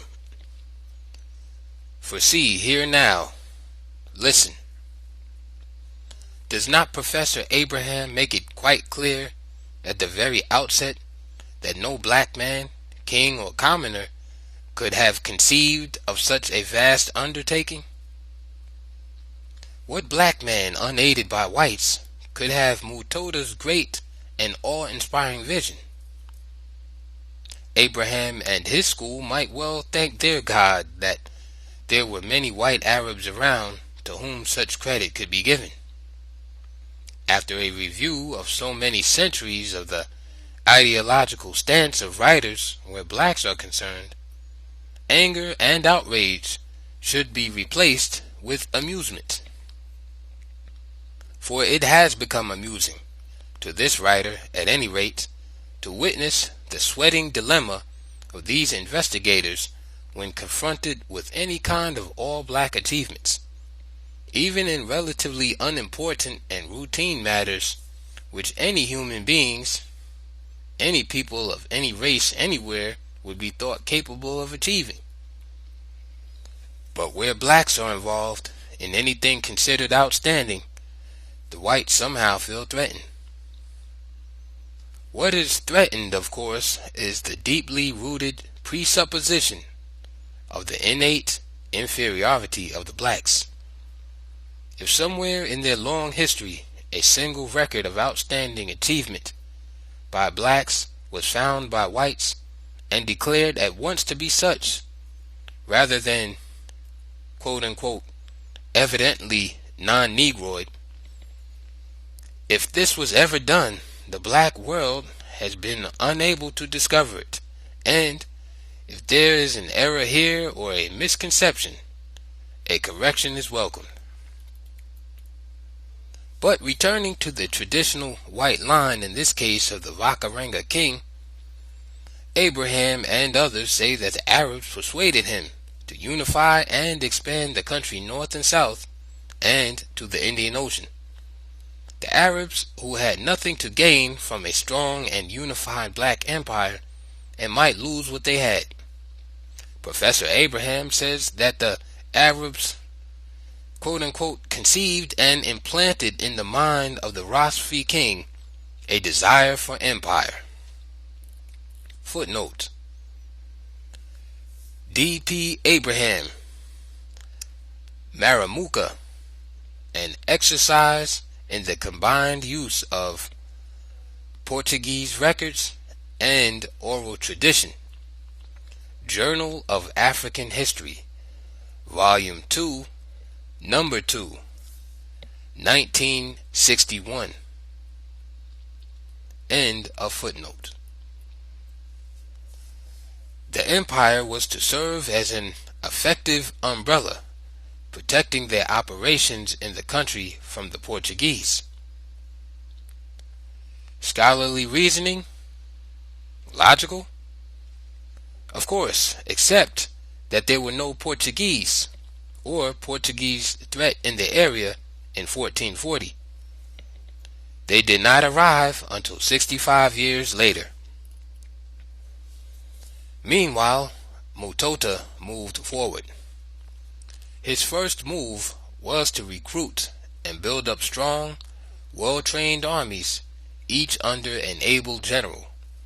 He displayed the mark of a great executive by his keen insight in the evaluation and selection of men for posts of high responsibility, and in so doing, securing the active support of the great council of the realm. It is significant, too, that his leadership strategy included recruiting soldiers from the surrounding states which were not yet a part of the projected empire. Another important move was to secure unity through the voluntary association of as many states as possible before any conquest by force was attempted. The usual African pattern of empire building was followed. All states joining the imperial union were not only assured of autonomy, but special rights also, such as membership in the Great Council of the Empire, a privilege denied territories that had to be conquered. With these policies reaffirmed and settled, Mutota's formidable armies began their sweep in the different planned directions and fields of operation. The main drive was northward under the command of the king himself. Within 10 years, all territory between the Limpopo in South Africa to the Zambezi had been brought under imperial rule. The great undertaking was far from completion when Mutota died in 1450. The objectives had been worked out in detailed specifications of a blueprint for expansion, unification, and development of a great empire composed of great states. Unlike most of the societies we have been studying, the Vakaranga clans had become patrilineal. Therefore, Mutota's son, rather than his nephew, was the successor to the throne. This was a happy circumstance, since the son, Matope, turned out to be as great a statesman, king, and general as his late father. He had the greater task because some of the most powerful states in the blueprint had yet to be won, and breaking Arab control over the sea coast, the greatest undertaking, had not yet been achieved. Matope assumed the leadership aggressively, having the good fortune of securing the same loyalty the ablest generals had given to his father, supported by fanatically devoted soldiers. This was no accident, for Matope himself had been a popular young commander during his father's reign. Above all, Changa and Tagwa, two of Matope's greatest generals, were his friends. The armies were reorganized, strengthened by relentless training, and expanded. This display of both strength and unity among the blacks puzzled the Arabs. This was something new, amazing. They had a long history of dealing with blacks, and nothing was better known than the disunity, mutual suspicions, and the hostility of one group toward another. So how to explain this spectacle of over 30 different tribal groups forming solid phalanxes of unity under black leaders? Moreover, the Arabs, who had always maintained their own black troops under Arab officers, were barred from joining the imperial forces by both Mutota and Matope. All this was seen as a very real threat to the powerful commercial position the Arabs had in all the hitherto independent states, as well as the equally powerful political influence they enjoyed at the capitals of these states, not to mention their independent status on the coast. Matope's campaigns for the unification of many states into one empire was not easy, for although the Arabs pledged and proclaimed their undying loyalty to the new emperor as this mission of empire building advanced, some of the key states that formed the empire were Mbire, Uniswa in the southern region, Chidema, Utanga, Barwe, Manyika, Madanda, Shirangoma form the eastern and southeastern region. It took 30 years of unremitting efforts to complete the empire of Mano Motapa, with its long eastern border bathed at last by the Indian Ocean. Every detail of his father's specifications having been carried out in full, a weary emperor, worn out by the task, retired for the final sleep. The year was 1480. What would happen now? The great imperial system had been completed. Black unity had been achieved among numerous language groups on one of the widest scales in history, from Zambia down into South Africa. Cities of stone dotted the land. The Zimbabwe cities north and south were the deathless symbols of a people's greatness. The long wars of expansion seemed to have stimulated economic development rather than hindered it. The government had gained a more direct control over the mines and mining industries, and this meant more control over the Arabs in the interior and on the coast, especially at Sofala, Kilimani, Senya, and Tete on the Zambezi. The agricultural system was actively promoted by the central government, and indeed, just as the vast building operations that produced the amazingly beautiful temples and huge structures such as the Great Zimbabwe were all government sponsored, so were all the other craft industries. Active government sponsorship, promotion, or encouragement in all these fields did not necessarily mean government ownership or direct control.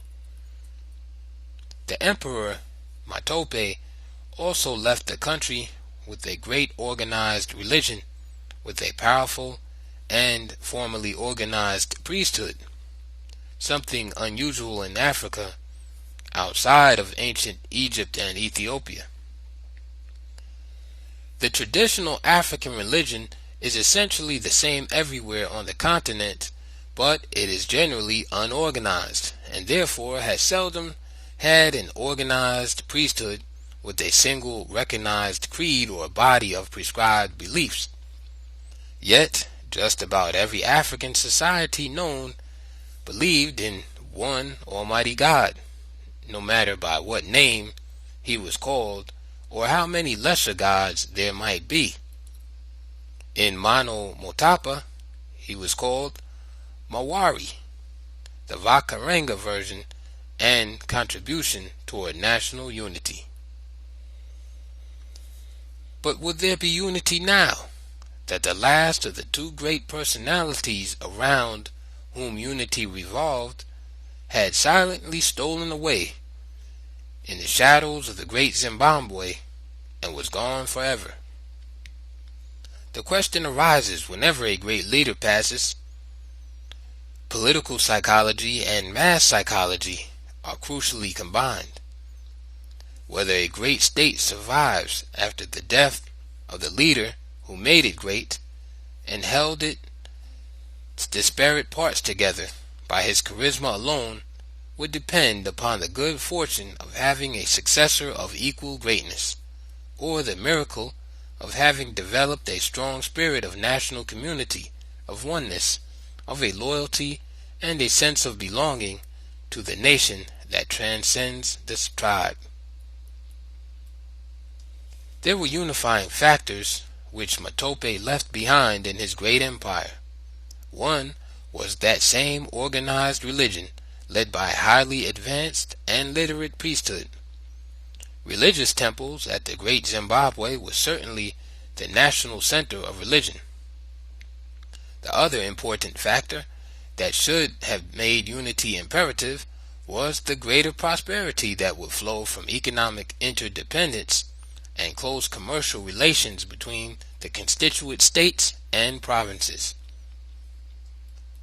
The great system of roads and highways, instead of being recaptured by the bush and forest after serving their initial military purpose, could have been converted into permanent national highways crisscrossing the empire and thus serving as the indispensable communication links for administration, trade, travels by the people, and, in short, unification. Other factors that should have been a solid foundation for black unity were the similarity of their social institutions and the absolute sameness of their constitutional system. Yet, with Matope's death, the empire began to break up. Why? Notwithstanding all the forces mentioned above that should have made for unity and stability, the actual fact is that the traditional African political system was fundamentally and structurally anti-empire. The very circumstance of the endless process of segmentation, of forever splintering off to form little independent mini-states, developed a built-in disunity, reinforced by the attending growth of different languages. But self-government in each little state and in every village of the smallest state or chiefdom was a way of life, not a theory. Chiefs and elders, as we have seen, were leaders, advisors, and representatives of the people, and not their rulers. The same operating principle prevailed when a group of states united to form a kingdom, and kingdoms united to form an empire, but with a disturbing difference. Centralization tended to erode local autonomy, tended to transfer chiefs from the control of their people to the control of the central government. In the case of conquered territories, this change was abrupt and painful, and it was one of the principal reasons for later rebellions and the breakup of kingdoms and empires. Therefore, to say that Arabs and Europeans, let us say it again, were solely or even mainly responsible for the destruction of all great African states would be glossing over or attempting to ignore the principal internal factor, disunity. What the whites did, Asians and Europeans, was to appraise this continent-wide disunity and quote-unquote cash in on it to the fullest extent possible. They did not have to divide and conquer, even, for the blacks were already divided, just as though they were waiting for the foreign conquerors to come. The foreigner's role was to intensify the disunity, to promote the suspicions and hatred that developed from it, and to check any tendency or movement toward unity among the blacks. Footnote: this strategy of the whites is as clear and unmistakable today as it was centuries ago. It is an aspect of what I have referred to as the quote-unquote grand Caucasian consensus. Yet blacks appear to be heedless of it. End of footnote. All the Arabs had to do in Mono Motapa was to move swiftly during the period of mourning, confusion, and uncertainty following Matope's death. Advisors would surely be needed at the various provincial capitals more than ever. Surely. From these key bases, they actively furthered the destruction of an empire, the very existence of which was a threat to their own power position within it. It was more than a threat, for had not Matope's sweep to the Indian Ocean reduced their control there, leaving them with only 3 trading stations? The Africans already, having the every province for itself psychology, were simply urged to do more speedily what they were doing more slowly in their own way. of Changa and Tagua, it must be said to their honor that both remained loyal to Motota and Matope throughout their lifetime. Devoted servants, able generals, and finally governors of two of the most important provinces. A period of devoted service extending over 40 years. Now, however, there appeared to be no reason or even a possibility for transferring the same loyalty and love to Nyahuma, weak son and successor to the great king. The Arabs hastened to exploit this in Guniusua, where Changa was king, with aspirations to become emperor. Tagua, king of Mbire, supported his longtime friend and colleague in the imperial venture. Both occupied the most favorable position for rallying support, for they held the southern region, which was the first center of Karenga power, the center from which the expansion spread, and the location of the first Zimbabwe capital. The Arab strategy must not be overlooked. Beyond the consideration of greater concessions from the winning side, they did not care which side won. They worked for and supported all sides, each against the other. None wanted a strong empire, but they wanted Changa to launch a war against the existing empire under the pretext of building a greater one than what was possible under the new emperor Nyahuma. The Arabs in the north, of course, would urge Nyahuma to crush the pretensions of the upstart Changa in the south. Arabs in both regions did more than just advise. They backed their respective rulers with money and materials and men. Black men, that is. The Arabs owned private armies of black troops. Thus, the Arabs and later the Europeans were always able to send into battle still more blacks against blacks. So now Changa, grown old and uncertain, was given an entirely new vision of greatness. He could not only capture the empire and become as great an emperor as he was a general, but in doing so he could create a great brotherhood of Arabs and Africans, a brotherhood in which Arabs would be his faithful servants as citizens. To crown it all, and in testimony thereof, he was given the unprecedented honor of the Arab title of Amir, so that, as in the case of the immortal Caesar, his very name, Changa Amir, would mean emperor forever. This flattery was too much for the old man to withstand. The new Changa Amir concluded his war against the central government with victory and the death of Nyahuma in battle in 1490. It was again the same old story of the wars that followed, the internal chaos during the rise and fall of one section of the empire after another. The murder of Changamir, or in short, the fragmentation of the empire until what remained was the much reduced northern region and about 600 miles along the Indian Ocean to an inland depth of between 200 and 300 miles. In this much reduced and weakened state, Mano Matapa had to meet a still more ruthless enemy when the Portuguese arrived in 1505. They were aggressive. Their original aim to replace the Arabs first, to break and take over their commercial and political power in all of the now disunited kingdoms, was ruthlessly pursued. This, it will be recalled, was implementing the original grand design that began in Congo and Angola.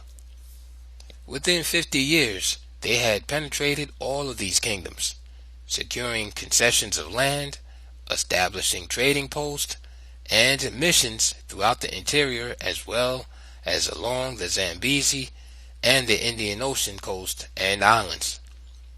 The Arabs did not take all this without a fierce struggle, largely centered around attempting to incite the blacks against the Portuguese, and thus creating further chaotic situations, out of which they hoped somehow to emerge on top. The murder of a Portuguese priest at the court of the Mono-Motapan Emperor in 1561 was just what the Portuguese needed as a reason for open intervention with eventual Portuguese sovereignty over the entire region. It was an old trick, well known and practiced by the secret agents of great powers, to sacrifice one's own fellow citizens in a foreign land, if by so doing the larger ends of the state might be served. The Portuguese version that the priest's death was quote-unquote engineered by Mohammedans of Mozambique may have or may not have been true. The Portuguese themselves may have done it. This death then meant that the honor of Portugal had been challenged. Instead of attacking the Arabs charged with the crime, however, they directed their pretended outrage at the tottering Black Empire with military intervention. In 1575, an ultimatum, disguised as a treaty, required the emperor to expel all Arabs from the country, grant more land concessions for Portuguese gold mining operations, more trading posts and missions, and finally in 1629 the great objective was reached when the Emperor Muaora acknowledged the King of Portugal as his overlord and became his vassal. Portuguese Caucasianization of the blacks had begun early by having all chiefs, kings, and emperors replace their African names with Portuguese names. There was therefore a long line of emperors: Sebastianos, Felipes, Domingos, and Afonsos, here as in Congo and Angola. Footnote: I have been referring to name changing throughout the book, yet I doubt whether blacks in general fully realize the role this played in loss of the sense of self-worth. End of footnote. The Portuguese land grabs all over the region meant that they were not content with political overlordship and commercial supremacy, but were physically taking over the absolute ownership of the lands of the people in all areas. When the Emperor Domingos summoned up enough courage to resist the onslaught in 1663, he was murdered. This was the year Queen Nzinga died, and Portugal now felt unchallenged. Meanwhile, the Portuguese were riding so high and mighty that they had set up their own capitals in the interior at Massapa and in Manyinka, centers of general administration and commerce. The great Zimbabwe capital city of the empire became a mere shadow of Portuguese power, useful only in carrying out their orders, and, as was the case with the other towns and cities, began to disintegrate toward a state of ruins as the gold wealth of the nation was taken over and depopulation of the country by the slave trade spread. The highly organized African religion under a priesthood that had been so powerful that it had blocked the spread of Islam for over 200 years was now swept aside by the aggressively pushed Christian missions in almost every village. In 1693, the seemingly all-powerful Portuguese were amazed by the rapid development of an unexpected phenomenon.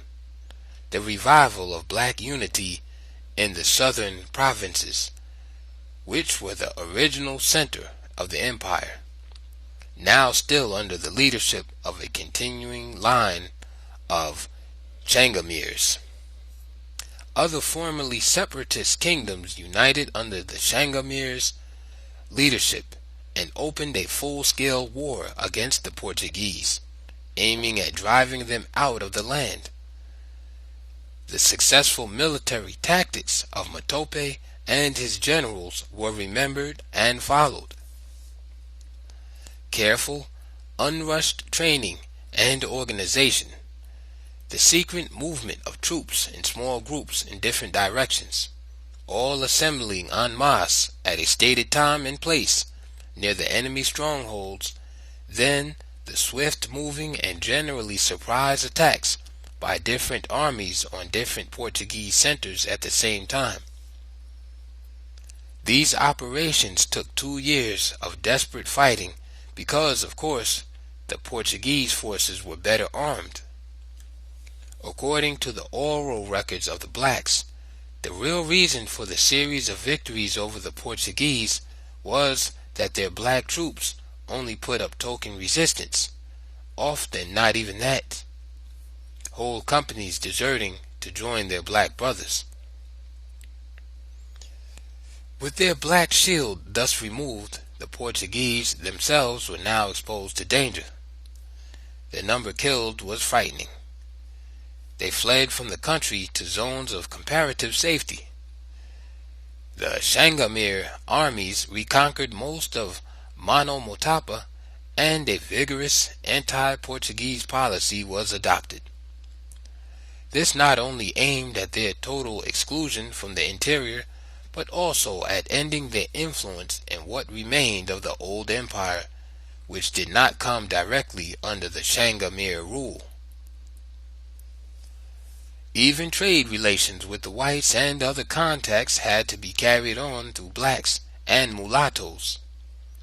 The greatly reduced Mano Motapa continued to be further destroyed by the endless internal strife among the blacks, frustrated by the state of decline and helplessness, yet unwilling to join forces with the stronger southern kingdoms which were united under the Changamirs.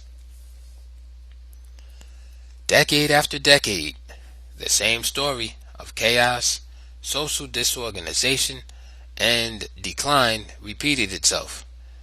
This time, however, neither Portuguese nor Arabs were able to re-establish their former power position throughout the region. For while all this was going on during 17th, 18th, and into the 19th centuries, 3 other threatening storm centers had been rising in South Africa. 2 of these, the British and the Dutch, had moved inland from the Cape, establishing quote-unquote republics, and thereby completing the encirclement of the blacks of Africa, a most significant development to which I have referred several times. The third threat, insofar as Mano Motapa was concerned, was the rapid rise and expansion of the Zulu Empire under Shaka, an empire which developed from a small village state. We have seen that the great migrations over the continent developed from many different causes, too many different forms, and went in all different directions. And we have seen that whole black communities fled before incoming black conquerors, just as they did when whites invaded their land. The great Zulu Emperor King became more ruthless in his onslaughts to unify the blacks in an empire that would be greater and stronger than the undisciplined and therefore falling Mano Motapa, an empire unlike Mano Motapa that would not only serve as one vast and impregnable fortress against the shrewdly scheming whites swarming up from the Cape, but a fortress from which they could be attacked and destroyed. Shaka and his people, like the other countries we have studied, had never seen a white face before the invasions, but he had learned about them more and more as they approached the borders of his country. To resist, he had to unify the blacks first. Kings and chiefs who could not see the danger in so many little independent states had better prepare to submit to the imperial rule of the Zulu, flee or prepare to meet their maker. Countless thousands fled en masse before Shaka's mighty armies. Many tribal states moved as a swelling tide under powerful kings and chiefs, spreading death and destruction over the lands through which they marched, a wild and merciless rampage that expressed their anger over Shaka on all the people in their path. The leading groups that struck the Shangamir kingdoms first were the Ndebele, Swazi, and the Shangana. They crossed the Limpopo in 1830 and swept on to the Zambezi, spreading terror as they moved northward. This left the few Portuguese centers that remained in the unconquered territory exposed to the new danger. That strip of territory was once again all that was left of the former empire of Mano Mutapa.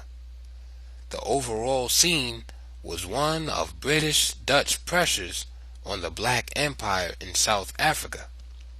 The pressure of the migrating blacks from that empire on other blacks and their destruction of what remained of still another black empire, while the British and the Dutch, in fierce competition with each other, moved steadily forward to take over the whole southern region.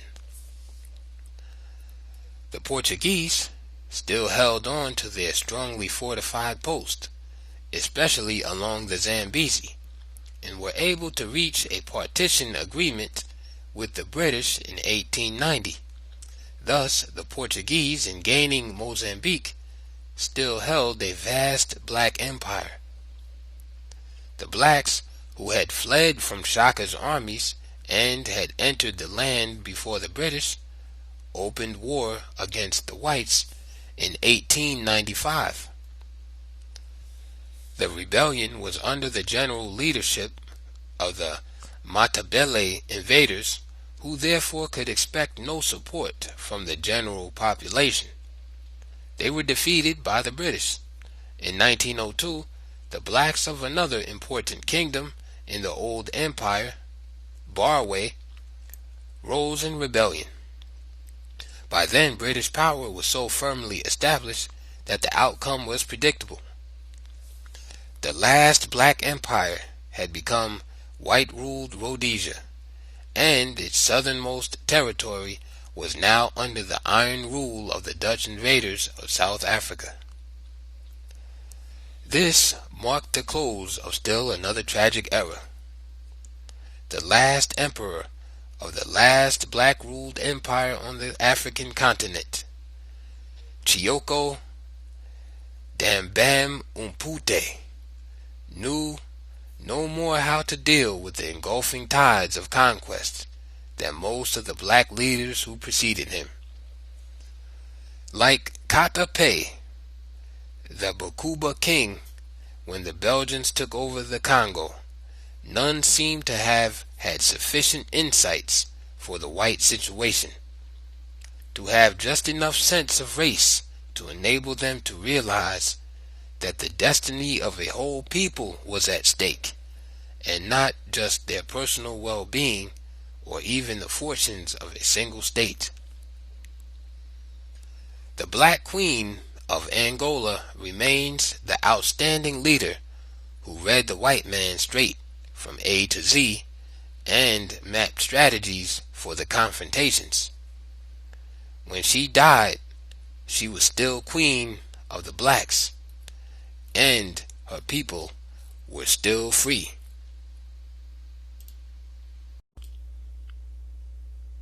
Part 2.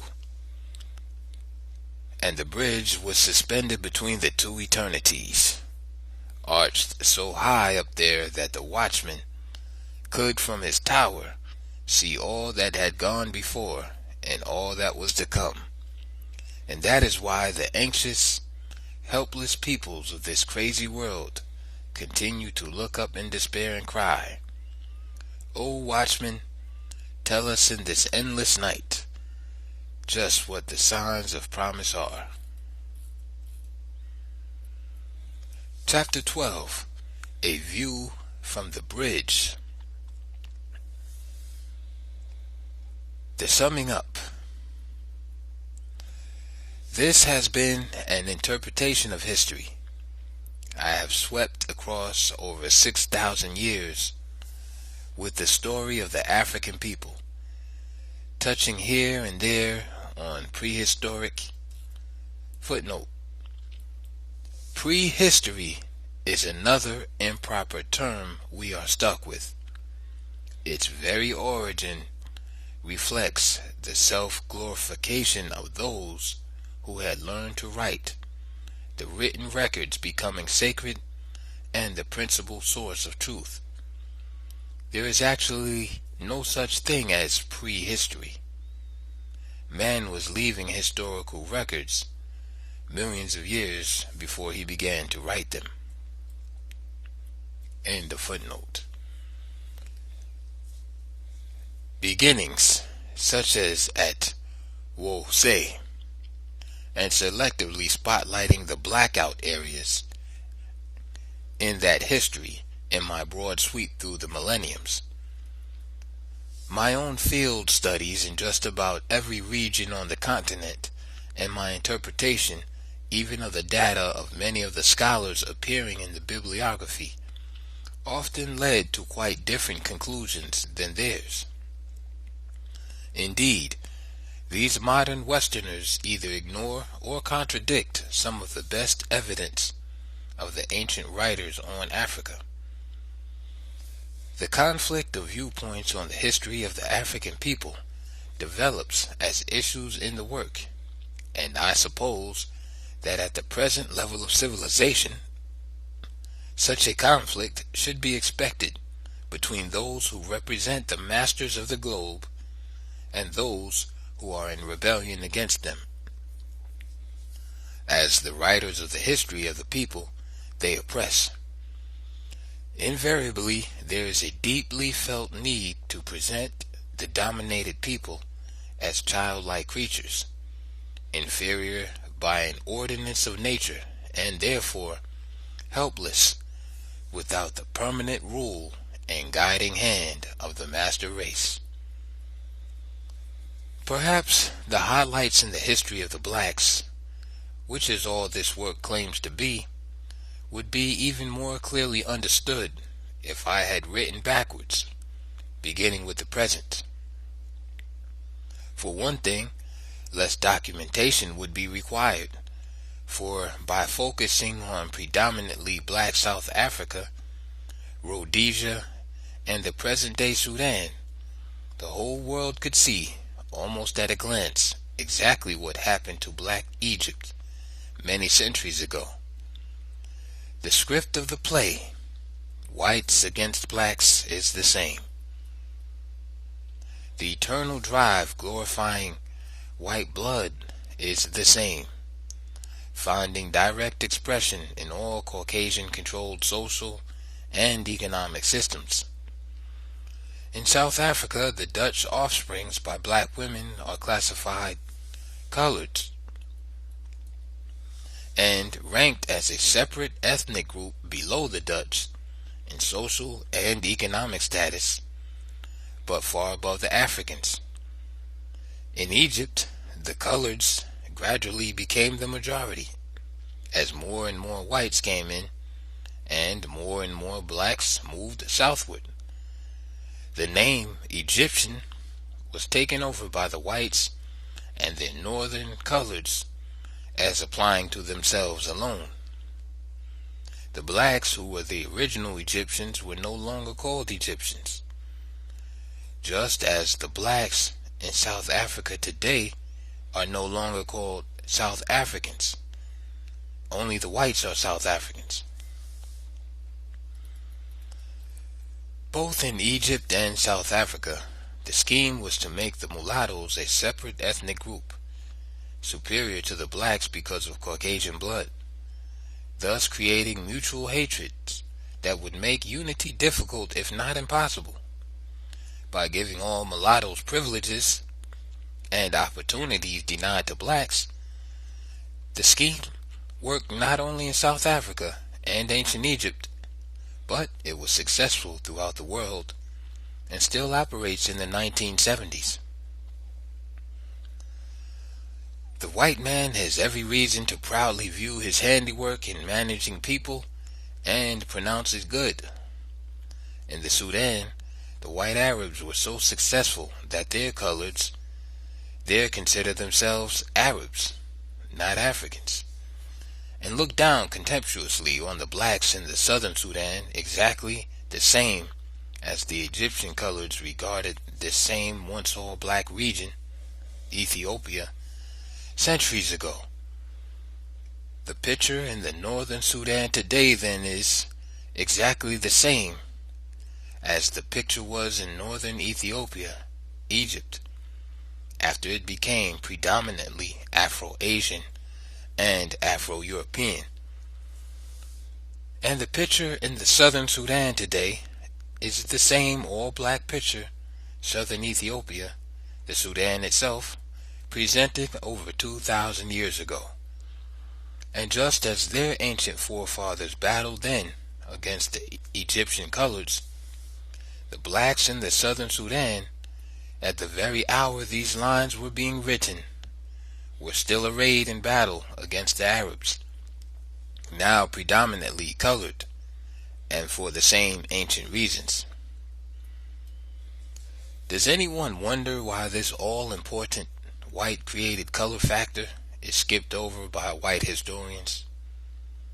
If they were scientific in their approach and objective in their methods, they would deal with the mulatto role in black history, even though it was a major source of white power and the white man's most effective agent in helping to destroy black civilizations everywhere they found.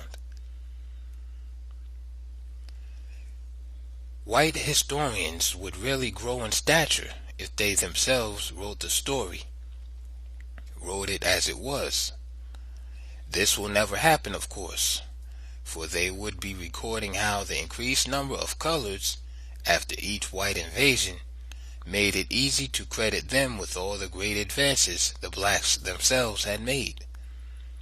They, the white writers, would be telling how these half-blacks came to be classified as Caucasoids, and how helpful this was in obliterating black Egypt from the pages of history. By this master stroke, through their own sexual creations, they were able to erase the blacks as the first builders of a great civilization and deliberately rob them of that honor. The long drawn-out process by which all this was accomplished has been detailed in this work. It had to be dealt with along with other factors and forces, because the inferior status of black people throughout the world today tends to confirm the white man's doctrine that they are inferior in fact. His whole system, universally applied, was designed to make them inferior and keep them so. Who then in the 20th century would believe that these same blacks were of the race that had built great cities, developed writing, the arts and sciences, when the whites of Europe were still roaming tribes of barbarian warriors? This being a well-known, though not publicized, fact of history, how then explain the descent of the blacks from the heights reached by their forefathers to the depths in which they find themselves today? This was the central question in all of our research. Most of the important answers are given in preceding chapters. Future research, especially field research, will reveal an even more amazing story. A study of the general history of mankind reveals no people who have suffered so much in every area of life and survived. One thinks immediately of the Jews and the systematic oppression they encountered in every land. But they were not enslaved, not since the days when whites were generally enslaved everywhere, and slavery had nothing to do with race. We have seen that after the murderous revolt of white slaves in the 13th century, white slavery ended, and thereafter the concentration was on blacks alone. The Jews, being white and tenaciously clinging to their own heritage, were able to find escape routes not open to blacks anywhere: business, finance, and science. They were free to study, and study they did, surpassing almost all other peoples in the resulting intellectual supremacy. Learning became a second religion. They had seen that two of the certain ways to overcome their oppressors were the mastery of wealth and intellectual excellence. They therefore became moneylenders to emperors, kings, and popes. Meanwhile, the blacks were still being hunted down and enslaved, and when freed, they were kept as close to the status of slaves as such efforts could achieve. Yet today we are just beginning to learn about the heights from which they were driven. One of the highly important things this study revealed was how the very color of black came to mean slave, and therefore equated with bad luck, inferiority, and shame.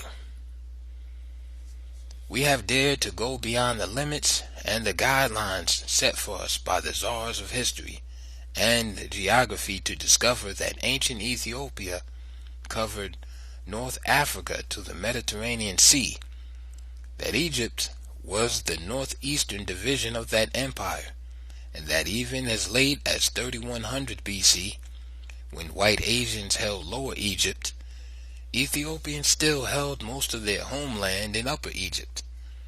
In short, almost all of Egypt was black as late as 3100 BC. I say as late as 3100 BC to emphasize the fact again that all this is well known to white historians concerned with Africa. They know because when the earliest Greek and Roman writers studied in the land, Egypt was still black. They knew what the history was, and they left the records. Even when Herodotus arrived, black civilization was known to be so ancient that its beginning was lost in a distant past beyond memory. But when he arrived, he found a very mixed Egyptian population of whites, browns, yellows, and blacks.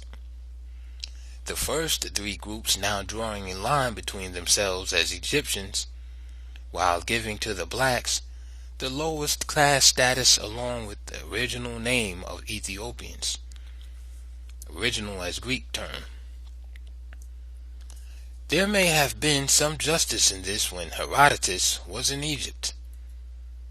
The masses of non-integrating blacks had themselves rejected both Egypt and the Egyptian names as the Asians and Afro-Asians became the majority, and they had concentrated below a new borderline as Ethiopians in an Ethiopian empire that no longer included Egypt. The most important fact here is that the Greeks were the first Europeans to know that the most advanced civilization of the ancient world was in Africa, the first Europeans to study and be directly influenced by it, and to proclaim it to the world boldly and without reservations. Indeed, it is from Greek history, including their myths and legends that we get some of the best insights into the early history of the blacks. They drew upon the land of the blacks for architectural designs, city planning, sculpture, science, and even religion. These they reshaped and made Greek. The Greeks were the best traveling students in the world. In their relations with Africa, they exemplified, as no other people had, the eclectic process of civilization and progress. The readiness to borrow from other peoples the best in their culture, to be reshaped or made over to suit one's own ideals and needs. Having lost most of our own written records through both destruction, endless displacement, and the gradual loss of African scribes, the black world owes the debt of everlasting thanks to those early Greek and Roman writers, but mostly Greek, who included much of our ancient history with their own and passed it down through the centuries. We salute them. The early disruption of African civilization, as we have seen, was followed by a long series of absolute blockades to progress. These included the combined forces of nature, ever-expanding deserts, scarcity of water, hostile climate, and the ravages of disease arising largely from conditions of famine. And yet, while the primary causes of disaster had set in motion the dispersions of people from the earliest times, searching for survival sites, through it, all kingdoms and empires were built, destroyed, and built again. These were the slow-moving, voluntary migrations from which so many of the small and large cities developed with different languages and dialects. The invaders raiding into the continent from Asia and Europe formed the second centuries-long battlefronts against which the blacks had to fight for survival. These wars spanned several thousand years, and in an earlier chapter I wondered out loud, and still wonder, how any people, weakened by perpetual hunger and disease, could possibly carry on wars of resistance to the white invaders for over 5,000 years. This they did, and this their descendants must know and remember with pride, that black resistance to white domination covered over 5,000 years. When the enslavers pressed in upon them from the north, from the east, from the west, and from the south, they continued to fight. The resistance to slavery continued while the continent was being depopulated by it, with the active participation of many black chiefs and kings, seeking wealth and the white man's promise of security from all of their black foes. The third battle lines for survival were, therefore, internal, and points up one of the main contributions they made toward their domination by other peoples. As time went on, they became so preoccupied with warring against each other that they seemed to regard the whites as friends by comparison. This seeming contradiction is baffling, for while there is nothing new about a people fighting among themselves, they generally stop if outsiders attack, forget their differences, and join united ranks against the common foe. Caucasians will wage frightful wars against other Caucasians, but will quickly unite, as though by instinct, against non-whites, not only in wars but in international policies. They have developed a kind of built-in solidarity in their relations with non-Caucasian peoples. This fact, as much as anything else, helped to explain their position as masters of the world. On the other hand, and in glaring contrast, disunity and non-cooperation have been characteristic of black societies, and this fact, more than anything else, helps in the understanding not only of why the blacks eventually lost in their battles against the whites, but also why even today they are still unable to deal with the white world. This situation of antagonism, self-hatred, and attending disunity in the race is a matter of such grave concern that I have returned to it again and again throughout these discussions. The only reason for dealing with the role played by the mulattoes in black history, for example, was to show how baffling and complex the problem is. For they were used not only to help disguise the most significant achievements of blacks, but they were also effectively used to further enhance and perpetuate the already existing conflicts and divisions among them. Now they had just as much right to be classified as white as they did to be classified as black. But they found it expedient to operate in both worlds, exploiting the blacks while serving the interests of the whites. There could never be any clear-cut judgment or defense against internal subversion along any color line, because in almost every black society it was possible to find some mulattoes who were as loyal to the race as any could be, and some blackest of the blacks who might be paid agents of the Arabs or Europeans. The state of black Africa, then, was a state of perpetual fears of being hunted down and attacked from without, fears of betrayals by unknown followers from within, fears of attacks by other migrating blacks who were themselves fleeing from danger, fears of hunger, ever-mounting disease, and of the alarming number of deaths that could never become common, no matter how often they occurred. Fears of all kinds, another source of mutual suspicions and distrusts. Centuries of this, and the amazing outcome: the blacks became their own worst enemies, and therefore increasingly a helpless people. The migrations were the moving phenomena in this tragedy.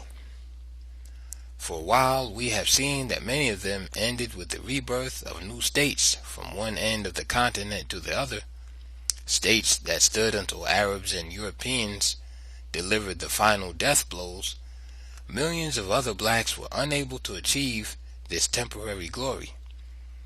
These were the Africans whose daily task was sheer survival, nothing less, nothing more.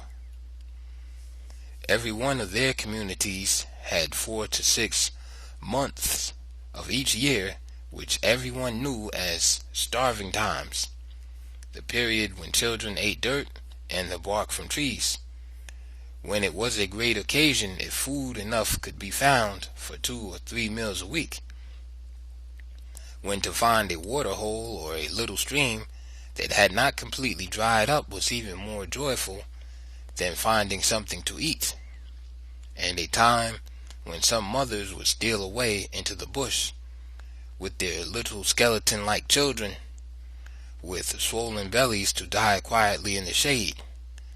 This was starving times. During this awful period of hell on earth, even the better-off cattle-raising groups outside of the tsetse-fly regions suffered great losses in herds as they wandered far and wide in the frantic search for unparched grassland and water. In none of this we are dealing with the merely unusual misfortunes which are occasionally visited upon almost every people. No, we are dealing here with the unusual, something quite different in the general experience of mankind. For we are reviewing here a permanent situation which, in combination with the forces outlined in foregoing pages, destroyed the civilization of an entire race, checked progress, and forced countless thousands into barbarism. These were the people who sought freedom and security in the forests, swamps, and caves. Some, unable to advance under these conditions, nevertheless battled against sinking to the level of savages. Some rebuilt their states even in the vast forests, and still others, famine-crazed, became savages or semi-barbarians. Many of the groups that descended to this lowest state of existence were isolated in areas where starving times was not a period of months, but of years. The worst outcome from the forced migrations all over Africa in the long search for places of refuge and freedom were the endless splintering off of societies into countless little isolated states. Overall, it is difficult to see how it could have been otherwise. They had to split up. Unity in terms of keeping a very large group together was impossible. Seldom could 10,000 people move en masse, not to mention 100,000.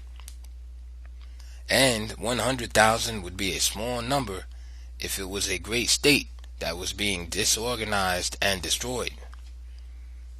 If they were being attacked by invaders, not only expediency but life itself dictated that they split up into small groups, each under an elected leader. In this way, both the chances of escape from the enemy and of finding food and water somewhere were better than would be the case if they moved in one vast body. Some of these separated groups did indeed meet again by chance before they had become total strangers to each other. These often settled in the same general region and near enough to each other to maintain the same language. Others met again generations after the original segmentations, met as strangers speaking in different tongues and with different patterns of culture. Strangers, yet all descendants from the same society.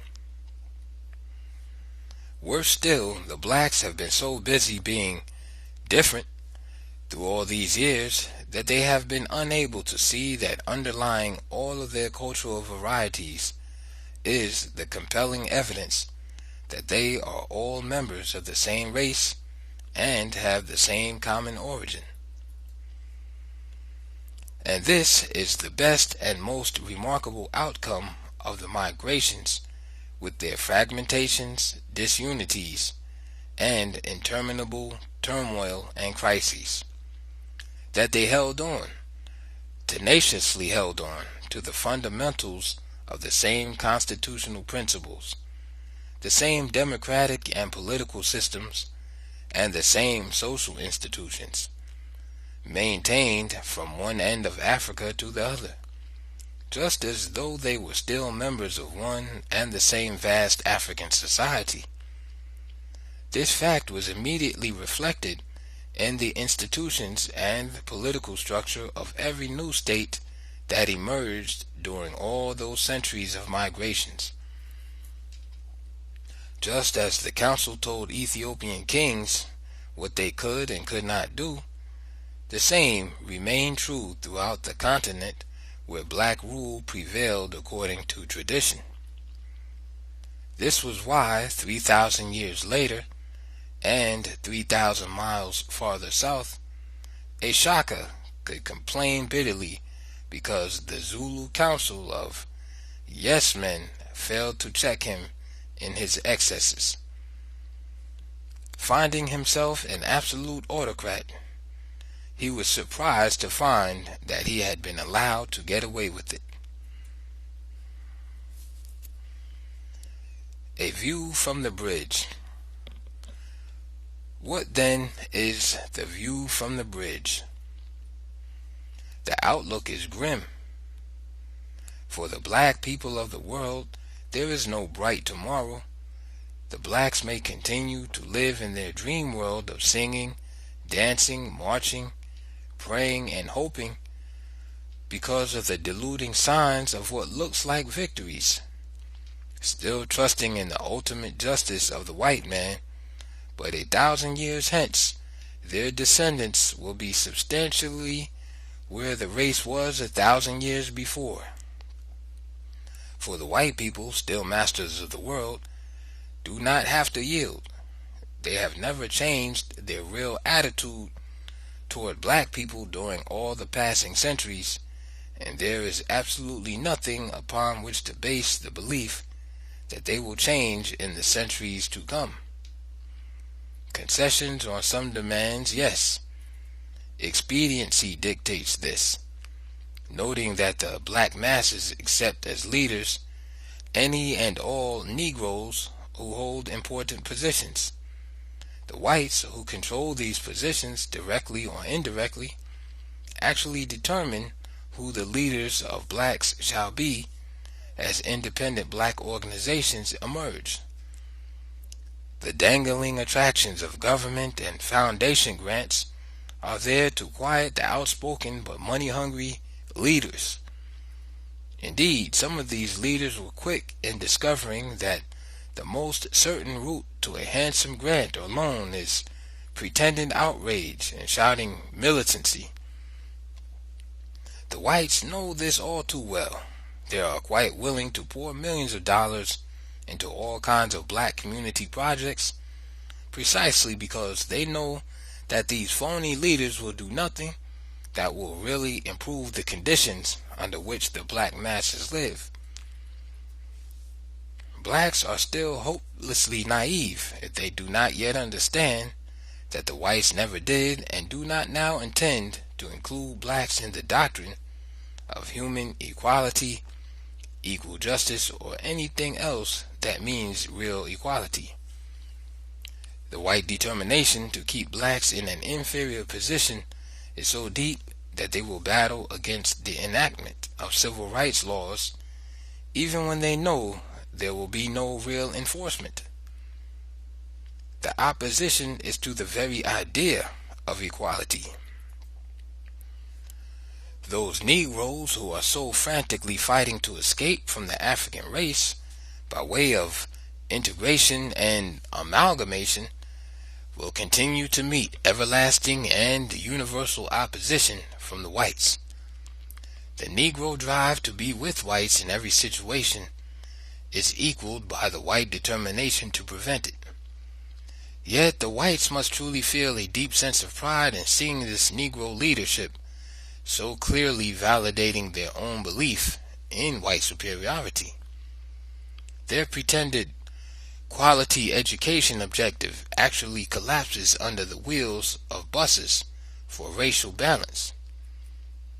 They are proclaiming to all the world that, regardless of general desegregation in any all-black or predominantly black population, the blacks themselves are utterly incapable of achieving or maintaining high standards of excellence in education or indeed anything else.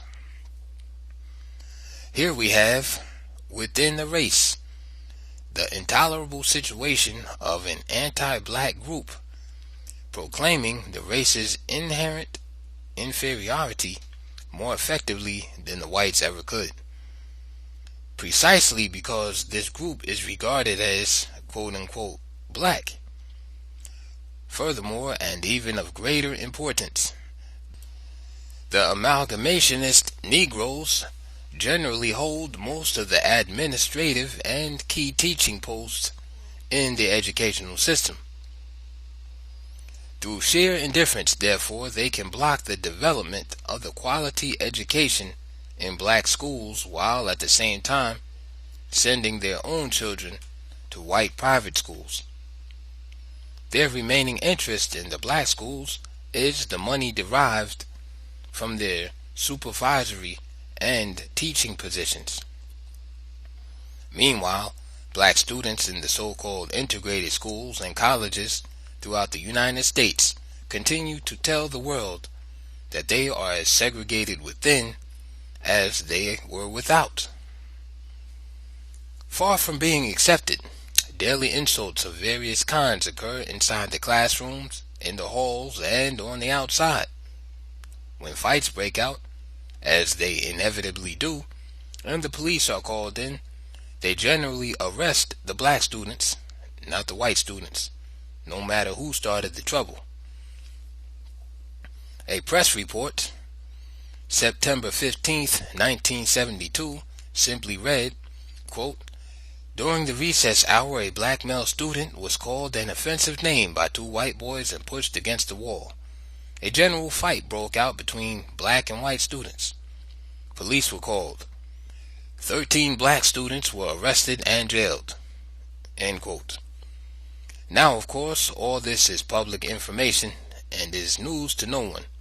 But some of the salient facts that seem to stand out clearly are as follows. 1. White America is definitely and unalterably opposed to the integration and amalgamation of the two races. 2. Black America, the masses, are equally opposed to the integration and amalgamation of the races. 3. The drive for more and more amalgamation is and always has been spearheaded by those coloreds who maintain a separatist society within the black race, and who are not, and never have been, identified with the black masses. 4. Since everybody knows that there are millions of light-skinned members of the race, some as white as any Caucasian, who are as African in spirit and are as devoted to the race as anyone else, the crucial question is how long will this other white-oriented group be allowed to block the real progress of the race? 5. Those who seek and hope for admittance into white society should not be criticized or condemned. As previously stated, it is an individual matter of choice, and it is both natural and right if their blood call is to the white race rather than to the black. But they cannot be allowed to use their imposed leadership positions to browbeat all black Americans into the line of march into white society per se, and thus toward the ultimate extinction of blacks as such in this country. It is along this line against their benign genocide that the real battle for survival as a distinct people must be fought. 6. The drive for integration is most damnable on one score alone. It is a deliberate and stepped-up attack on the most significant aspects of the black revolution of the 60s. That revolt was the reversal in the psychology of the race, a quest for its lost manhood by first emancipating the mind from the bondage of over-Caucasianization, and to establish forever the real basis for equality with the rest of mankind from the rediscovered pages of a history that was supposed to be lost because it reveals a long line of giants unsurpassed by any people on earth. The Negro integrationists are hostile to the black revolution and aim to defeat its main aims by forcing the black children and youth of the nation more directly under white education. Once again, as in slavery, they will be cut off not only from the history of their race, but they will also be cut off from a knowledge of all the other fields in which blacks have excelled, and from which comes the inspiration to, quote unquote, go forth and do likewise. The great mental revolution among the blacks that eventuates in more and more self-respect, a new sense of manhood and self-worth, all this alarms the Negro integrationists, and they are resolved to defeat it by keeping the blacks firmly under the mind control of white institutions. 7. They are absolutely right about the general lack of quality education in black schools, the very schools in which they are the principal supervisors and teachers, but their minds and interests are elsewhere. Ghetto children are unteachable, they assure themselves, and they and their equally misguided principals and teachers of all kinds will fight to the death a Clark or any other plan that is expressly designed to improve the teaching and learning processes in black schools. They fear the idea of community control because it presents the possibility that irate parents might demand the removal of the merely job-holding and indifferent principals and teachers. 8. The millions of Africans of mixed blood who have always been steadfast and devoted to the race know that when the white man gives them a preferential status above the unmixed but always below himself, he does so to maintain the myth of superior white blood. Their redemption from the sin of African blood is proportionate to the amount of white blood in their veins. Indeed, if one is light enough or near white, he may even be appointed Secretary of a department of the U.S. government and a member of the President's cabinet, and still not equal. Furthermore, white America has found that their purposes were served best by classifying as Negro all persons with any amount of African blood, no matter how small. This obvious injustice has never been openly challenged, even by those directly affected, and bitterly resent being so classified. But the United States refused to follow either the South African system of making their Afro-Dutch offsprings a separate ethnic group by law and calling them coloreds, or the ancient practice of Egypt and the Arab world of classifying mixed breeds as white. This fact has had a tremendous impact on integrationalist Negroes in the United States, leading many to identify with the Arab world rather than Africa, and even to adopt Arab names rather than African names. In fact, because of their powerful hold on Africa through the religion of Islam and the vast colored population in many Arab states, many white Arabs will publicly state, for African ears, that they are a non-white people. However, even if the United States did attempt to reclassify this group as either white or colored, the millions who are bound to the African race by unbreakable ties of love would fight such a move to its death. These have no desire to be either white or colored. For like the late Congressman Adam Clayton Powell, who could have passed for white anywhere in the world, they would say, "Call me black," knowing full well that black refers not to anyone's color, for which none is responsible, but black defines one's attitude towards the homeland of his ancestors, which from times immemorial was called the land of the blacks. So something different developed in black America, for whereas in most other parts of the world the mulattoes form an elite caste, this is true only of certain groups in the United States, such as the Wezats of Maryland and Virginia, also known by other names, and their spillover in Washington, D.C. In general, the divided loyalties split them as anti-African and pro-African, which is the way it always has been. The view from the bridge thus far has been a refocus on the futility of our continuing and childlike faith in the white man's justice, the belief that our protests, marching demonstrations, singing and praying will change his 6,000 years of hostility to us, and that the Negroes who frantically battle for admission to white suburbia and to its private clubs, golf courses, swimming pools, etc., will never be welcomed, even though they may be near white in color.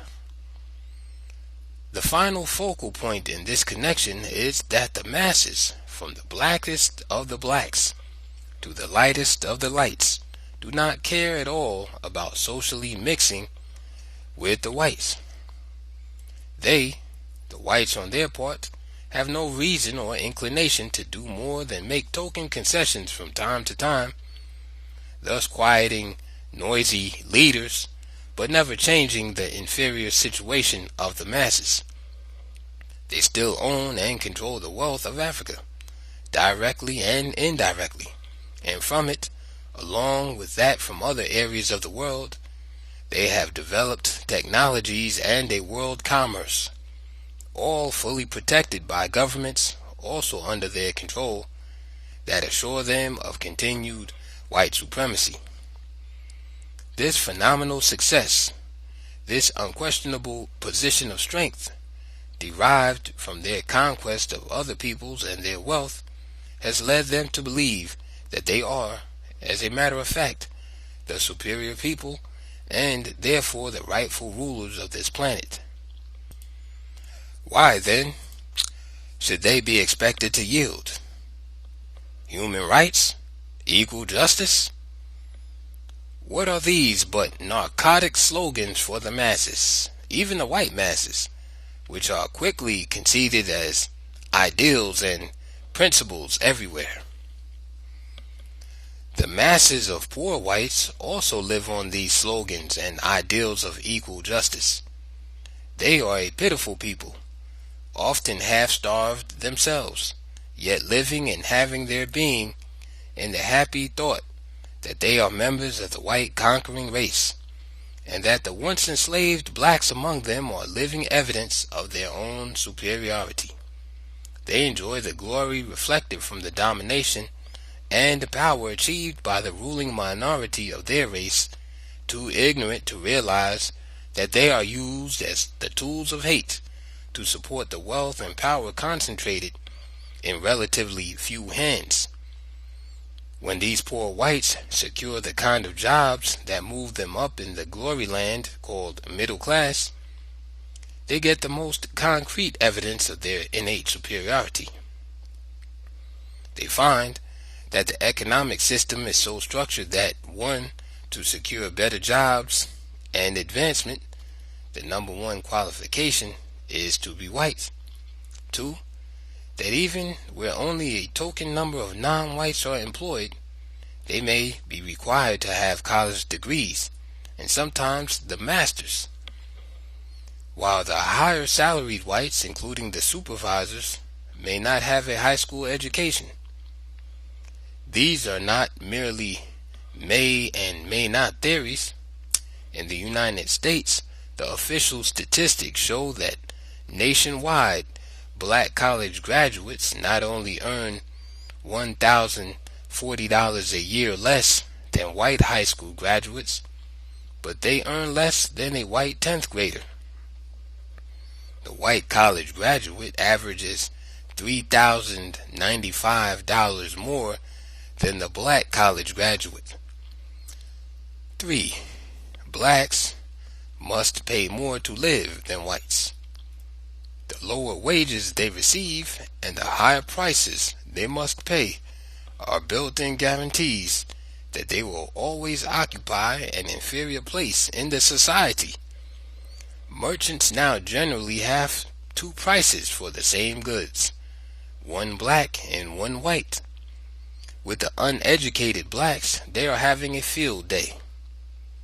They are equally successful in robbing the educated black middle class because of its abiding faith and status-striving complex. These are the Negroes who readily pay $225 a month for a house just vacated by whites who rented it for $125, and Negroes who buy $25,000 homes listed to whites for from $5,000 to $10,000 less, provided, of course, that white folks previously lived there. And the inner city food markets charge higher prices for cheaper brands of canned goods, and equally high prices for leftovers from their first-class stores in surrounding white suburbia. And 4. The insurance companies face this economic war on the blacks boldly and actuarially. They simply charge blacks more for less benefits. Blacks must pay higher premiums than whites for life insurance, for example, because it has been determined that their life expectancy is 10 years less than that of whites. For the insurance industry, it is strictly a matter of business. They know that the total economic system is so structured against the blacks that it is impossible for them to maintain proper health standards. Being black, they must die first by 10 years. All this gives comfort and assurance to the poor and once poor silent majority. They feel that they have every reason to be silent. For does not this silent and secret war against the blacks, carried on every hour of their existence and deeply structured in the very fabric of national life, public and private, does this not reassure them every day that they are indeed members of the supreme ruling race? The view from the bridge had to focus first on the United States because so much points to this land as the place where the first major racial explosion is likely to occur. One would think that South Africa and Rhodesia feel more secure with huge American investments and military backing than America itself is.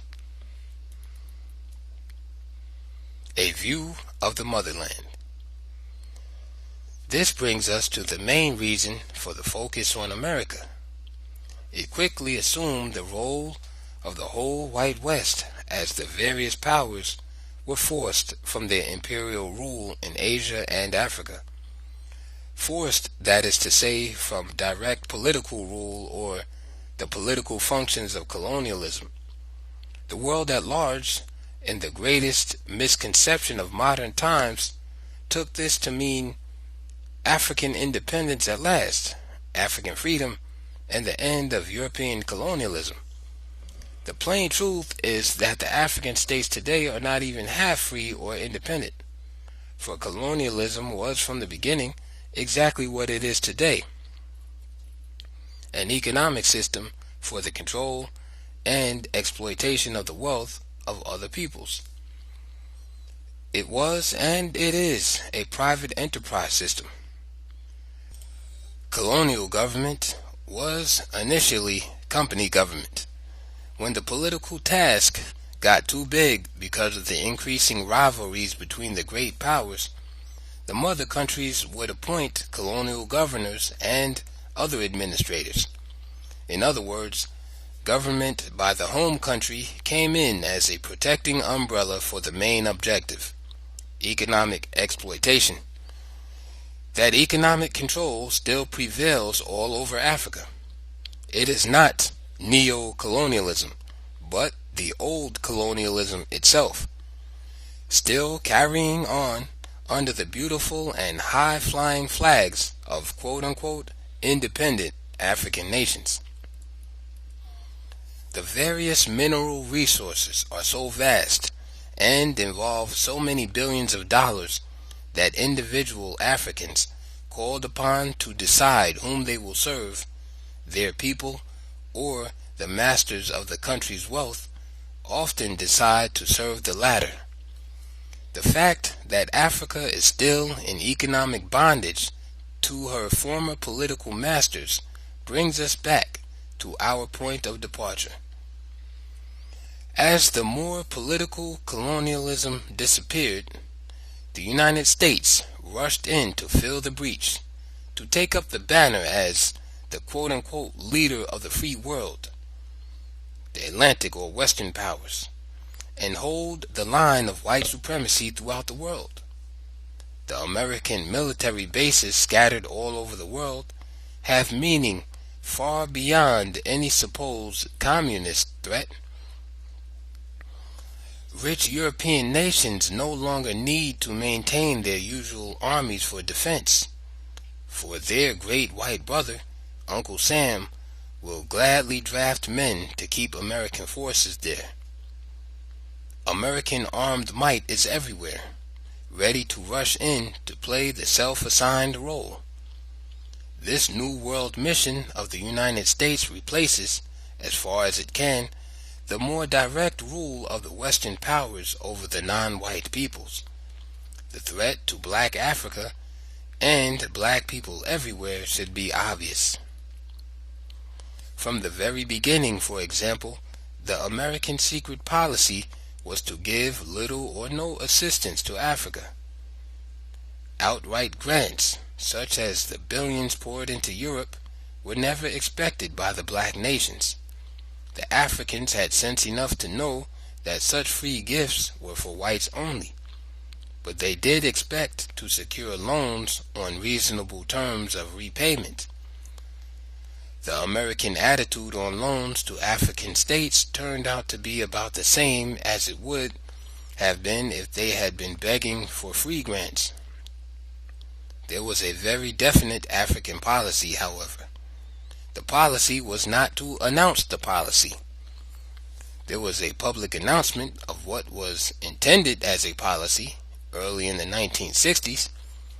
It said to Africa, in effect, that the United States would continue its friendly interest and, as always, said little or nothing in the matter of loans. Other friendly advice included the well-known information that they could apply to the World Bank. The big American air and military base in Ethiopia made it a favored African state like Libya. American investments in two other African states enabled them to secure loans.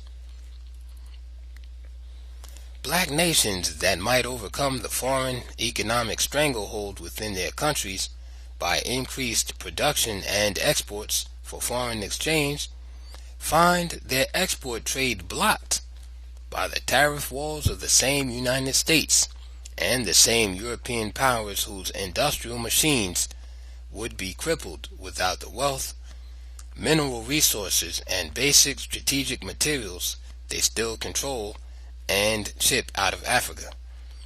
In a word, the blacks neither own nor control the wealth of their own land.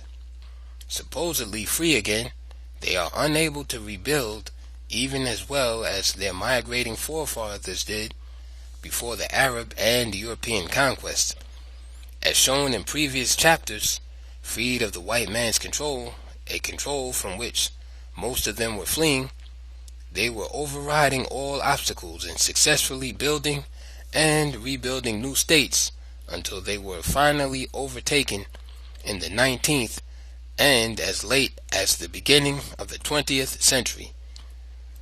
The overall view from the bridge, then, is simply the view of where and how the black people of the world stand today, after a summary review of at least 6,000 years of their history, and whether the focus is on Africa, the Caribbeans, the Americas, or elsewhere, they are now seen standing at the crossroads of history and confused. Out of the stormy past till we now stand at last. Where? Chapter 13. The Black World at the Crossroads. One of the most troublesome facts in the study of history over very long periods of time, such as several centuries, is that a truth may slowly emerge, period after period, until it clearly forms itself into a truth impregnable, a fact nowhere explicitly stated as such in the mass of data covered. As one continues to move on down through the centuries, countless events and situations may continue to make supporting additions to what has already been established as an unassailable fact. Yet that truth may be so repugnant, so utterly void of any rational or intelligent reason for its existence, that hardly any historian would wish to state it in his work. Yet I did just that when I wrote that, quote, "The whites are the implacable foe." the traditional and everlasting enemy of the blacks, unquote. The compelling reason for publicly putting this declaration in its historical context is made clear. The necessary re-education of blacks and a possible solution of racial crisis can begin, strangely enough, only when blacks fully realize this central fact in their lives. The white man is their bitter enemy. For this is not the ranting of wild-eyed militancy, but the calm and unmistakable verdict of several thousand years of documented history. Even the sample case study of 10 black states in this work shows that each and every one of those states was destroyed by whites. Facing this reality does not call for increasing hatred or screaming and utterly futile denunciations. Far from it. For all these shouting emotional outbursts by blacks are in themselves indications of weakness, because they becloud the mind and prevent the calm and clear thinking that is absolutely required for planning if the race is to be saved from final destruction. Destruction is not too strong a term here. Only fools will be unable to see that the race is again being hemmed in, surrounded by its enemies, and cannot survive forever under what might be called a state of gradual siege. Those Negroes who are still pleading with the whites for brotherhood through integration are so deaf and blind that they are unable to get the white enemy's reply to these frantic pleas for acceptance through integration. The reply of whites was so loud and clear that it was heard around the world. When segregation in schools and residencies was outlawed throughout the United States, whites fled from the cities to the suburbs just as though a plague had struck or some deadly disease was spreading. The blacks were left alone in the cities, now called ghettos or the inner city. This was rejection, total, complete. The black youth of America got this message from the whites first, and they got it quickly. They formed new battle lines. Several millions of quote-unquote middle-class Negroes and their leaders have not received the message yet, and probably never will. For them, the white man is the ship, and all else is the sea. They themselves do not feel competent to develop the highest standards of life in the all-black communities created by the very whites they so much worship. For them, there can be no quality education unless, by hook or crook, some white faces, any kind of white faces, are in the classrooms. Their main drive is to force the fleeing whites to accept them, or, quote, "Please, O you superior people, allow us to bus some of our children to your schools." As they achieve these hollow victories on the integration front, they add a new cry. Give us racial balance. These Negroes have neither the ethnic pride nor the self-respect that is so characteristic of the American Indians, Japanese, and Chinese, and they seem utterly insensitive to being openly rejected by the whites, and battle on with the fantastic idea that they can force the whites to accept them socially. One major reason why young black America understood the white position so quickly was that by some happy circumstance in history, they were more closely attuned to the great common people and therefore shared their common aspirations and common sense. No one has to tell them that there can be no bigger farce than the integration of hated and oppressed blacks with the very white enemies who oppressed them.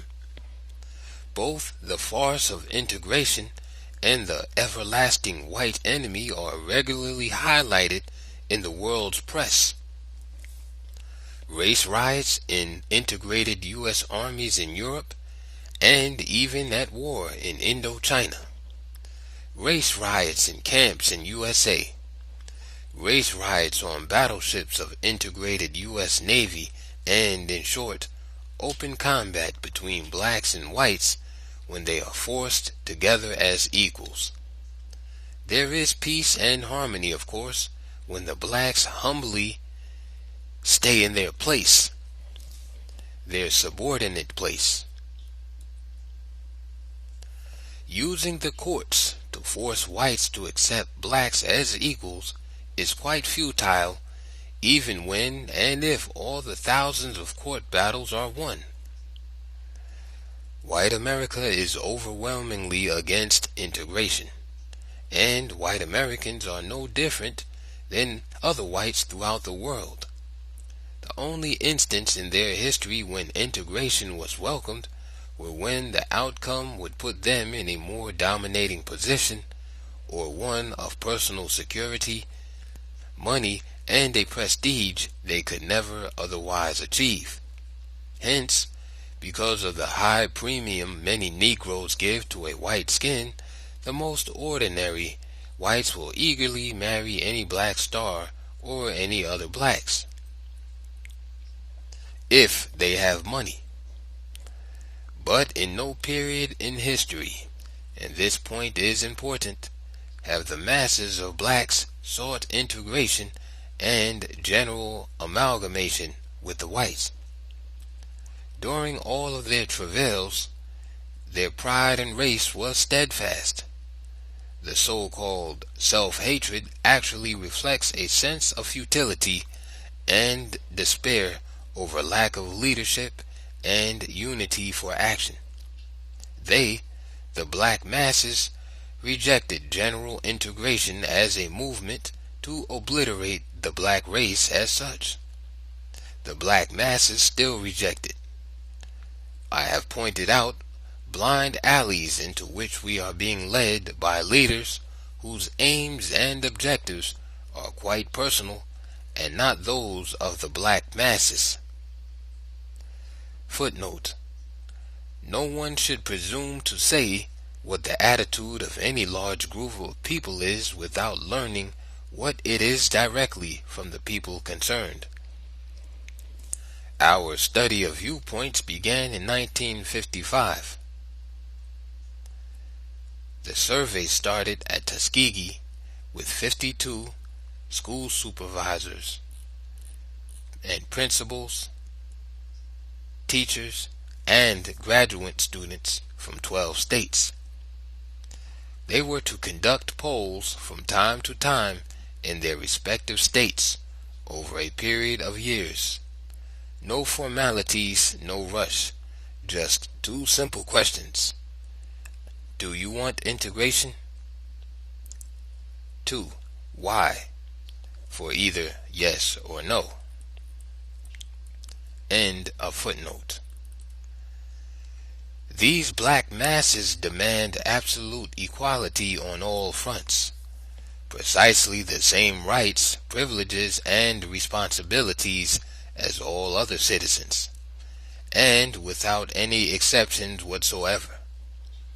This obviously includes the right of every individual to attend the school or college of his choice, rent or buy a home wherever he pleases, marry whom he pleases, white or black, and to freely use all places of public accommodation. All of which is a far, far cry from the doctrine that all of this must necessarily include a white presence to be valid, or a mass movement by the race toward amalgamation. The presence of whites in any given situation should be incidental, if considered at all. What the Negroes referred to above seem incapable of grasping is the difference between a good school and a white school, a good community in which to live and a white community. To them, they are necessarily the same, continuing evidence of the Caucasian success in capturing the mind of blacks. The motherland at the crossroads. The problem is essentially the same in our African homeland. There too, white is still the standard of excellence, of what is right, wise, and best.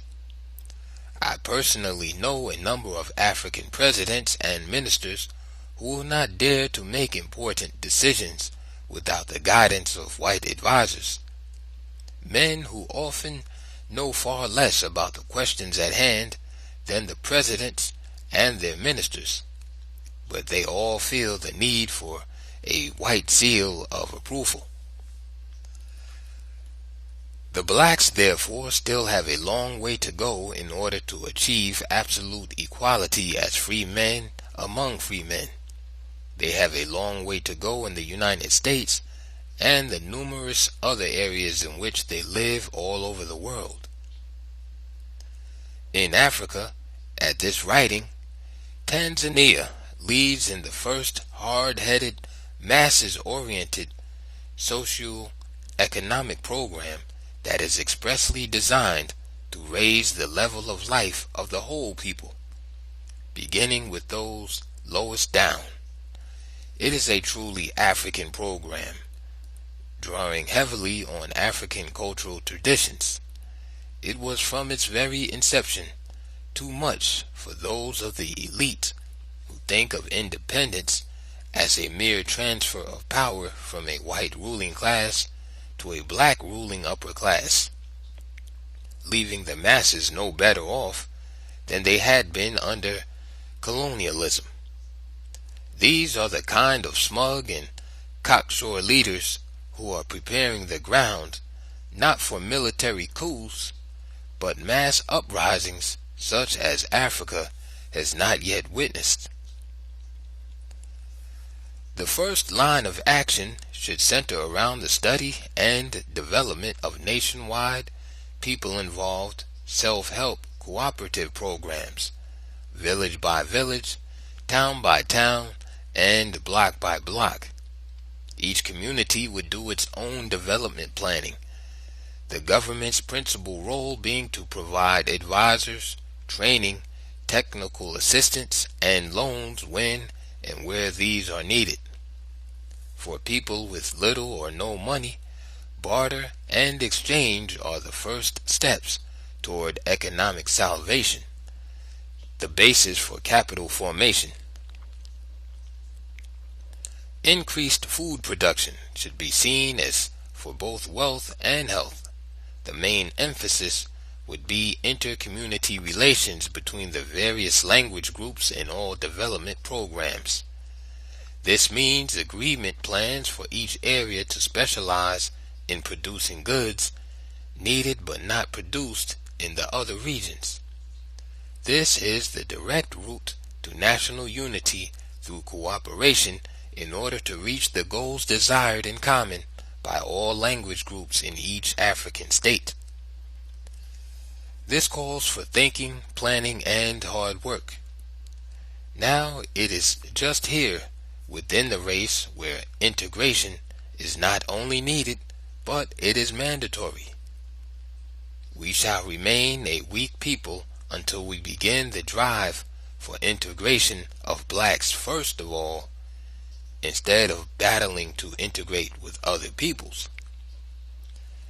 The second great task of government leadership calls for furthering the home front economic development by aggressively working for African economic unity on a scale never before attempted. Interstate trade and other economic programs designed to deal with Asia and Europe must begin with unity of action in Africa itself. Region by region and then interregional or continental efforts. If Black Africa is ever to free itself from the present economic morass, nor will we be able to cover our failures by endlessly sweating and fuming over South Africa and Rhodesia. Black Africa can never deal effectively with white-ruled areas until it deals with Black Africa itself first. The foundation for everything we do or wish to do is economic, a word that simply means wealth enough to be really independent and having the means to do what must be done. If we have not noticed that every one of the great black nations studied rose as the result of a variety of wealth-producing activities which enabled them to achieve said goals, if we missed this fact, then we missed the most important lesson they left us in this book. Another significant fact was the widespread trade between the early African states. Somehow they overrode the communications barriers about which we now hear so much. The crying first need throughout the African world, however, is dedicated leaders, not just office-holding bureaucrats. Men and women leaders who will be more and more in the field among the people and less preoccupied in offices with paperwork. These will be people on a mission to improve the lives of the people, rather than enriching themselves. Meanwhile, a frustrated people send up a silent prayer, often heavy with tears. Please, O God, send us a few real leaders, just a few, Lord. Wanted, leaders and African ideologies. The black people of the world have therefore come at last to destiny's crossroads. They must make some fundamental decisions as a single people. The one hopeful sign is that they are slowly and painfully coming to their hitherto beclouded senses, coming to realize that they are one people with a common destiny, and that no matter how scattered over the world, the treatment suffered by one black group is suffered by all. But there is a terrible crisis of leadership at the crossroads. There is no united leadership group or any real effort to create one. The great difficulty is that black leaders, again, unlike the Jews, do not know what their own heritage is. They are almost wholly ignorant of their own cultural source from which independent, original thinking springs and progress is inspired. The Negro leaders who spearhead and carry on the campaigns for integration, amalgamation being the aim, not only do not know the great heritage of the blacks, they do not want to know it. They wish to draw on the Caucasian heritage and become identified with it. They are totally rejected by the whites, but no matter. They keep on trying because the white liberals do encourage them to hope by mixing with them from time to time. Other leaders, equally ignorant of their heritage, simply do not know which way to lead. They too feel compelled to adopt and follow Caucasian ideologies because they do not feel free, equal, and competent enough to develop an ideology of their own, an African-oriented ideology. Hence, many, including some black youth leaders from whom so much was expected, are jumping out of white capitalistic democracy's frying pan straight into white communism's fire. Neither system was designed for the black world, yet each is only too anxious to use the blacks as they have always been used, a numerical power base for white rule. Moreover, the capitalistic version of democracy and the Soviet version of communism not only could not serve the interest and aspirations of the blacks, but they do not serve the interest of the white masses. Neither of them. Of course, there would be a much larger class and a more powerful class of black commissars and black central committees if communism should spread over the black world, and more black capitalists if capitalism becomes the prevailing way of life.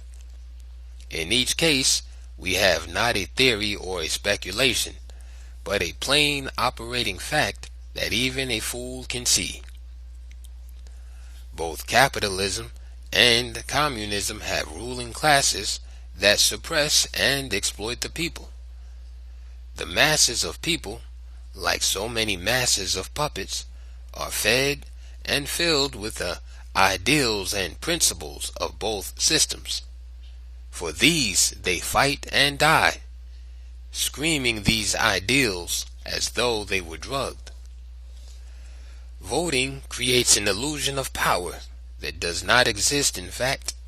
It works wonderfully well for the rulers, the real decision makers, because the people in capitalistic democracies actually believe they are deciding and running things. One surprising difference between capitalistic and communist countries is that the people in the latter countries know they are powerless. When the United States assumed the leadership role of holding the line of white Western power throughout the world, Russia took over a similar role for the white East European states. The hammer and sickle flag is different than the stars and stripes, but each now represents the same objective. Communism seeks to bring the various peoples of the world under the white supremacy of white communist states under Russian domination. Our capitalistic democracy aims at doing the same thing. White rule under American domination. Hence, the Cold War, which has nothing to do with communism itself. The so-called Cold War is in fact a contest between two of the strongest white powers for world domination. Because communism is not the real issue, as capitalism is not the real issue on the communist side, the United States will form alliances and give all-out aid and support to a communist country just as quickly, some say more quickly, as to a non-communist country. Anything to weaken not communism but Russia, the chief white challenge for world rule. As between these two giants, the choice of the blacks can only be a choice between two groups of white masters, although the yoke and shackles of one are attractively painted red. Nor will the blacks find their salvation in Mao's China or any third world in which they will still be in a subordinate position. To be equal, they must first stand on their own feet. In this capitalism versus communism connection, the immediate trouble confronting the blacks is that so many millions of them have been made so wholly dependent on the white race for so many generations that they have become mentally lazy. For these, dependence has become comfortable. It frees them from the initiative, responsibility, and planning required of independent free men and women. Leave it to the white folks has become their unspoken creed. They have not yet come to realize that this attitude of dependence by so many is responsible for the whole race being characterized as children and men being called boys. To be recognized as men, they seem not to know they must aggressively assume the role of men. And this is why so many black leaders expect the solution to the so-called race problem to be handed to them on the silver platters of white ideologies. This excuses them from both the mental task of working out their own and the labor required for actually carrying through a united action program, first nationwide and then worldwide. It is needless to say what elementary common sense dictates, which is that when the African people achieve enough unity to develop the ideological guidelines for their own advancement, they will draw what is best for them from any or all existing systems as a simple matter of course. For whatever an African organized way of life might be, they would not hesitate any more than Stalin and the Soviet leaders when they brought in capitalists from the United States, Germany, and England, not to adopt capitalism, but to learn those capitalistic skills, techniques, and methods which would be useful in building a great Soviet Union. The emerging communist states drew heavily on capitalism when it served their purpose, openly and without apology. Hence, they became equal with the greatest powers without changing their own ideology. These observations are addressed only to those who seem not to know that one may extract what he needs from capitalism and communism without becoming capitalist or communist. The Black Unity Threat. None seems to have noticed or understood the signals from the white world, signals which tell us how tremendously important the whites regard any movement toward unity among the blacks. Nothing racial seems to upset them more. That is why they insist on being in on any black organizational movement, either as financially supporting members or as advisors, observers, or reporters. To bar them from any exclusively all-black conference is regarded as something a little less than treason, or as some kind of black conspiracy in the making. On the other hand, no blacks are ever present at all-white conferences, where the fate of blacks everywhere is discussed and decided.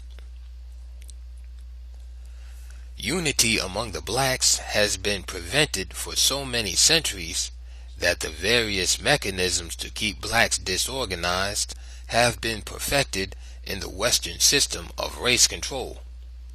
The white man is keenly aware of the tremendous power of any well-organized group, but an organization of blacks on a scope that would represent the voice of Black America would be a threat and a challenge not only to continued white domination of blacks in the United States, but also foreign policies and practices that affect the lives of African people elsewhere over the world. But the apprehension of whites about the possibility of real black unity appears to be quite as needless now as in the past. For we are still in the meeting and talking stage of our history, and appear not to be ready even to begin the attack on the obviously built-in obstacles. These have been pointed out over and over again in this study. They had to be emphasized and could not possibly be overemphasized, because in addition to the historic reasons for our own self-generated disunity, no other non-white people on earth are in the dangerous situation of having so many of their leaders selected, appointed, sponsored, or financed by the white ruling classes. In the case of blacks in the United States, and the same is true of blacks elsewhere, these Negro heads of important institutions and organizations represent the white man's indirect rule over the black community, It is the voice of these leaders that is accepted as the voice of the race. They do indeed have a great following, drawn almost entirely from the traditional Negro elite or upper middle class: lawyers, government officials, doctors, professors, school administrators, scientists, engineers, heads of integrationalist organizations, etc. They are essentially anti-black, anti-African, and therefore anti-black studies. Hence their frantic drive for integration, which of course will effectively check the alarming development of pride in a race, a sense of cultural identity with one's own bloodline, and a growing knowledge of being members of a race with a record of achievements unsurpassed by any other people, despite the conversion of so much that was black to white. This the Negro leadership would destroy, even at its inception, by forcing the black youth of America more directly under white education, direction, and control. A vengeful striking back at black youth for starting revolt against their mental enslavement in the first place. In a panel discussion with 3 other university presidents, the head of one major white university said, quote, "Integration is a very misleading term. Our black students are as separate from the white students as they are in the general society, and they know it. They come because of the vast number of special scholarships offered to them. This is a wise program from our point of view. It brings more of the future black leaders into a more traditionally American environment. We are not disturbed by their demand for black studies, for these, of course, will be gradually phased out as their emotions cool." End quote. That same month, May 1971, a Negro professor declared, quote, "Black studies are ridiculous in any university. I am not black, and I will not join in this new hypocrisy. I am a Negro, yet outside the United States I am considered white." End quote. On a recent TV program, the head of a militant black movement went even further. In response to a question, he said, quote, "Look at me. I am neither black, Negro, nor African. I am a Moor. My roots are in Asia." He was born in Mississippi. But the moderator pressed, "You call your movement a black movement?" "Ah," the great Moorish leader replied, "that strategy," apparently satisfied that the black masses did not hear him, or if they did, would not understand. Quite relevant to all this, I have made several points above. One was that, notwithstanding the white man's well-developed system of maintaining disunity within the African race, he is still disturbed by any signs of a movement towards unity among blacks, and goes into action in many subtle ways to offset it. The important point is the most disheartening.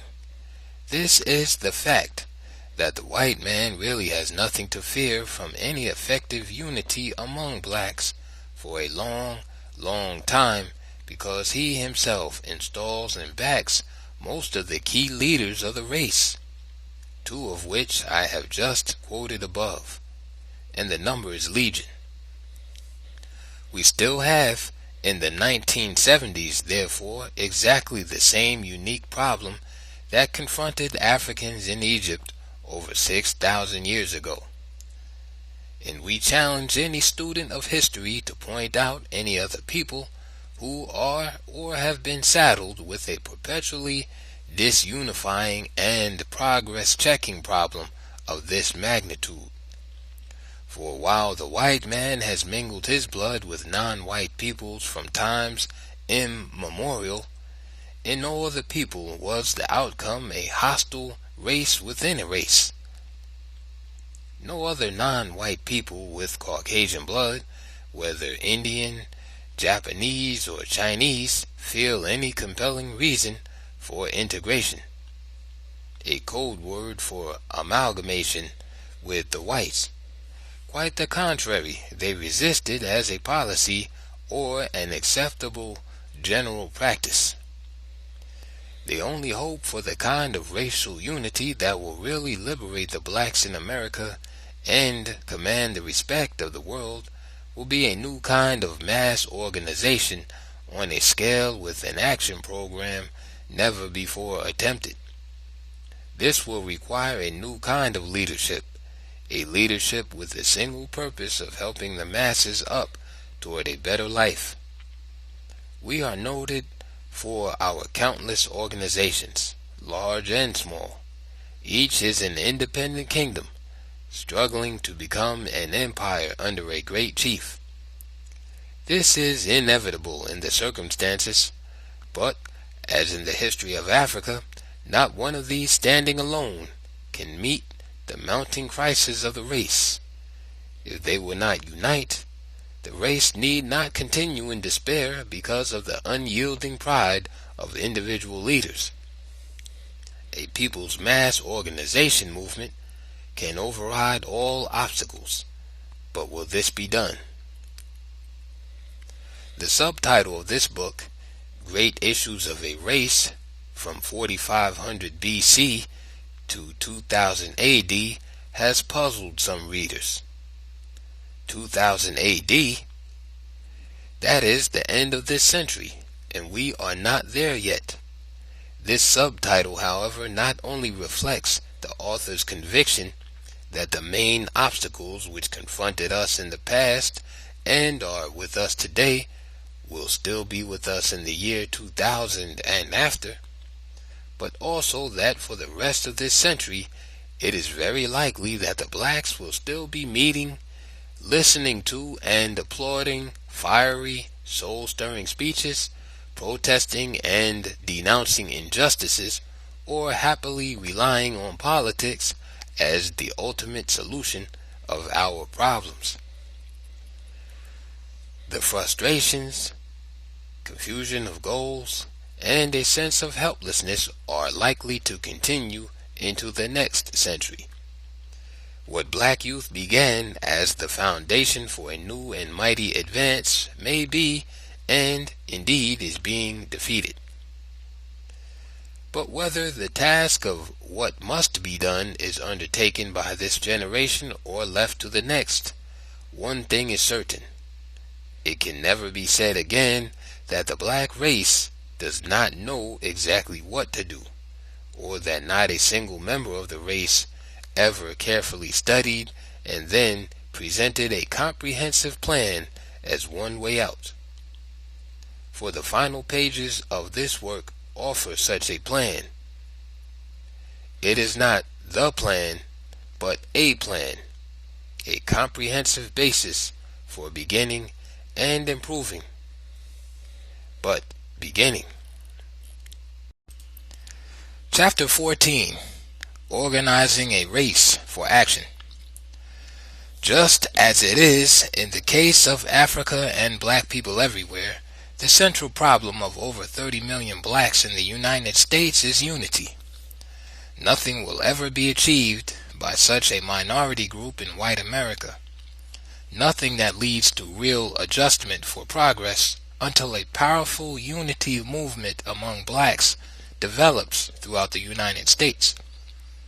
This must be done to achieve full recognition even as men and women, not to mention full citizenship. As a larger and larger measure of nationwide unity is achieved, the next two steps should be in the direction of chartering a practical line of advance and of action. Once the courses of action are carefully and sensibly planned, the picture of several thousand black organizations each independent and vying for leadership, is substantially the same picture of fragmentation and disunity in Africa that led to the downfall of the whole race. We have also seen that even in earliest times, very often all that was involved was that somebody wanted to be the head, was not getting there fast enough, and therefore organized his own little state. Most of them perished, picked off one by one. The same thing will happen to any black organizations standing alone that disturb the white mind. The obstacles to unity are so great that the outlook is both discouraging and frightening to all but the strong with the will to both survive and overcome. The very first major obstacle to be overcome involves a mental revolution out of which black America faces up to the stark reality that white America as a whole is its enemy, that blacks will be recognized only in a subordinate role, that the scattering of black office holders, high and low, really means nothing to the race as a whole, that there are actually two sets of laws as administered, one for whites and one for blacks, just as there are two sets of wages and prices. And finally, that the blacks' loyalty and devotion to the whites, in spite of all they have done and still do against them, mystifies the whites themselves, and confirms anew their belief that such humble dog attitudes indicate inferiority independently of everything else.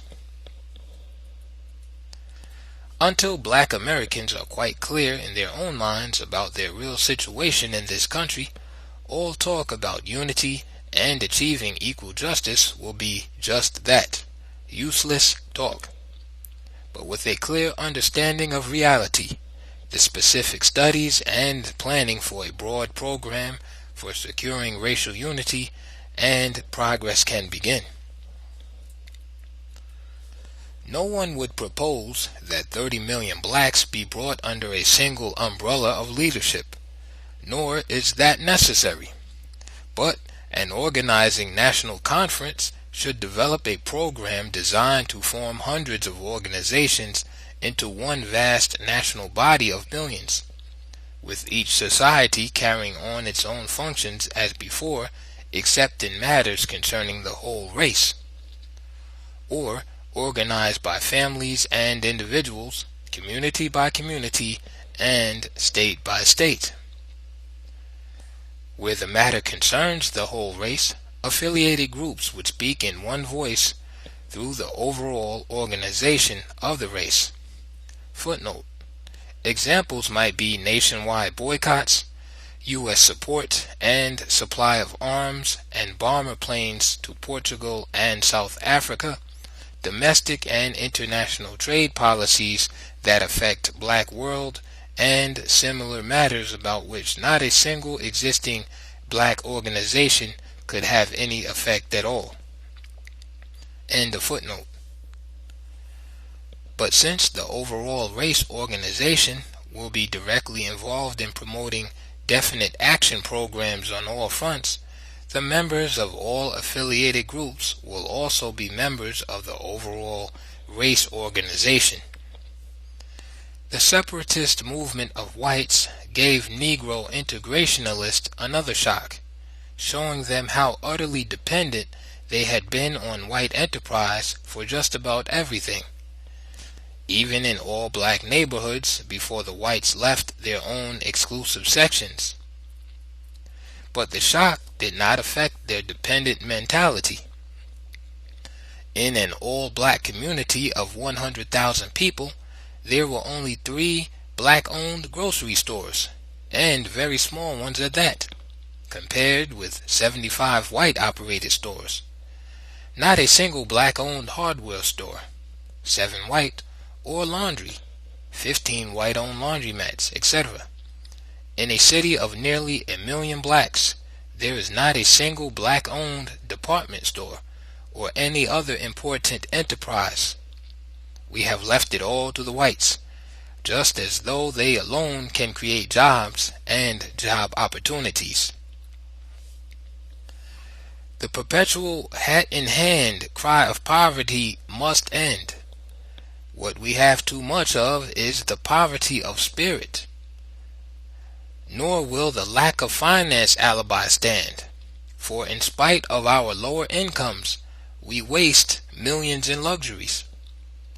What we lack is the chain store vision and the enterprising spirit that organizes groups fully able to launch large-scale community-financed undertaking.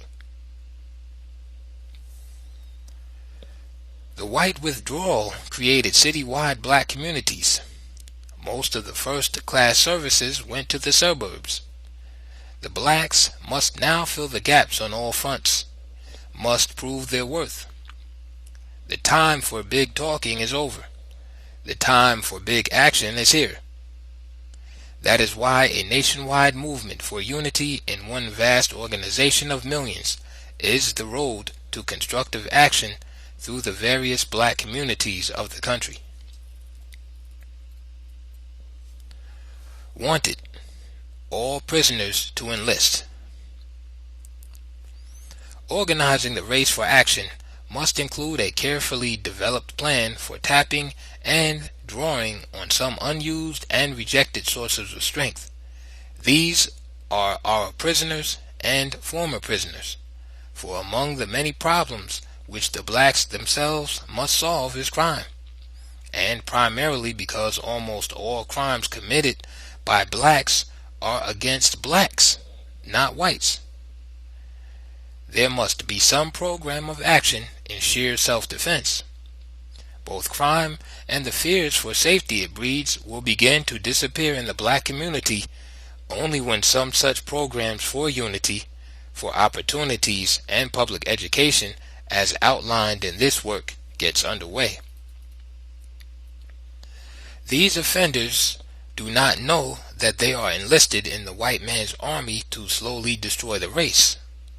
The war takes many unsuspecting forms, including the big and increasingly widespread use of narcotics among blacks, and an armed surrounding suburbia trained by, quote, sportsmen and target clubs, nationwide task forces specifically trained for inner city operations.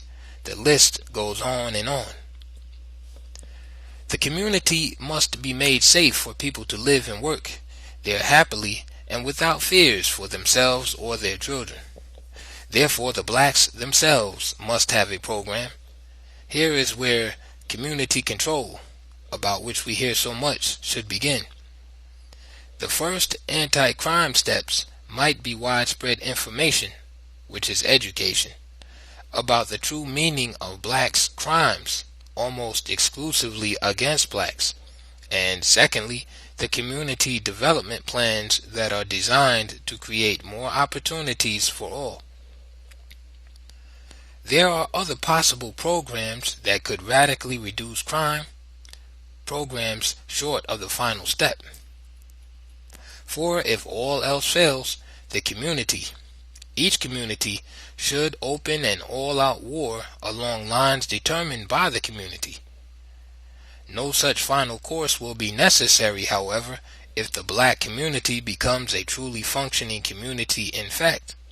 For then there would be so much work to be done in an overall race movement that the so-called criminal, in jail or out, would have a society not only to return to, but one that welcomes him warmly and needs him or her urgently. As things now stand, all this talk about returning to society is sheer idiocy. What society? The only society I know about is as criminal and oppressive outside of the penal institutions as are its representatives inside of them. The big difference is only in the bigness of society in general, the bigness of crime off the street and up in high places, and the bigness of the hostility to and rejection of the men coming out of prisons by the very same society to which they are expected to return and adjust. We are, whether we realize it or not, imprisoned inseparably with our confined prisoners, ex-prisoners, and those who are headed for places behind walls. We are together. Who is going to be murdered then? Raped? Robbed? The whites? Of course not, and for several clear-cut reasons. The first may not seem obvious, but blacks who so readily make criminal attacks on their own people are unconsciously striking out against the unbearable situation of what appears to be permanent disunity and therefore the utter helplessness of a race whose liberation from oppression can be achieved only by united initiatives of its own. They, the so-called criminals and their youthful followers, expect nothing beneficial from the white world and see no reason for hope in their own. Hence, like caged animals, they strike at what is nearest to them, their own people. They are actually trying to kill a situation they hate, unaware that even in this they are serving the white man well. For the whites need not go all out for genocide schemes for which they are often charged, when blacks are killing themselves off daily on such a large scale. This brings us directly to the second reason why most crimes by blacks are against blacks, and not, as even the whites would expect, against whites. The unequal justice system of white America encourages blacks to commit crimes against blacks, and even rewards them with lighter sentences if convicted. Black life is cheap. Black womanhood is not honored. One may destroy either with both ease and relative protection. All this could be radically changed by a nationwide organization of the race with a new outlook program of a new kind of educational system, training when needed, and above all, enterprises as a job-creating system. The very first moves toward the creation of the kind of society that will give both pride and inspiration to black youth, and the kind of society that will have positive alternatives to crimes, and one to which every prisoner can return with hope. In such a society, the very expression ex-con or ex anything else would be rigorously banned. This would be a part of the new education about which I have spoken. All talk about reform and rehabilitation is just so much nonsense until society itself is reformed.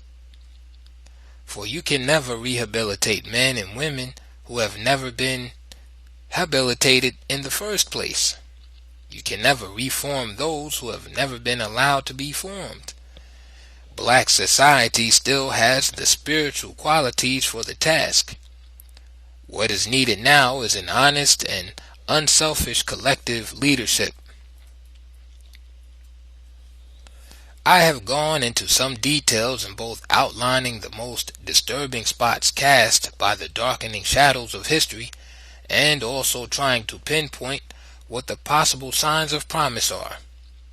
For the black world, history's watchmen could see no sign of promise, no sign of hope outside of a position of strength which unity alone can provide. But there will never be real unity without a plan and a program to sustain it. Petty power struggles, bickering and attacking each other are all signs of a death wish as a race. Which way then, you still enshackled blacks? 6,000 years of their history has answered: unite or perish. The tragedy that bloodied the pages in every period of their history because of disunity should be warning enough for the blacks of Africa, the Caribbeans, and elsewhere. But, being the one people who are generally ignorant of their history, it may well be that many will not see unity as a question of life or death. However, There has been so much history during the time of those now living that the precarious situation of the black race should be obvious to all. Only a largely united people can successfully confront oppressors and, without praying on bended knees or even pleading, secure the removal of all shackling chains. The choice is between unity of action and calm, careful thinking and planning the courses of action through one vast organization of millions. Either this or ultimate damnation. If the race is incapable of unity, it is incapable of survival as a free and equal people, and will deserve all the iniquities imposed upon it, for it will have proved beyond all question that it is indeed unfit to survive as a people free and equal in every respect whatsoever with the other peoples of the earth. What is proposed here is a moratorium on futile rhetoric and the beginning of real racial unity through an action program never attempted before. Therefore, black leadership obstacles will still be with us, and for the same ancient reasons. A mass organization expressly planned to enrich the lives of the people on all fronts, and directly through the people's ownership of and profit sharing in all economic enterprises. This will be too much for many leaders to adopt, except in principle. And any such all-Africa race movement in the United States will certainly be bitterly opposed by all Negro integrationalists, because no whites would be in it. This, in their skewed minds, means black separatism. Black separatists, who are they? The simple truth is that the African people in the United States and throughout the world are not, and never have been, separatists. In fact, perhaps this has been their weakness. They have never really hated the whites, and they do not really hate whites now. What is taken for hatred when applied to blacks is their reaction against being hated, rejected, and oppressed.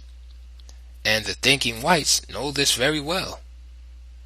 When they cry racism in reverse, or reverse discrimination and reverse segregation, they are saying in effect that only we whites may be racist. Only we whites may discriminate or segregate, but not you blacks. All white organizations that exclude blacks everywhere are normal and proper from the white perspective, but an all-black organization excluding whites? Perish the thought. Whites flee en masse from cities throughout the nation to avoid integrated schools and fair housing laws. These are the real separatists, not the blacks who never fled from the whites at all. Yet those blacks who said, "Let them go, let us not pursue them, let us stay where we are, stand on our own feet as men and women, and begin to build and improve our own schools and communities," these, not the whites, are denounced as separatists or black nationalists. The question which blacks must answer and act on, or remain forever exactly where they are, is how can a minority group in a situation distinctly different from that of any other minority successfully live and develop happily in an overwhelmingly white society?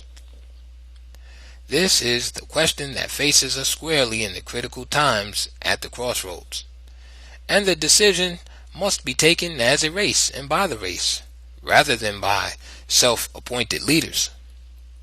The term crossroads here must be taken more seriously than a mere metaphor, for a people may reach that intersection in life where the routes cross, leading in different directions. We only know the road over which we have just come, so at the crossroads we must pause, uncertain. Which way now? Which way should we go? The numerous movements led by charismatic leaders with catchy slogans to shout, are roads many will take. The biggest crowd-drawing route will always be baited with some kind of religion, led by some prophet or mystic. For religion, any kind of religion, has been the means by which hope was maintained by people without any basis for hope, and the search for real leaders has always been so desperate that the people flock to this or that promoter's movement, hoping that a true leader has been found at last. The personal wealth amassed by these leaders is a matter of pride for many of their followers. To the poor and ignorant who are being fleeced, even the palatial mansion with colorfully uniformed servants reflect the power and glory of their leader. Criticism is silenced, for these leaders are shrewd, natural psychologists. They know exactly what appeals to the deprived masses, what will give them a feeling of being somebody and uplifted. Thousands will continue to be exploited by the smarter ones who know all the tricks that stir the emotion and empty pocketbooks. And apparently, these countless thousands of faithful followers like it. There are several big organizations, each concerned with different aspects of the racial situation, which carry on successful and much needed work in their respective fields. Some were on the battlefront for the race when no one else was there. Without them, the situation of blacks in America would be far worse than it is. If we henceforth advance at all, no matter in what direction or how different, it will be from the foundations the best of these organizations have already laid. How long the black race will stand at the crossroads, uncertain what to do, confused, and, in fact, actually afraid. How long, only future history will tell. But one thing is certain, there is a way out. There is an open, untried road. That untried road to actual unity and the actual improvement of the lives of the black masses everywhere is exactly what is proposed in these pages, proposed in clear, concrete, and specific terms. The direction of civilization. Since, by the actual nature of things, racism will never be wished away, the human race could escape the predicted general war between races and reach a real state of civilization at last through a symbiotic society. There will be no pretense of love and brotherhood, which did not exist in fact. The fierce and increasing battles of the whites against integration illustrate the point most clearly. And this is why people of the African race will have to accept the harsh fact that they are rejected by the whites, back up and begin to reorganize for a position of power that commands respect, not love, and one that will therefore bring about the kind of cooperation and opportunities that eventuate in real equality and equal justice. Equality simply means the removal of every barrier that prevents a human being from realizing his fullest potential. Footnote: the doctrine of human equality has never meant the triumph of ignorance and incompetence over intelligence and industry. It never meant forcing those at the bottom to the top regardless of inability or lack of will. But it does mean that the ladder of opportunity should always be there for everyone to rise as high as he is able to climb and willing to go. End of footnote. To achieve the goal of survival and self-action, progress, the blacks do not have to withdraw anywhere to form a separatist society, for the whites themselves have created an even more completely black separatist society in their mad flights to the suburbs. Here we have all that is meant by symbiosis before our very eyes. living, concrete, and almost complete. For, having thus withdrawn to make their own separatist community more complete, the whites must not be allowed to perpetuate the lower status of blacks by also controlling and dominating the black community from which they fled. But this will mean something far more than the black people's fragmented programs of the 1960s, marching demonstrations, singing, praying in public squares, shouting protests and slogans, or even the frantic screams of "burn, baby, burn." Self-destroying, uncontrolled emotional outbursts must be checked precisely because they becloud the mind, make you just the easy targets the enemy is waiting for, and thereby prevent the kind of deliberate and rational thinking and planning that can not only defend and advance the lift of the community, but can help civilization itself to survive. Now it may well be that perceptive whites will be quick to see, probably even before blacks, that my reference to them as the traditional enemy of the race is not at all a call for increased hatred, tensions, and endless conflicts between the races. For those whites who have read even the high points of the record presented in this work will see with no trouble at all that I have singled out the exact routes to the kind of organized power and influence which will engage a subordinated people in self-improving activities that demonstrate visibly their equality as men and women throughout the world. The perceptive whites will also see quickly enough that reference to them as enemies of the race will be a threat to their absolute supremacy only if it causes the blacks to wake up, begin to realize how fragile is the basis for their present faith in the ultimate justice of the white man, and begin to unite to plan a different course, something they have never done before. Above all, they can see the great difference between the powerful force of a massive body organized on such a scale that it will actually represent the voice and will of blacks in America, and the relative powerlessness of individual organizations and black capitalist groups, important and desirable as each may be in itself. For they know that both the real economic and political power in the United States is silently exercised by the thoroughly organized giant corporations which, supported and financed by the tax-paying public with government grants and subsidies, operate realistic socialism at the top. How was all this power achieved? This is the important question here. Study their steps to unity and be amazed, because no matter how diverse and competitive the giant corporations were, they formed step by step the most thoroughgoing system of overall unity in the world. At the summit of world corporate power, it is neither private nor free enterprise.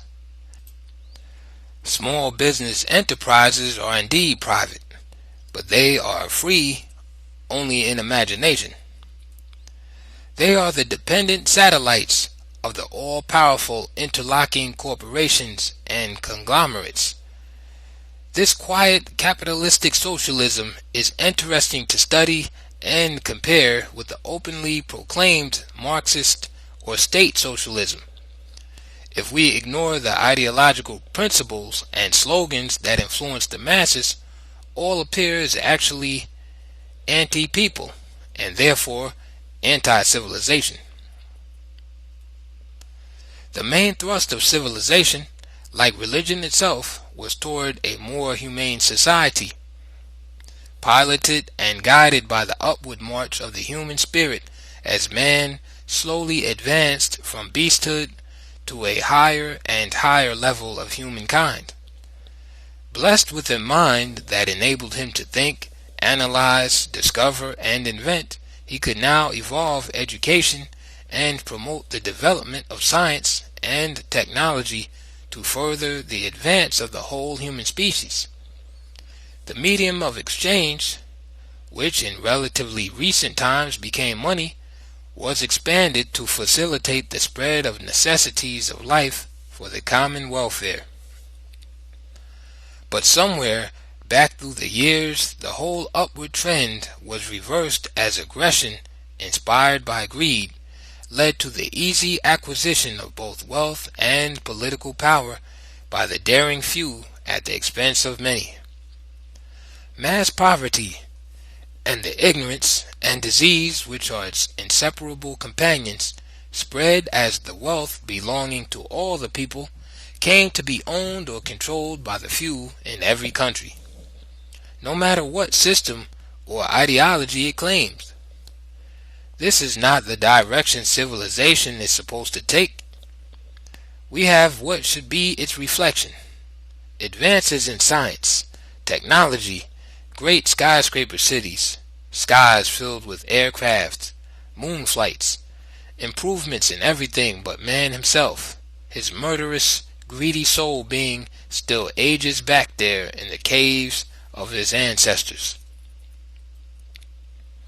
For the blacks, who are the most victimized everywhere, their own situation can be radically changed in a program that regards money only as the means by which they can do the things that must be done through cooperation. For the kind of new cooperative organization we have been discussing will be different from those now existing in fundamental aims and objectives. The concept here is cooperation as the humane law of life, total and actual unity, brotherhood and sisterhood throughout the organization, and not just economic cooperatives such as stores, markets, housing, farms, etc., important as these will be.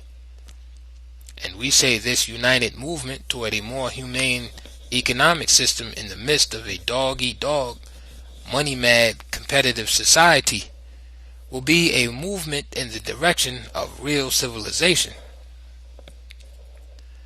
The challenging question is whether blacks of the 20th century can recover enough of the vision, strength, and will of their forefathers who built the Great Pyramids to undertake the task of the present. The liberation of our minds. This is task number one. It will not be easy and will not be easily achieved in a single generation. The reasons have already been rather clearly set forth. The present-day confused outlook of the African people is the result of centuries of Caucasian acculturation, a quite natural process where one people come under the economic, political, and social domination of another people. The ideologies and value system of the oppressors quite unconsciously become those of the oppressed, even when the result is demonstratively against themselves. But all other oppressed peoples, whether Indian, Chinese, or Japanese, were able to hold on doggedly to their own racial pride and cultural heritage as the last resource for survival as a people.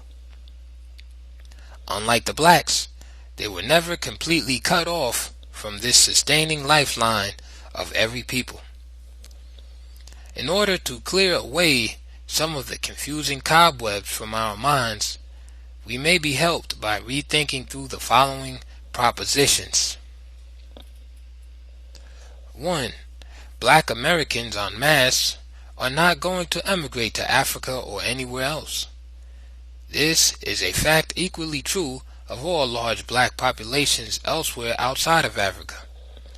The real spirit of racial identity with the land of our forefathers and a real Pan-Africanism will emerge only in those black population areas which, through their own unified development programs, have reached a level of strength that enables them to maintain a permanent system of exchange in visits, goods, and services with the motherland and other areas. 2. Nobody is going to destroy the American system, and nobody is going to destroy either capitalism or communism. There will be no attempt here to go into detailed analysis to demonstrate why neither capitalism nor communism can be acceptable wholly by the African people. Draw on any beneficial elements in each. Yes, accept either one as our total system? No. Those who have been so brainwashed into ideological blindness that they cannot see that the actual political, economic, and social structures of capitalism and communism are substantially the same upper ruling classes, same elite classes, and the same controlled and exploited masses. Those unable to see this operating over the world before their very eyes will, of course, be unable to see what is presented here. 3.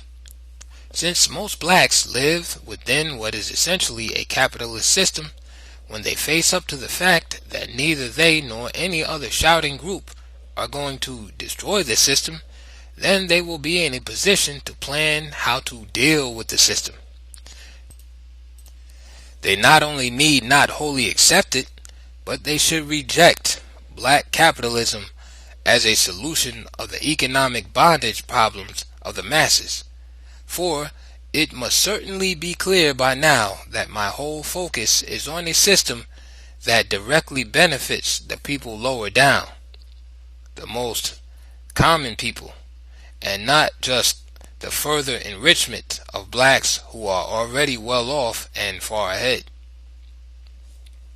And Africans in a capitalist state have the freedom to organize and do for themselves things they will never be allowed to do in any communist state.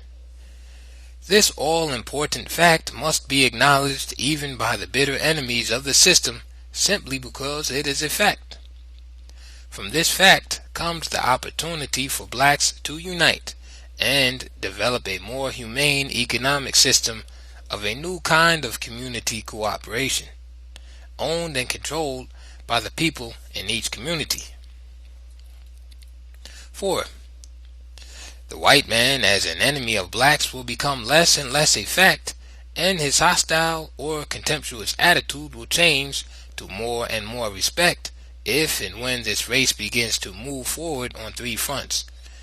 The first is the kind of massive organization, the very existence of which means the presence of an organized power to be reckoned with.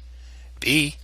The second is a nationwide economic development program promoted by the unified race organization as enterprises of a united people, as distinguished from those of private individuals and corporations.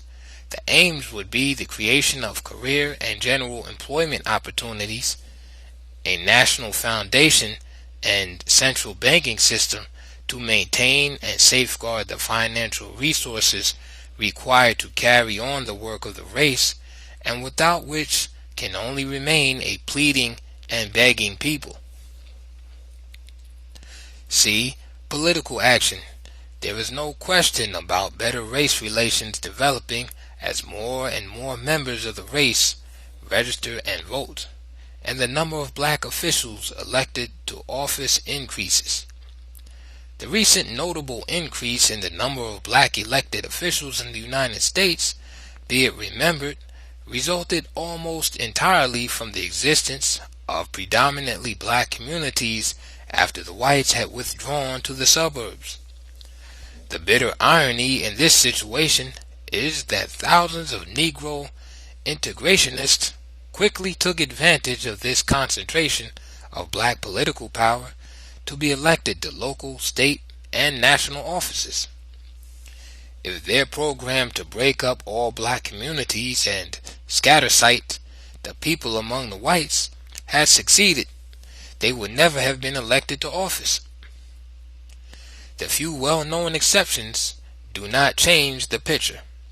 Yet the great focus on today's black leaders, young and old, is on politics.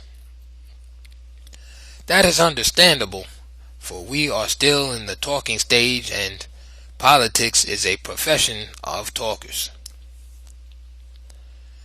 The drive to increase the black vote should go on. The election of blacks to office should be accelerated. Still, the central questions will demand answers sooner or later. What kind of persons are we electing? After the politicians are elected to the various offices, who beside themselves actually benefit from all the campaigning and voting? How much real difference would it make in the situations of blacks in this country if we elected 15 U.S. senators, 100 congressmen, 5,000 state legislators, mayors, etc.?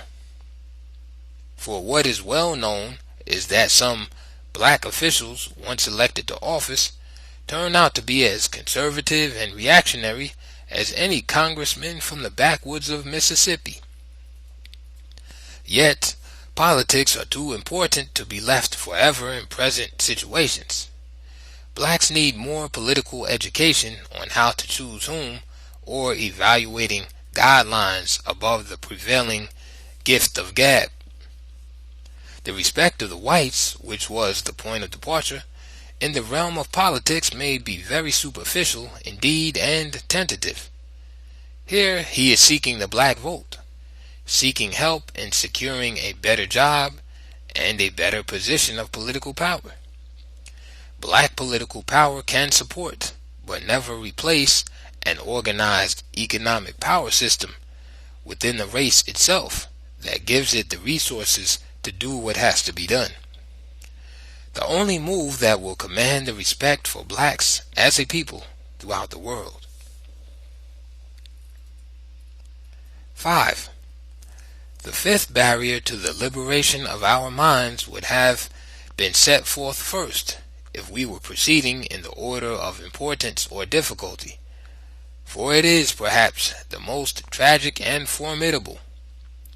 That mental blockage of total liberation developed from the way religion has been used to capture, enslave, and exploit the black people of the world for over 1,000 years. For the African people are, and have always been, a very religious and highly spiritual people. But we were also a religiously gullible people, believing that the religion of the foreigners and their belief in one supreme God, though called by different names, were essentially the same as our own. And this was right. What the blacks did not know, however, was that while both Christianity and Islam were in themselves great and acceptable faiths, they were being used by men whose main purposes were conquest and enslavement, in pursuit of economic and political power. The whole continent of Africa was taken over, its wealth exploited, and its people dehumanized through enslavement, all in the name of Jesus Christ, Allah, and civilization. Their success is always assured because when the spotlights of history are turned on and reveal that those conquest aims were for political domination and economic exploitation under the cover of religion, they scream that their religion itself is under attack, and their faithful followers believe it. Thus, the great religions of both Islam and Christianity have been disgraced by evil men with blood-curdling cries of jihad or holy war against black unbelievers, pagans, or the Christian missions of civilization that rationalized European conquests. The future task before black Muslims and black Christians is distinguishing their true religion from how evil men have used it to serve their own non-religious purposes. This writer, for example, is a devout Christian, but that fact does not blind him to the chains of bondage hammered on his race in the name of Christianity, or cause him to try to gloss over or soften the records of history when his own religion is unfavorably exposed. 6. To escape at last from our mental house of bondage, we must see this color-crazy world in a clearer perspective, for color-crazy it is. We should begin by drawing a vast African circle of honor around all those millions of Africans of mixed blood, often referred to as mulattoes, who from the earliest times to the present have stood steadfast and loyally identified with the race of their originally black mothers. They deserved special honor exactly because they did not have to do so when amalgamation of the races spread over Egypt and the Arabic world, and they had compelling reasons for not being identified with black-skinned Africans, for they were classified as white and therefore not subject to enslavement. This fact is of the greatest importance in understanding the history of this race, for if skipped over, as it always has been, that history will remain confused.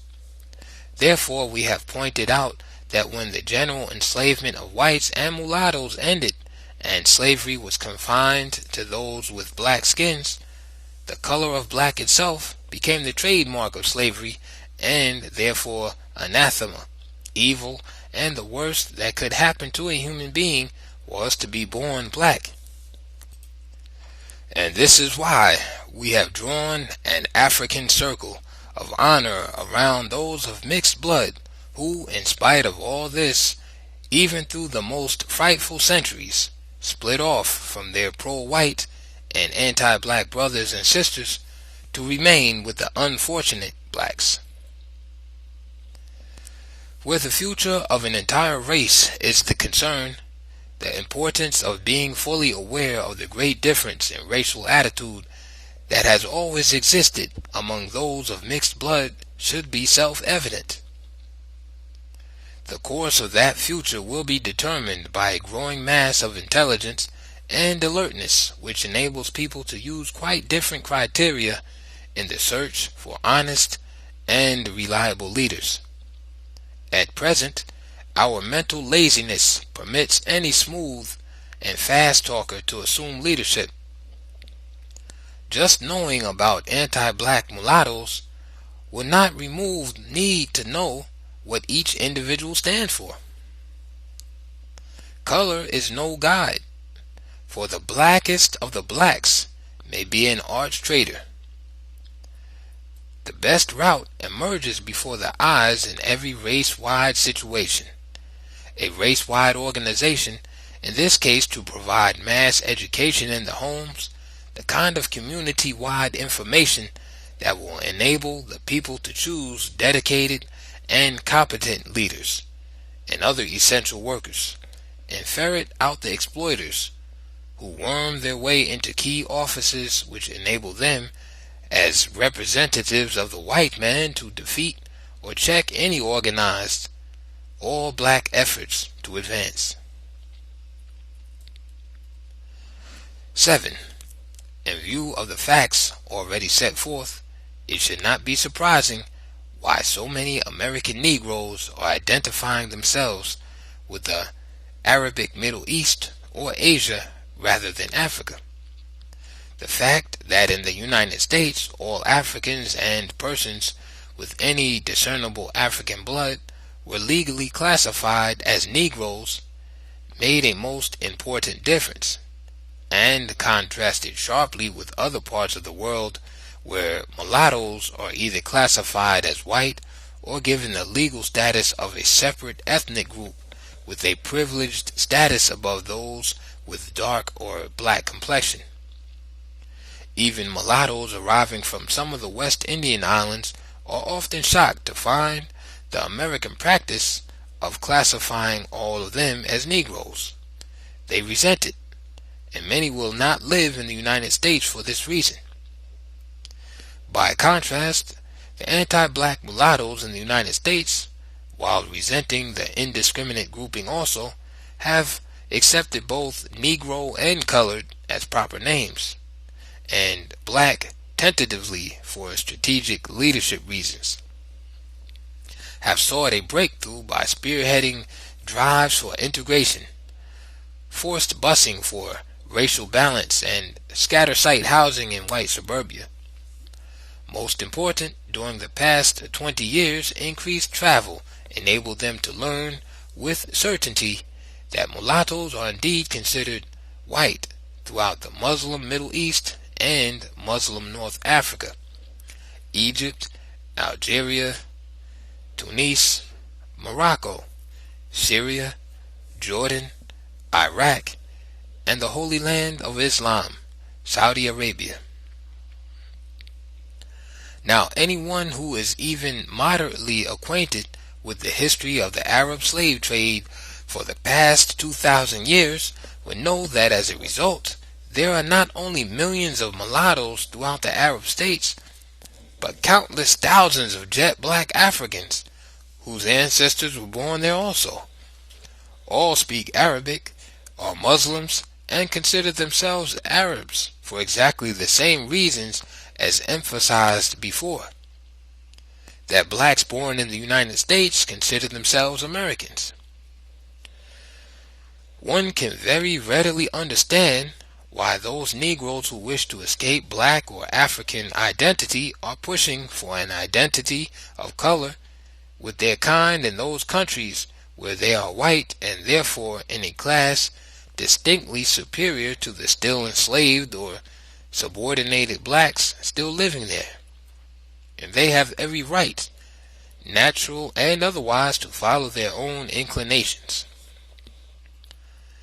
Indeed, the race would experience the joyful relief that comes with a new birth of freedom if this particular group would stop trying to operate in both the white and black worlds, stop straddling the fence, and get down decisively on the side of its choice.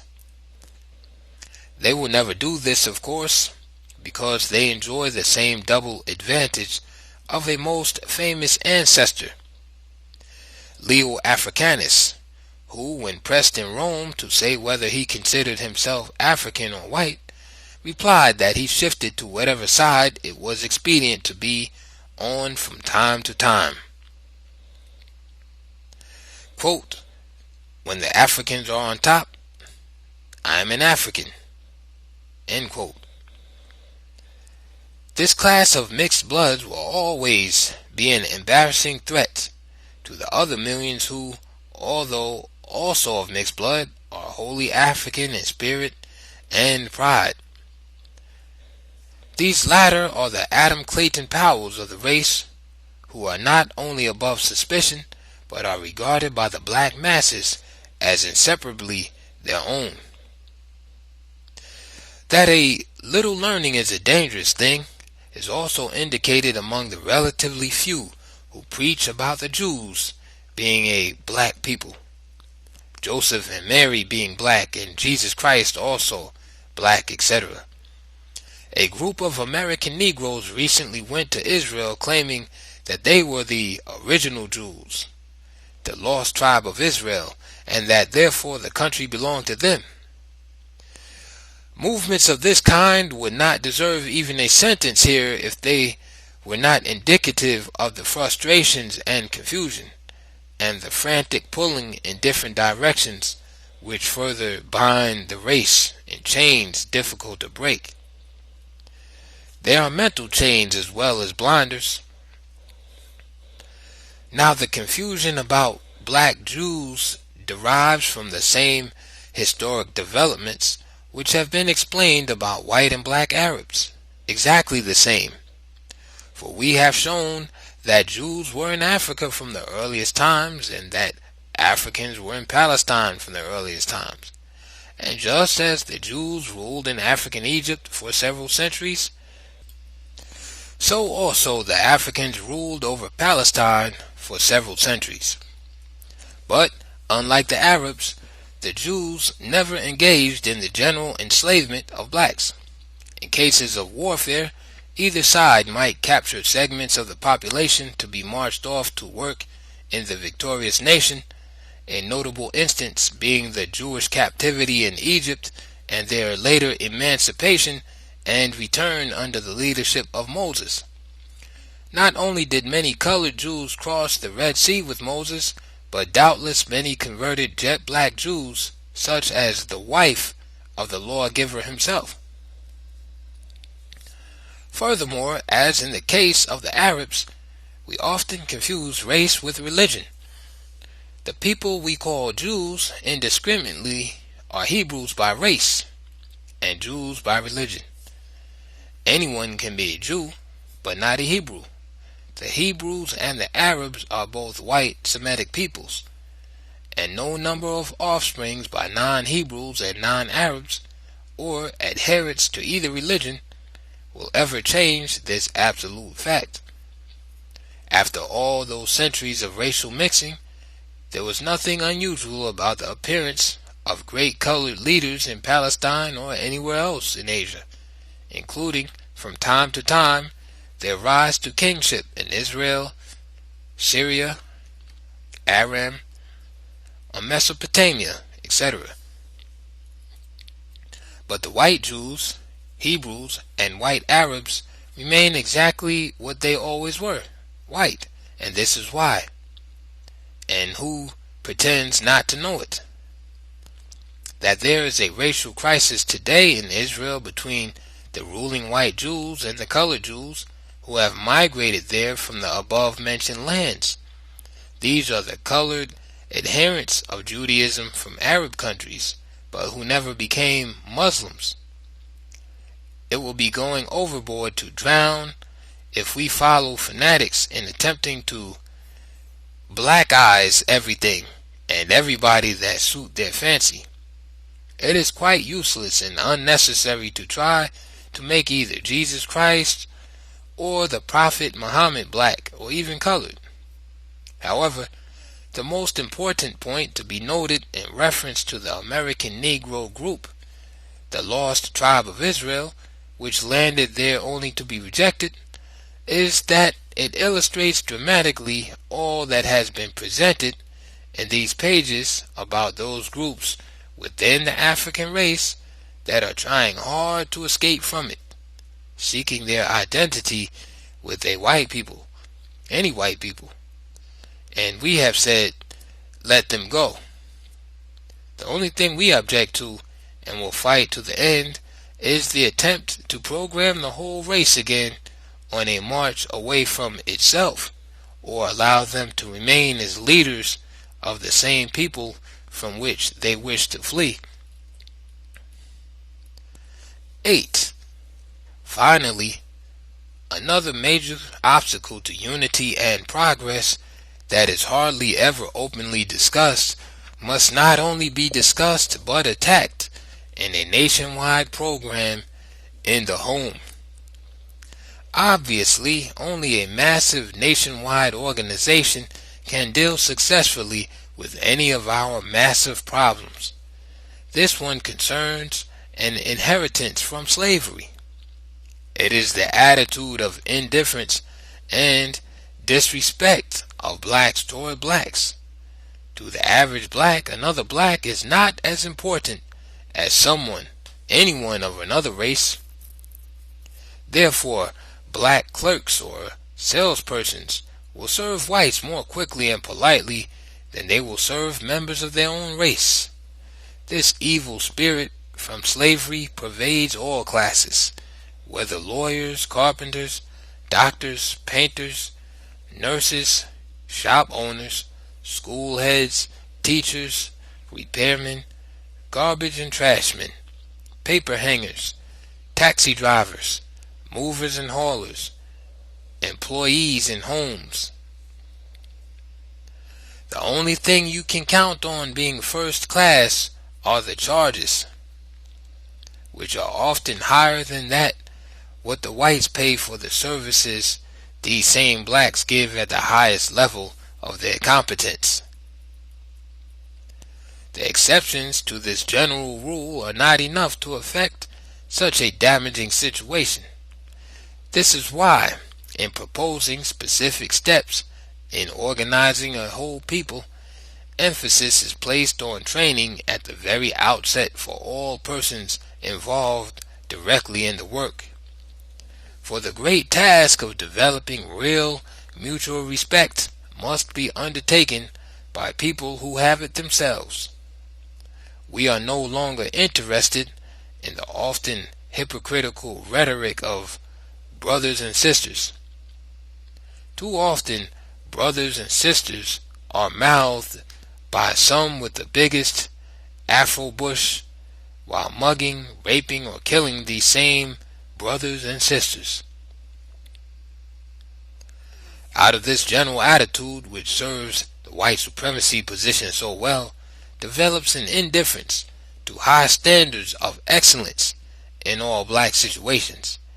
The idea that efficiency and expertise are unnecessary in all black situations, and that strict business methods in the areas of auditing, accounting, or strict financial procedures in the collection, deposit, and management of other people's money, these safeguards are thought by many to have no place in the black community. Here we have a contradictory mental twist among blacks. For while distrust of one another is characteristic, when it comes to the thousands of do-good organizations into which we pour our millions of dollars, the idea is that one should trust the brothers and sisters who collect, hold, and control the people's money. Re-education will be required for the two mandatory changes in attitude. One toward each other in terms of mutual respect, and the other a change in attitude about efficiency, expertise in business management, and financial responsibility and administration. Unless we begin to develop and expand these first, a great survival movement will fail, just as many other noble efforts failed because the rush neglected the necessary foundation. Chapter 15. The Shape of Things to Come, a Master Plan. It has been previously stated in substance that although the African people may continue their present course of weakness on into the future with thousands of ununified organizations, powerless and therefore forever dependent, like half men and half women unable to use their own brains, although this tragic situation may continue into an uncertain future, we say it can never be said again that such a hopeless situation persists because no member of the race or any group has ever studied the principal problems and the obstacles to their solutions based on history, and then offered an overall plan as one of the possible lines of march out of the morass. For there have been a number of plans.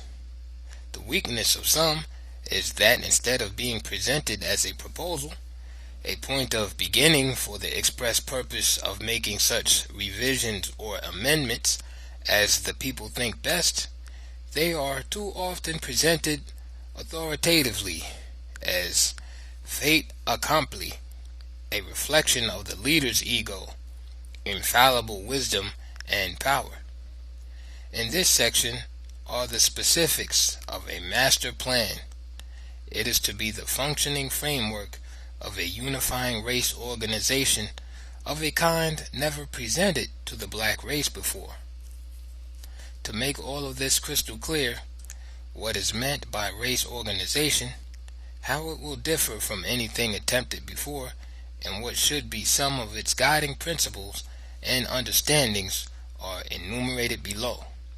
For emphasis, a few of the most important propositions are necessary recapitulations of points already presented in preceding pages. The main focus here is on blacks in the United States because, whether they know it or not, they are in the very best situation to be the lead-off example for the whole African world. 1. Race organization here means a nationwide organization of blacks only, but it means much more. The organization should be so structured through all elements of the black population and on an active membership so vast that it would go far beyond the accepted scientific criteria for determining the wishes of a whole people. In other words, the first objective would be to have a representative scheme of organization that would, beyond all doubt, be the voice of Black America, and to keep this an actual fact by periodic polls as crucial issues affecting the race as a group arise. No such organization ever existed among us, hence no real unity exists among us. 2. Far from being a separatist movement, as these terms are generally understood, the organization would be cooperative in the fullest and most humane meaning of that word.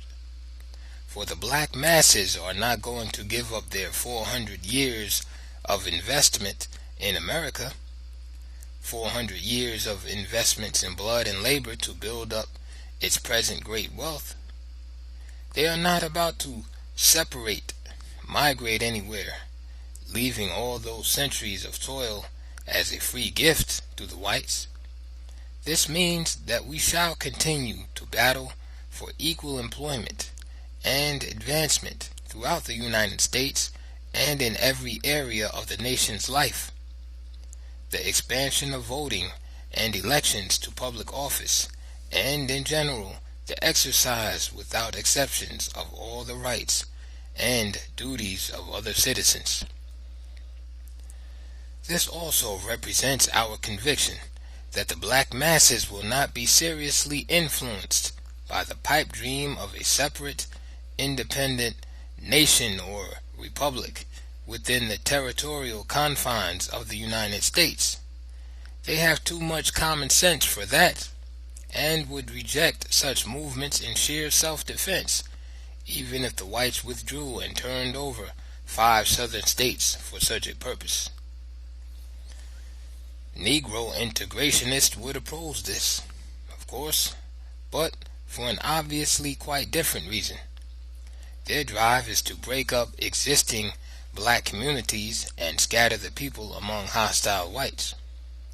A great nationwide organization of blacks, therefore, would be in the only possible position to cooperate and work out common problems with whites as equals, and this is from a position backed by organized power, the only position respected at this stage of human development. 3. It was stated above that we would continue to push for equal employment and political opportunities on all fronts. The sadly missing link, however, is that we ourselves have done little to create employment opportunities. If we say that as a race we are too poor to engage in productive activities that would create thousands of jobs for our young people, if we continue traditional pleas of poverty, our total spending of $42 to $50 billion each year rises up to call us liars. We are able. Those who wish to engage in private enterprise for their own personal benefit will always be free to do so, and there will always be some pride in pointing out this or that rich black capitalist. When we consider the welfare of the whole community, however, we are getting back to a basic African ideology, which is that the welfare of the people as a whole takes priority over that of the individual. The organization will be a national community made up of the numerous black communities. In demanding rights, it will also assume the race's responsibility for creating some of the opportunities itself. The most crucial point to be considered and remembered is the vast difference between what the blacks do as a race from the viewpoint of world opinion and what a black individual does. 4. Not unity just for unity, but unity for great achievements, not one of which can be realized without it. The first great understanding should be that the unity we seek cannot be achieved by organization alone. Even an organization of several million members will have no lasting basis for existence unless the total membership is mutually and individually involved in activities which each feels is important and will be directly beneficial to him in his own lifetime. Direct membership by families may turn out to be more important than one based on a federation of existing organizations. Actual unity will be achieved not by preaching, pleading, or exhortations, but almost unconsciously as people work together for mutual benefits to each other and the advancement of the race as a whole. Meaningful, practical activities which involve even children in attacking the problems of their race will be the cement which we call unity. The second great understanding should be that the economic activities are so fundamental in any truly upward movement, so clearly indispensable at this stage in history, that it should be unnecessary to state it even. The still existing slave mentality causes millions of us to shy away from this basis of life itself, because it requires more initiative, training, and work, and less talk than politics. Consequently, the overall picture we present to the world is that of a race of dependent job seekers, ourselves unable to engage in the large-scale production of any of the necessities of life, whether they are the shoes and clothing we wear or the food we eat. Hence, the billions of dollars we spend each year just in these categories we eagerly give back to the whites to strengthen their power over us, while becoming richer and richer at the same time. Economic development activities are direct survival activities, the means of existence, helping to provide the means of existence. It is as simple as that. The main goals of a great unity movement can never be reached unless the organization has its own self-generating financial resources to protect, defend, and promote the interests of the race.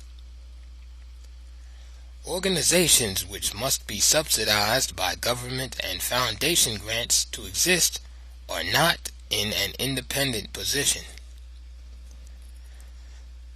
The third understanding should be clear that all community enterprises, contrary to capitalism, will be owned and operated by the people in the community, that they will be the shareholders, that all the trained personnel in each store, plant, or any other enterprise will be shareholders, and therefore part owners of such establishments, that all profits will belong to the people, but full responsibility for the first-class service, efficiency, and general business management will be that of elected managers, and not the general membership.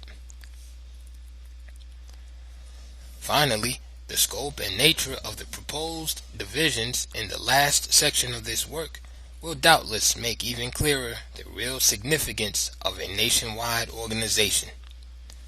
For in addition to the work involved in raising not just the hopes, but the level of life of those lower down, equally important would be what this massive consolidation of unused power can do in the following areas.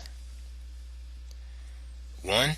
It can influence American foreign policy and actions in regard to crucial matters affecting African nations just as effectively as American Jews can influence this country's relations with Israel. And, as another example, it could stop the use of millions of black taxpayers' dollars to help Portugal suppress the freedom fighters in its African empire.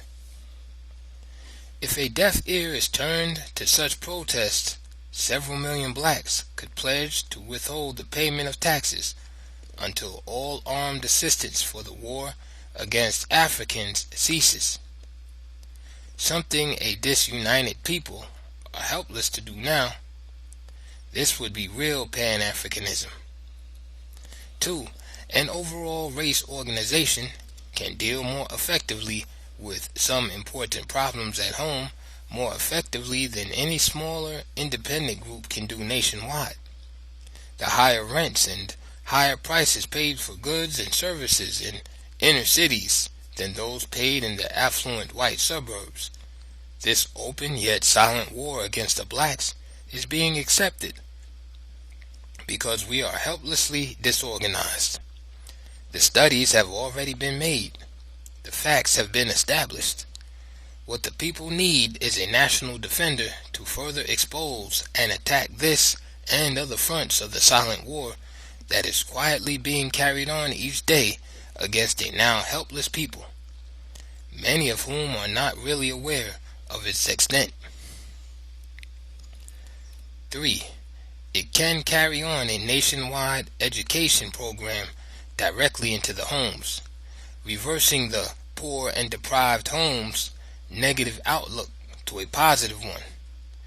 Heading the information agenda would be a focus on those death-dealing diseases which impair both mind and body in the diseased wombs of mothers. The widest information should be given on the fact that ignorance or indifference to personal health can result in children being born mentally and physically retarded, and thus handicapped for life, not by genetic preconditions, but by the acts of their parents. Home studies for the entire family can be promoted, and the home beautiful can become a principal aim in every black community. 4. It can oversee the welfare of the race by maintaining a check on the extent blacks are secretly used exclusively as guinea pigs in dangerous experiments by various medical projects. Neither the Tuskegee experiments nor the number of our people who needlessly suffered and died from them must be passed over as an unusual and isolated incident. The many years the government and the doctors were able to keep this particular secret should be a matter of grave concern.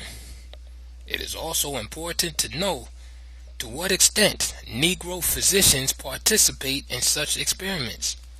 For, of course, no one should be asked to believe that such experiments could be carried out on blacks only in such large numbers and over such a long period without any black doctors knowing about them. 5. Such a race movement would be superficial indeed if it proceeded without its principal foundation, which is the ownership of vast tracts of farm and timberland in various parts of the country. The current ideological cry of "we must have land" is valid only if we answer the question, for what purpose or to what end? Our sloganeers rarely explain the slogans, but land is for production, and its ownership and use will become more and more necessary for survival, since even now 75% of the American population is concentrated on only 2% of the land in cities and towns. Land should be for a more abundant life, carried on in large-scale production programs such as cattle ranches for beef, hog farms for pork products, turkey farms, poultry and eggs, vegetables of all kinds, corn, wheat, etc. 6. It can have, on behalf of the race it represents, a central national bank as the People's National Depository and Central Financing Agency, a national auditing and accounting service, a general insurance system covering especially those categories where blacks are arbitrarily denied protection or are charged much higher rates than those paid by whites. Home improvement, building, and small loans could all be handled by community credit unions or organized on a somewhat different basis than existing credit unions. For one thing, all community credit unions in various sections of a city would be united as one to reinforce each other's services when needed. 7. It can give new hope and a new sense of direction to the thousands behind prison walls, and in time practically empty the prisons of those convicted of crimes for which the whites go free. The important thing, however, is that the youths, men and women coming out of prisons, would have something to come to. training or retraining for their much needed service in helping to build and advance themselves as they build and advance their race. They have never had such an opportunity. 8. The great change in outlook and the new inspiration that will come to black children and youth are immeasurable. Just to know that their parents are engaged in and actively a part of a great movement will give a new sense of worth and dignity. No longer will it be necessary to shout in unison, "I am somebody." For the children of janitors, trash haulers, maids, and parents in similar occupations, their children will regard them with pride and in a new light. We are great if we are an active part of a great movement. Up to now, black children have been badly cheated.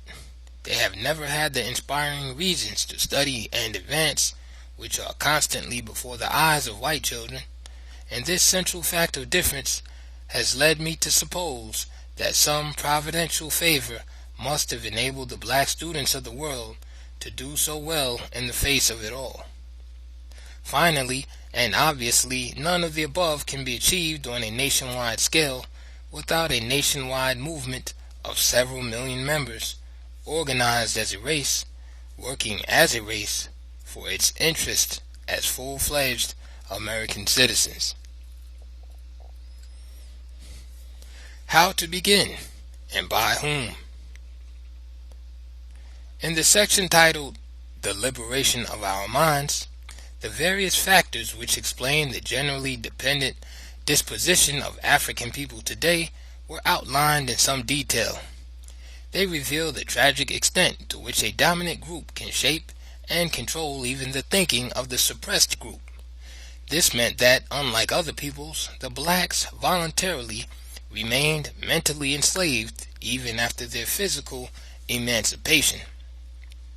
That Caucasianization of the blacks was so well done over so many centuries that it is doubtful if real liberation of our minds will be achieved in this generation. Yet the black youth in the 1960s brought about the greatest reversal of the race's attitude toward itself that had ever been achieved before.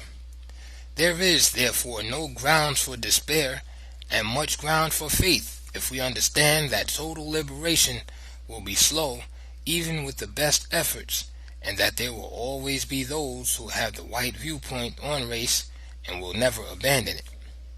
These cannot stop the onward march of the whole people to human equality and dignity. But who will begin to lay the first stone in the foundation of the greatest movement for racial unity and power ever undertaken? And how might such a task begin?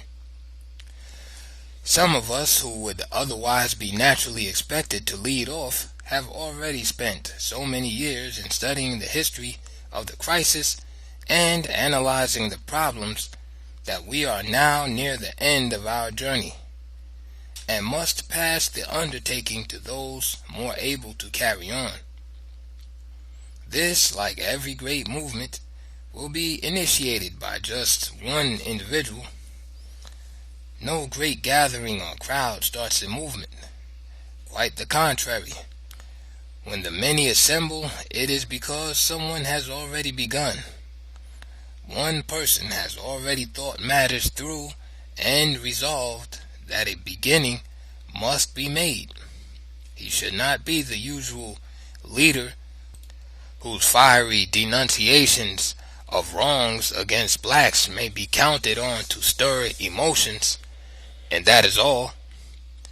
The one person needed is simply one who is dedicated with a sense of mission for his race, seeking nothing but the opportunity to serve it.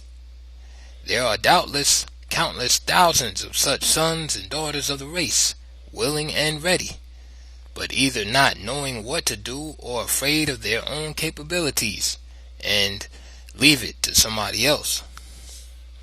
Yet, all one person has to do is to ask 5 or 6 other people to study the plan and then meet later to discuss it.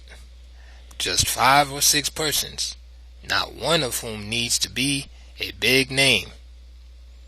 This small initial group of 6 could have each member become a committee of 1, each to nominate 3 other people to study the plan before the next meeting, at which time the 18 members could become the nucleus for a general organizing committee. Further nominations to the organizing committee should be representative of all groups, students, laborers, clerks, etc., as well as professionals. The representatives on the organizing committee may be from national organizations, all black, or smaller organizations, lodges, clubs, etc.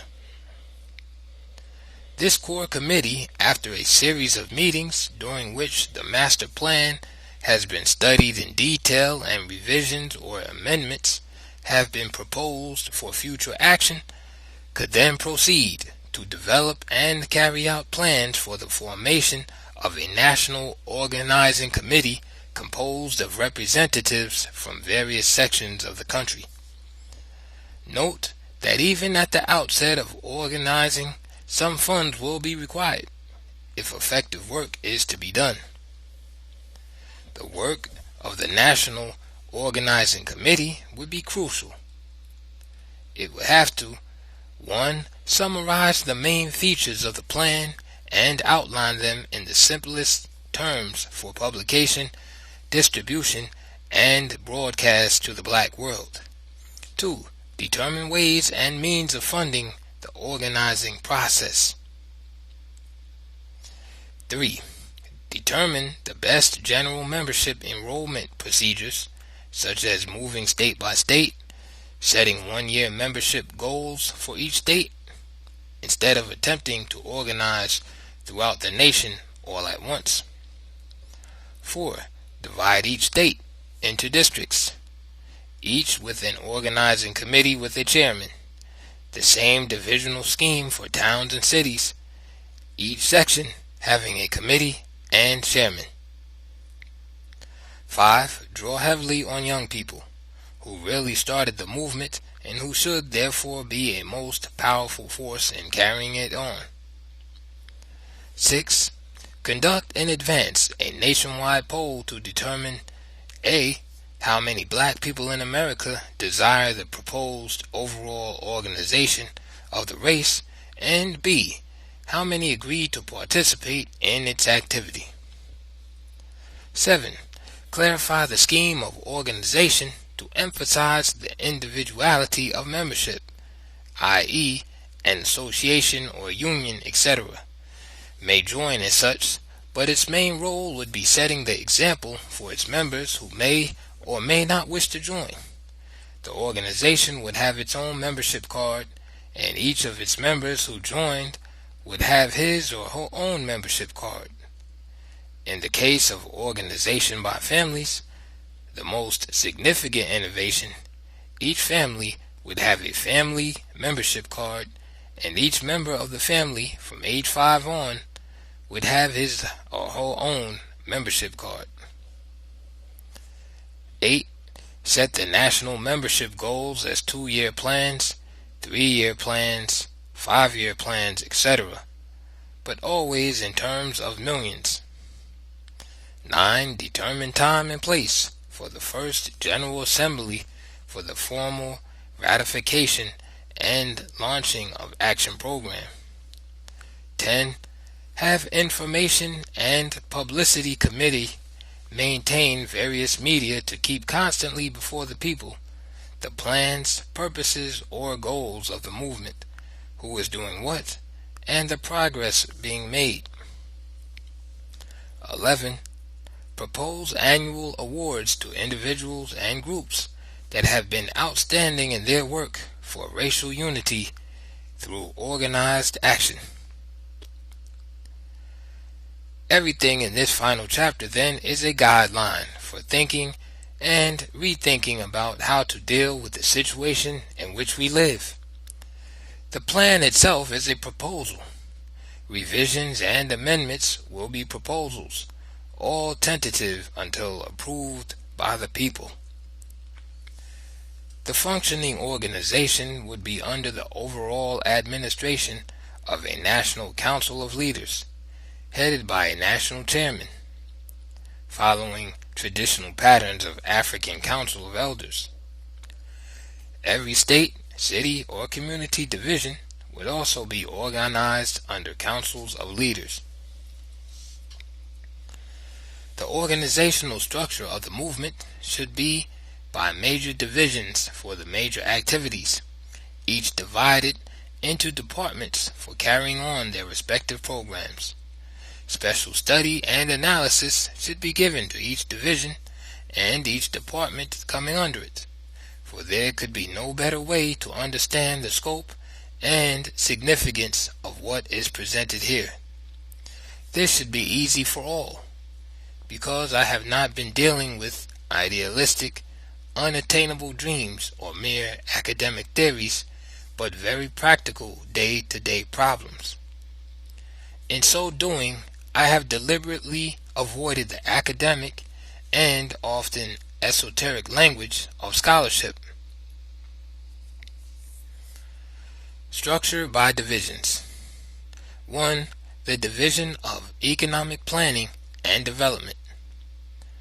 The Division of Economic Planning and Development should be the foundation of the organized efforts and a principal source of support and promotion of the most important activities of the whole race. A guiding principle should be that all promoted community enterprises should be cooperatively owned and controlled by the people of the community, and that each enterprise be under highly trained management and competent service personnel. Departments. A department for promotion of community cooperative enterprises. 1. To conduct surveys to determine what the people want and need. 2. Soundness of the project. 3. Ways and means of community financing and securing trained personnel and management. The community enterprises would be nationwide, and while owned and operated by the people in the various towns and cities, would operate as a nationwide chain of stores and markets for mass buying power and distribution. This would be the system whether the enterprises are food markets, shoe stores, department stores, or any other undertaking which can be developed as a chain store system. B. The Department of Finance, Banking, and Credit Unions. 1. For promoting a consortium of banks operated by members of the race, and the expansion of financing and banking systems. These would be branches of a central national bank of the organization. 2. Credit unions for individual assistance and building and loan services, primarily for communities without needed building and loan services for blacks. C. The Institute of Technology and Personnel Training. This would be a key program of the movement, for while it would engage in the training of expert technicians for the various fields of operations under the plan, a principal objective would be the kind of creative expertise required for large-scale manufacturing operations, shoe manufacturing, men, women, and children's clothes, hats, underwear, canning, frozen foods, furniture, mattress making, and other products. The personnel training sections would have an importance for the race beyond the ordinary. Blacks are generally still quicker and more polite when serving white people. Their attitude toward members of their own race is one of indifference and often insulting. This is known to be true both in Africa and America. Yet this crucial question is not mentioned even in discussion of why Negro businesses fail. This negative and essentially anti-black attitude of blacks toward blacks, a leftover from slavery and our history, must be uncompromisingly and even ruthlessly dealt with in both training and day-to-day administration. D. Central Office of Accounting and Finance Control. Here again is an area in which blacks are weak: money management and control. This Central Office of Accounting and Finance Control would keep a rigorous check on all income and expenditures of the national organization and provide similar auditing and accounting units for the local community organizations and enterprises. E. Department of Land Reclamation and Farming. Principal aim: to secure large tracts of land in various parts of the country to 1. Raise vegetables of all kinds for the various community markets. 2. Hogs, beef, cattle, poultry, and eggs. 3. Farm homes for persons who would work on. And 4. Country camp centers for rest and play. Special note: without the farmlands, we may as well forget about canning and frozen food industries, or reducing the cost of living for our people by supplying their community stores with fresh vegetables, meats, butter, and eggs from their own farms. Vast landholding is the cornerstone of the master plan. F. Transport and distribution. This department would be primarily concerned with long-distance shipping from farms, plants, and other points, and maintaining the trucks, shipping vans, and required maintenance services. G. Central Purchasing and Supply Agency. In addition to its obvious functions, this department would be responsible for the proper location and supervision of the various warehouses required as the community enterprises expand. All of the departments and agencies listed above would be in the Division of Economic Planning and Development. 2. Division of Political Action. 1. Promote and assist voter registration. 2. Provide profile of candidates, local, state, and national. 3. Prepare bills and other measures affecting the group for state legislatures and the U.S. Congress. 4. Liaison with White House. And 5. All actions that can be taken through the political process to protect and promote the welfare of Black Americans. 3. Division of Public Education. Purpose: to achieve a higher standard of teaching and student achievement on every level involved in the education of black children and youth, and to develop a better system of general adult education in all black communities. This division would include: A. Foundation for directed research, field studies, and the training of scholars for neglected areas in various aspects of African life and history. B. A general publishing board. 1. Textbooks and other works related to progress of the race. 2. Newspapers and magazines. A. Professional journal, community action newsletters, etc. C. Committee of Visitors. These should be in every community to 1. Become acquainted with teachers, students, and the textbooks and other learning materials. 2.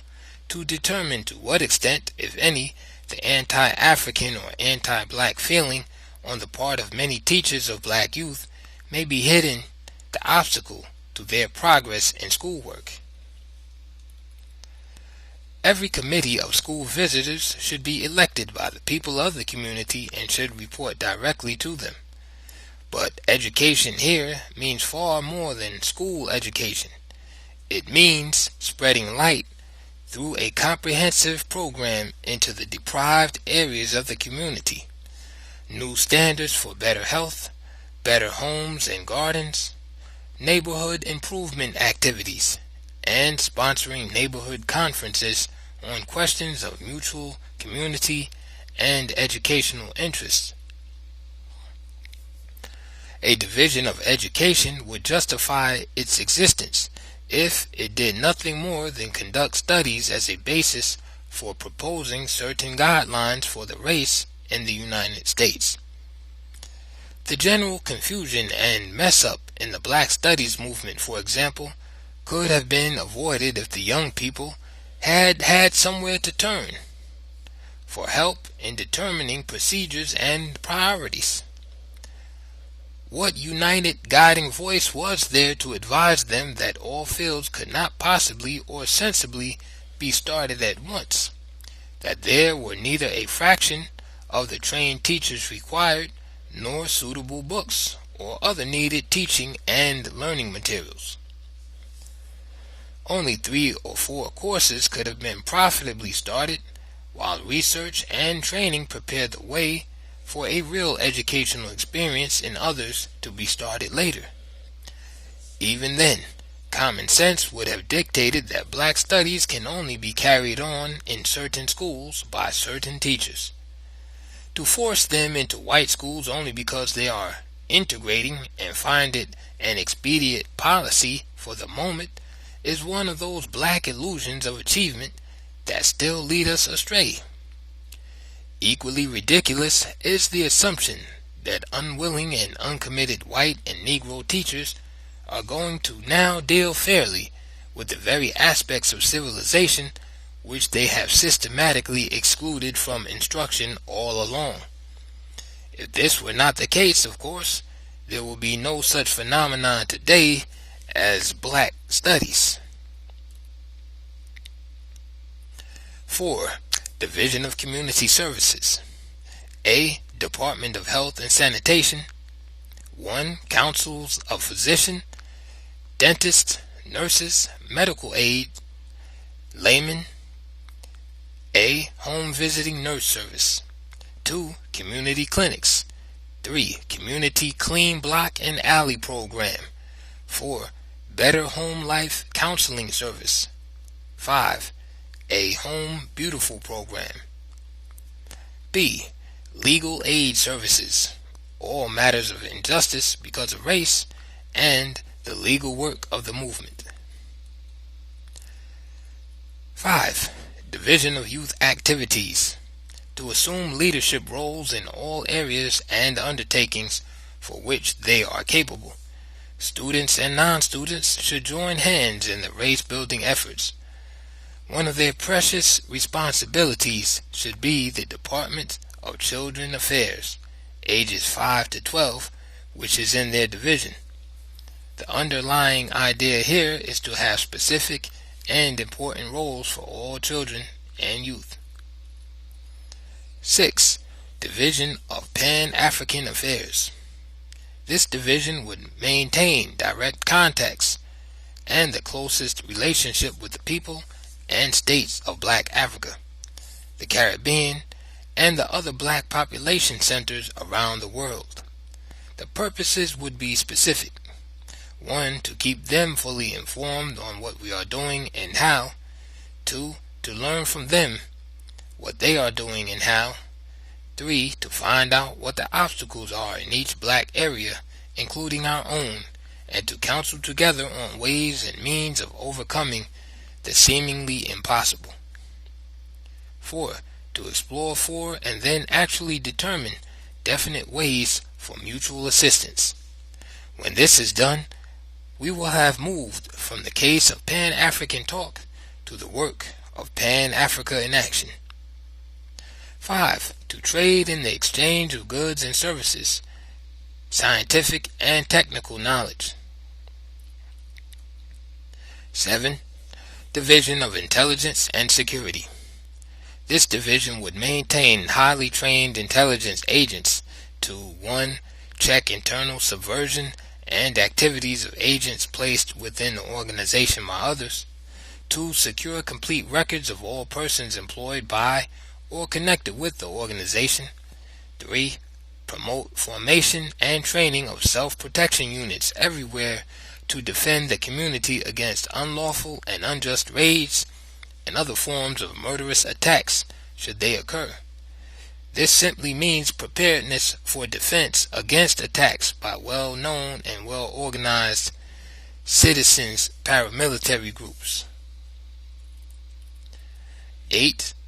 The Commission for Spiritual Life and Assistance. This should be the race's Great Commission. Its major task would be 1. To determine the direction of civilization. 2. To interpret the spiritual as men and women working on the highest level of humane endeavors to understand the meaning of life while trying to improve it. 3. To enlist the cooperation of white, brown, yellow, red, and any and all other peoples of goodwill in an all-out drive for a better world. 4. To maintain an emergency assistance program for families or communities in distress. 5. And to assume the initiative in seeking the active cooperation of any and all religious faiths and all institutions which are concerned with improving human relations and therefore life itself. 10. Ideology and guidelines.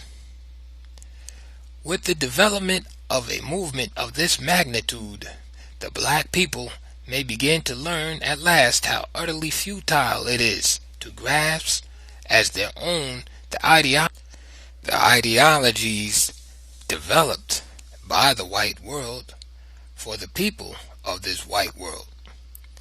They, the black leaders of a still leaderless yet hopeful people, have been and still are expecting the solution of the race's problems to be handed to them on the silver platters of either capitalism or communism. Elements of both of these systems prevailed in Africa several thousand years before either capitalism or Marxism was born in the West.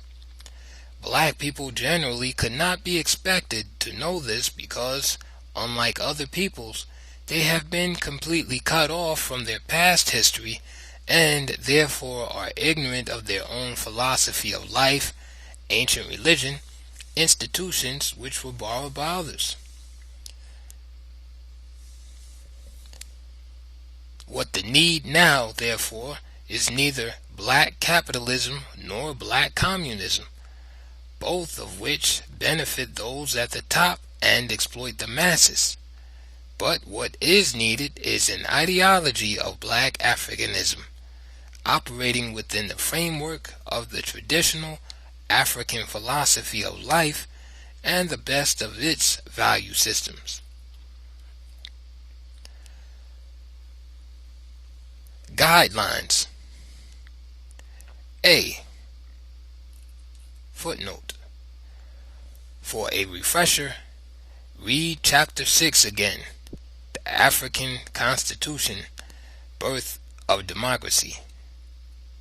End of footnote.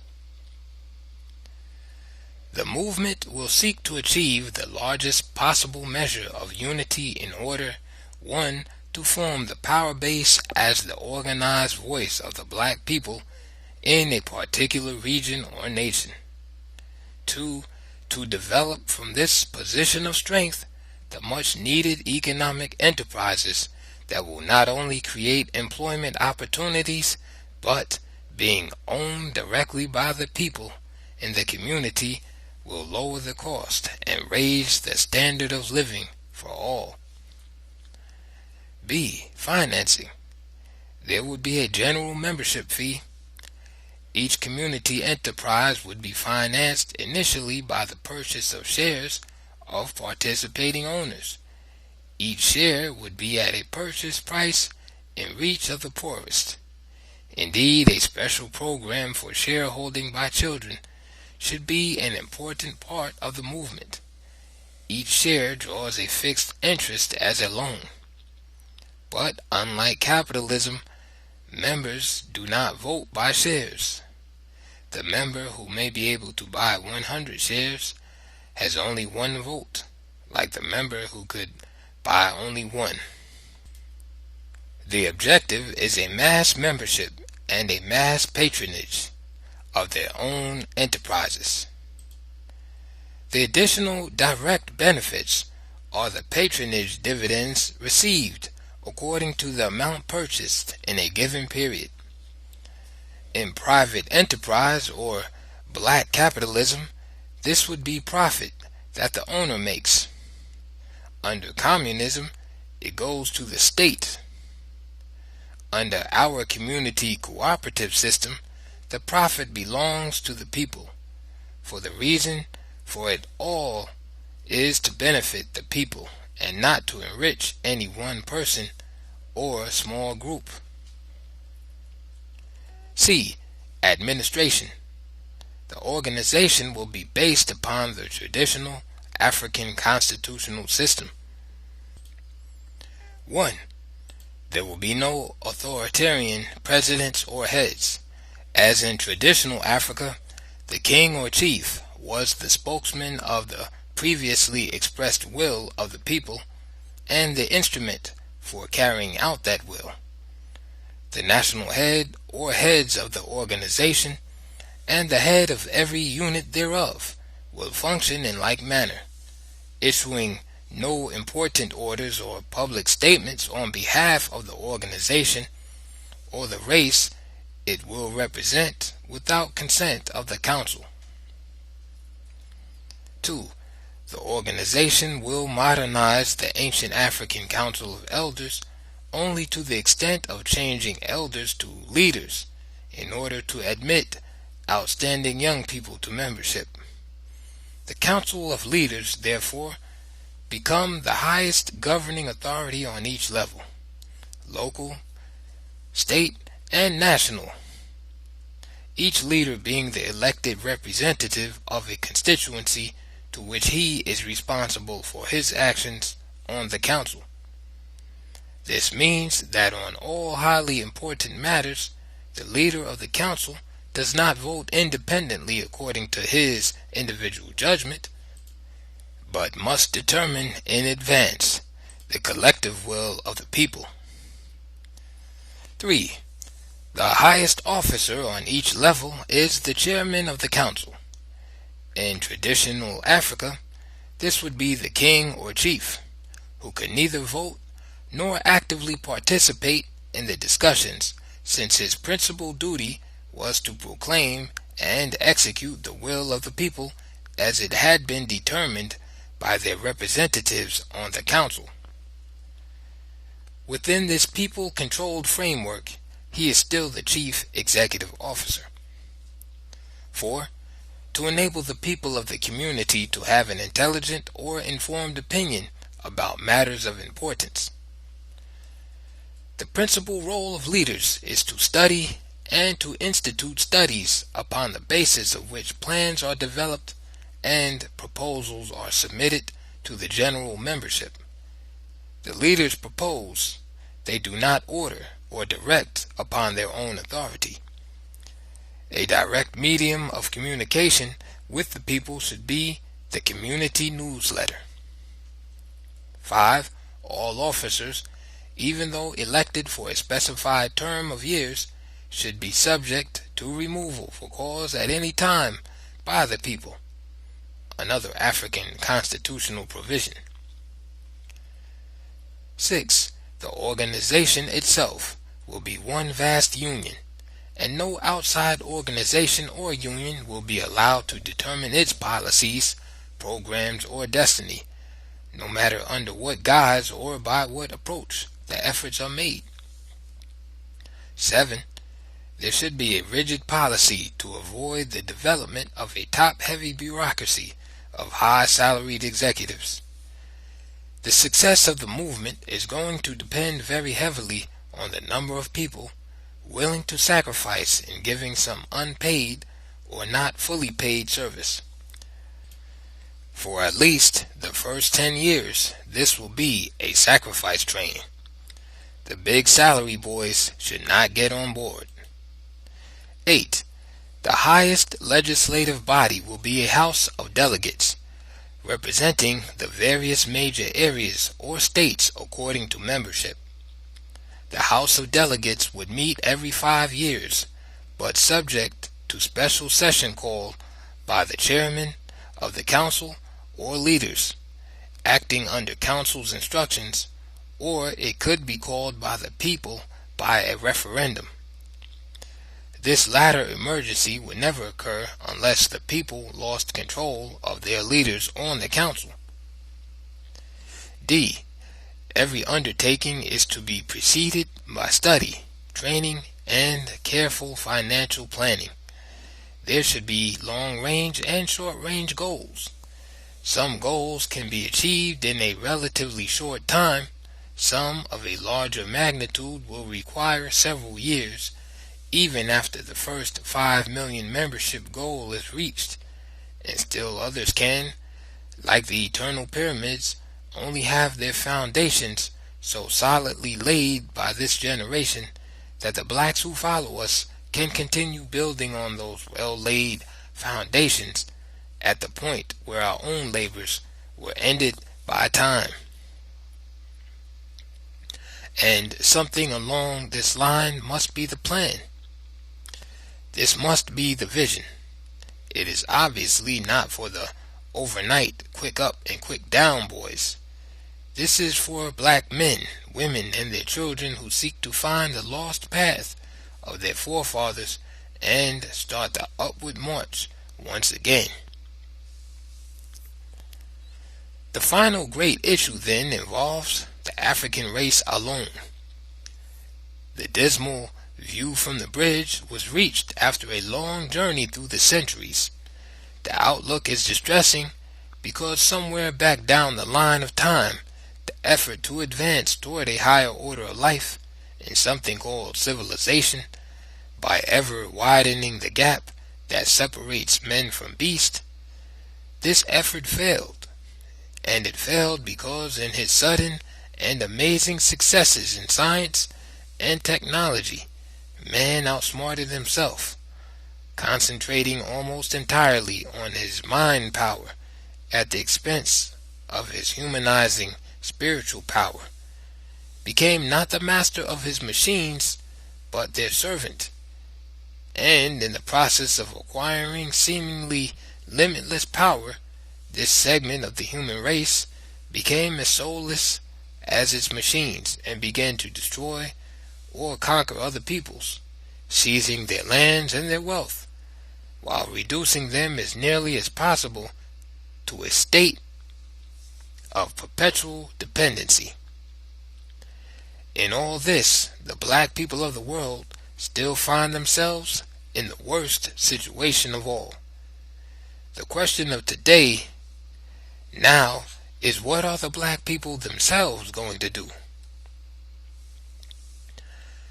Those who make a profession and money by playing on the emotions, screaming utterly futile invectives and denunciations, these will continue to do so. And those who still preach integration and brotherhood with the whites will keep on marching, singing, and praying, not to God but to the white man, for they are still unable to understand that white America had generally condemned and rejected this peace-loving, brotherly approach of Martin Luther King long before it murdered him. Footnote: it seems to be the general view throughout the black world that polls and other data show that whites are hostile to any kind of movement by blacks for equality, peaceful, non-violent, or otherwise, and that this hostile, anti-King climate produced his murderer as its representative. End of footnote. this present course of a fragmented and unorganized people, if followed, will find the succeeding generations of blacks as weak, leaderless, and powerless as they are today. For their present road is the easy road: mass meetings, big conventions, protest resolutions, and splitting up to follow this or that leader with the greatest gift of gab, all leading exactly nowhere. But to get down to the hard and persistent work of actually doing something, oh, now we will come to the parting of ways. The mere talker may retreat. All talk about black power is empty until we begin to make black power a reality in the only way it can be done, and that is by building, step by step, a race organization so great that it will not only be the voice of a united people, but will carry on efficiently an economic development program to assist their advance on all other fronts. The Organization for Unity plan presented in this final chapter is an effort to answer the question, which way you still enshackle blacks?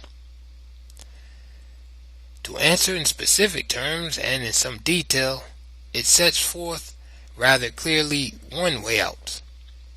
It will be simply great if someone comes up with an even better plan for racial unity through action. Whatever is proposed must be a grand design. Nothing else will serve.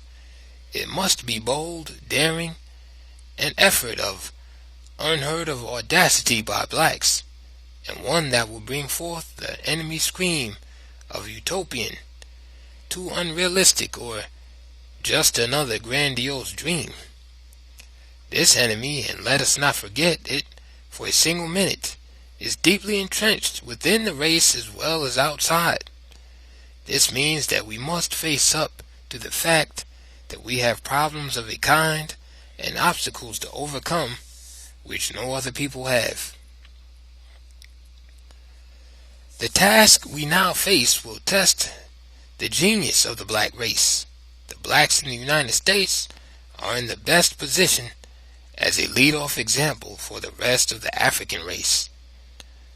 For such a movement would further change the course of history and inspire black youth everywhere, along with their elders, with a new vision, a sense of direction, and the kind of outlook that gives meaning to study as the source of inventions and new discoveries.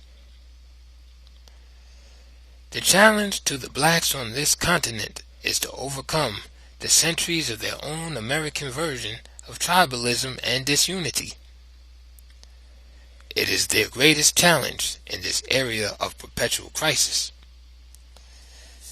They will accept it if they have to come to understand at last that equal rights and equal justice will never come from appeals to the mighty and granted as an act of grace, but only from their own position of power and influence, which develop from a united people engaged in great and vast undertakings of their own. If we fail to accept this challenge at this critical turning point in our history, we will have proved ourselves unworthy of having any descendants, and our very names should be forgotten by them, or cursed by the farthest generation. Biographical Notes. Section A. Standing alone and isolated in the field for over 35 years, William Leo Hansberry was the teacher who introduced me to the systematic study of African history and, of equal importance, to the ancient documentary sources.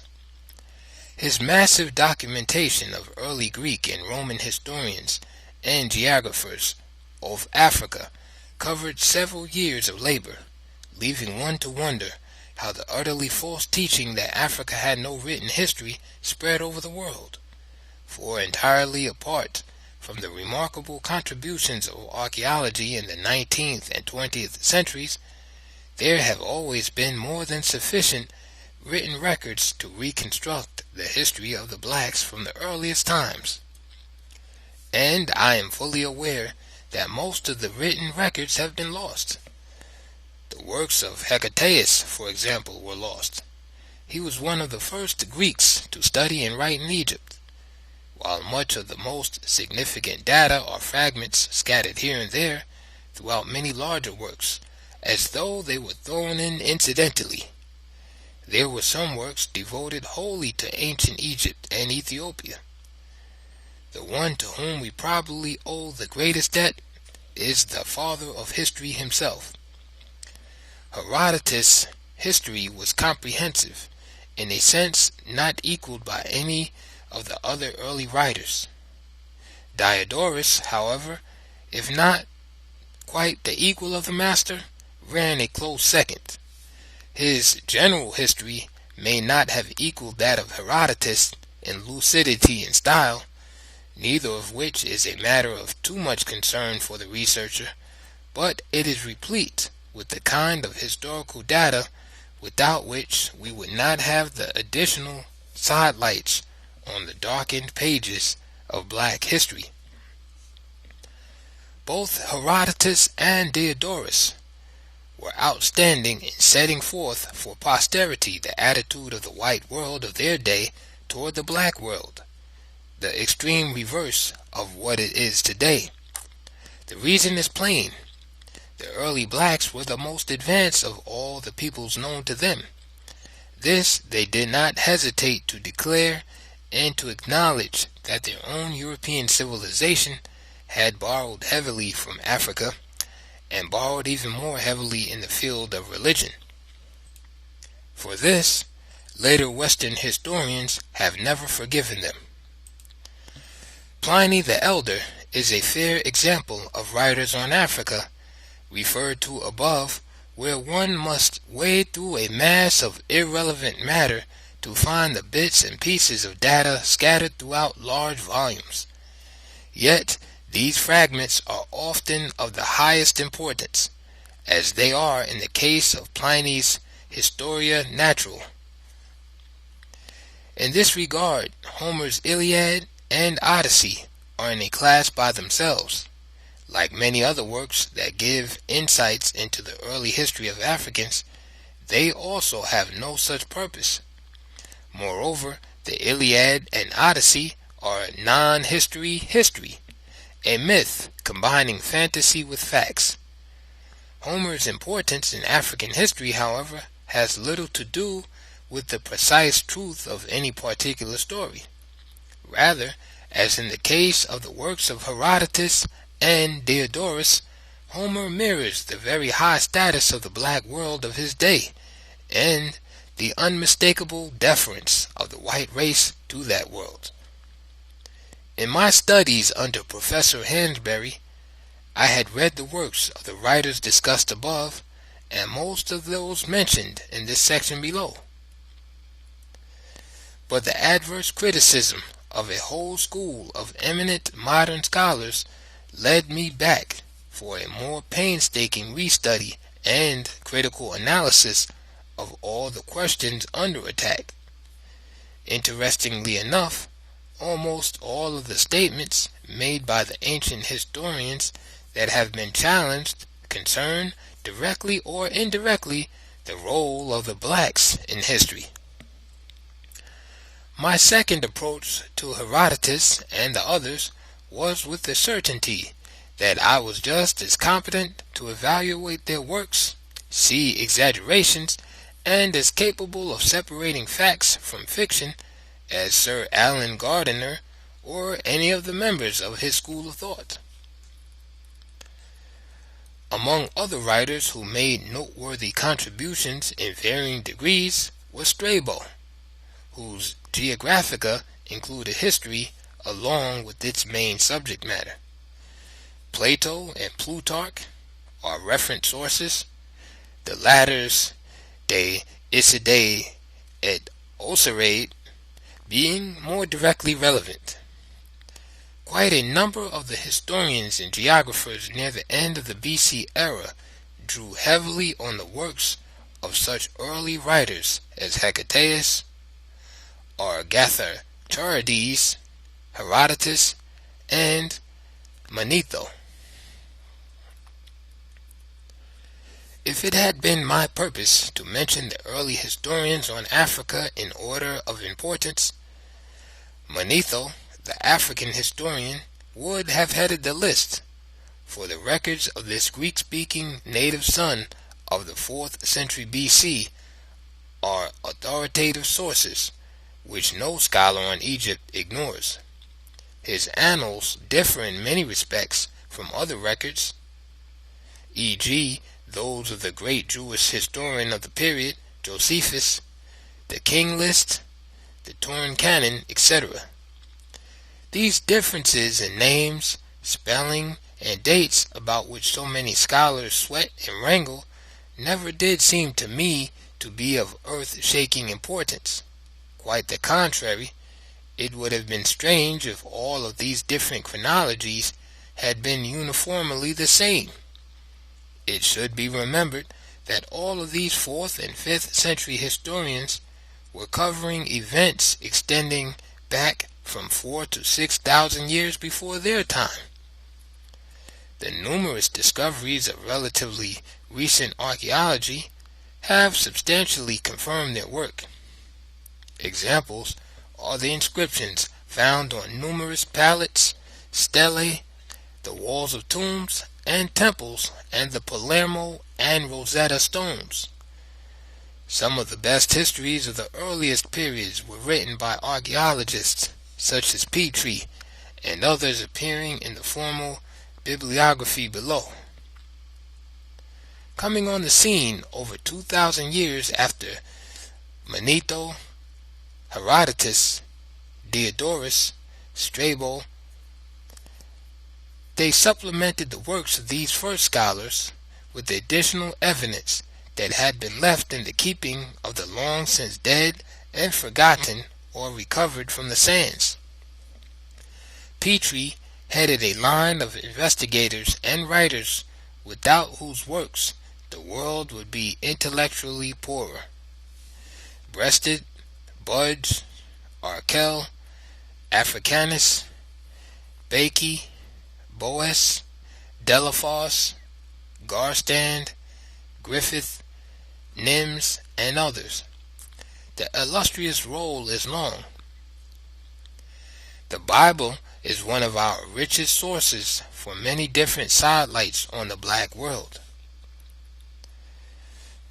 With the spread of Islam in Africa and the entrance of France, Arab and French writers dominated the scenes up to and through the 19th centuries.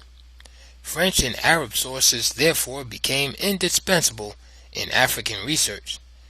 Indeed, the same may be said of investigators and writers from all the invading countries.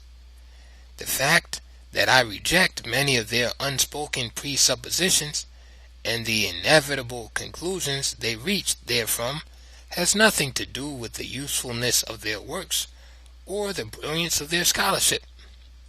Even some of the authors with whom I most bitterly disagree, nevertheless, led me to rewarding sources I had neither seen nor had been aware of. It is also rewarding, though in an unhappy way, to see no end to the accumulation of examples that further confirm viewpoints I actually wish were untrue. But as the final chapters here were being written, Professor Robert W. July's big 650 pages of a history of the African people came off the press as the latest justification of my indictment of Western historians. I recommend it for reading because it is a 1970 edition of scholarship, skillfully carrying out its traditional work on the blacks. Part 1, Ancient Africa, rearranges, omits, and misrepresents many of the well-known facts in order to fit the main racial theory. The large number of pictures, like the mass of factual data in the book, can easily disguise its main thrust and theme. The black race is inferior. In the bibliography that follows, I left out quite a number of secondary works used because so many of them seem to be little more than repetitions of those selected. My decision to eliminate almost all of the periodical literature used was not easy, especially as regards the special studies in professional journals. However, there is a point where an enough is enough conclusion is reached. Those who have a mania for the latest works published as their guide will miss the boat here, for some of our most valuable sources were the oldest publications. Some can be seen only in libraries and special museum collections. Others are microfilmed. Research sources are no longer a problem. During the last few years, there have been many large and comprehensive Africana bibliographies published in Europe and America. The new interest and work in the field of oral history are among the most significant developments in recent times. My own field studies were largely involved with oral tradition. This fact should be repeated finally in connection with the discussion of sources, because the oral records played an important role in many aspects of this work. End of Chancellor Williams' Destruction of Black Civilization. Read by Exam Info.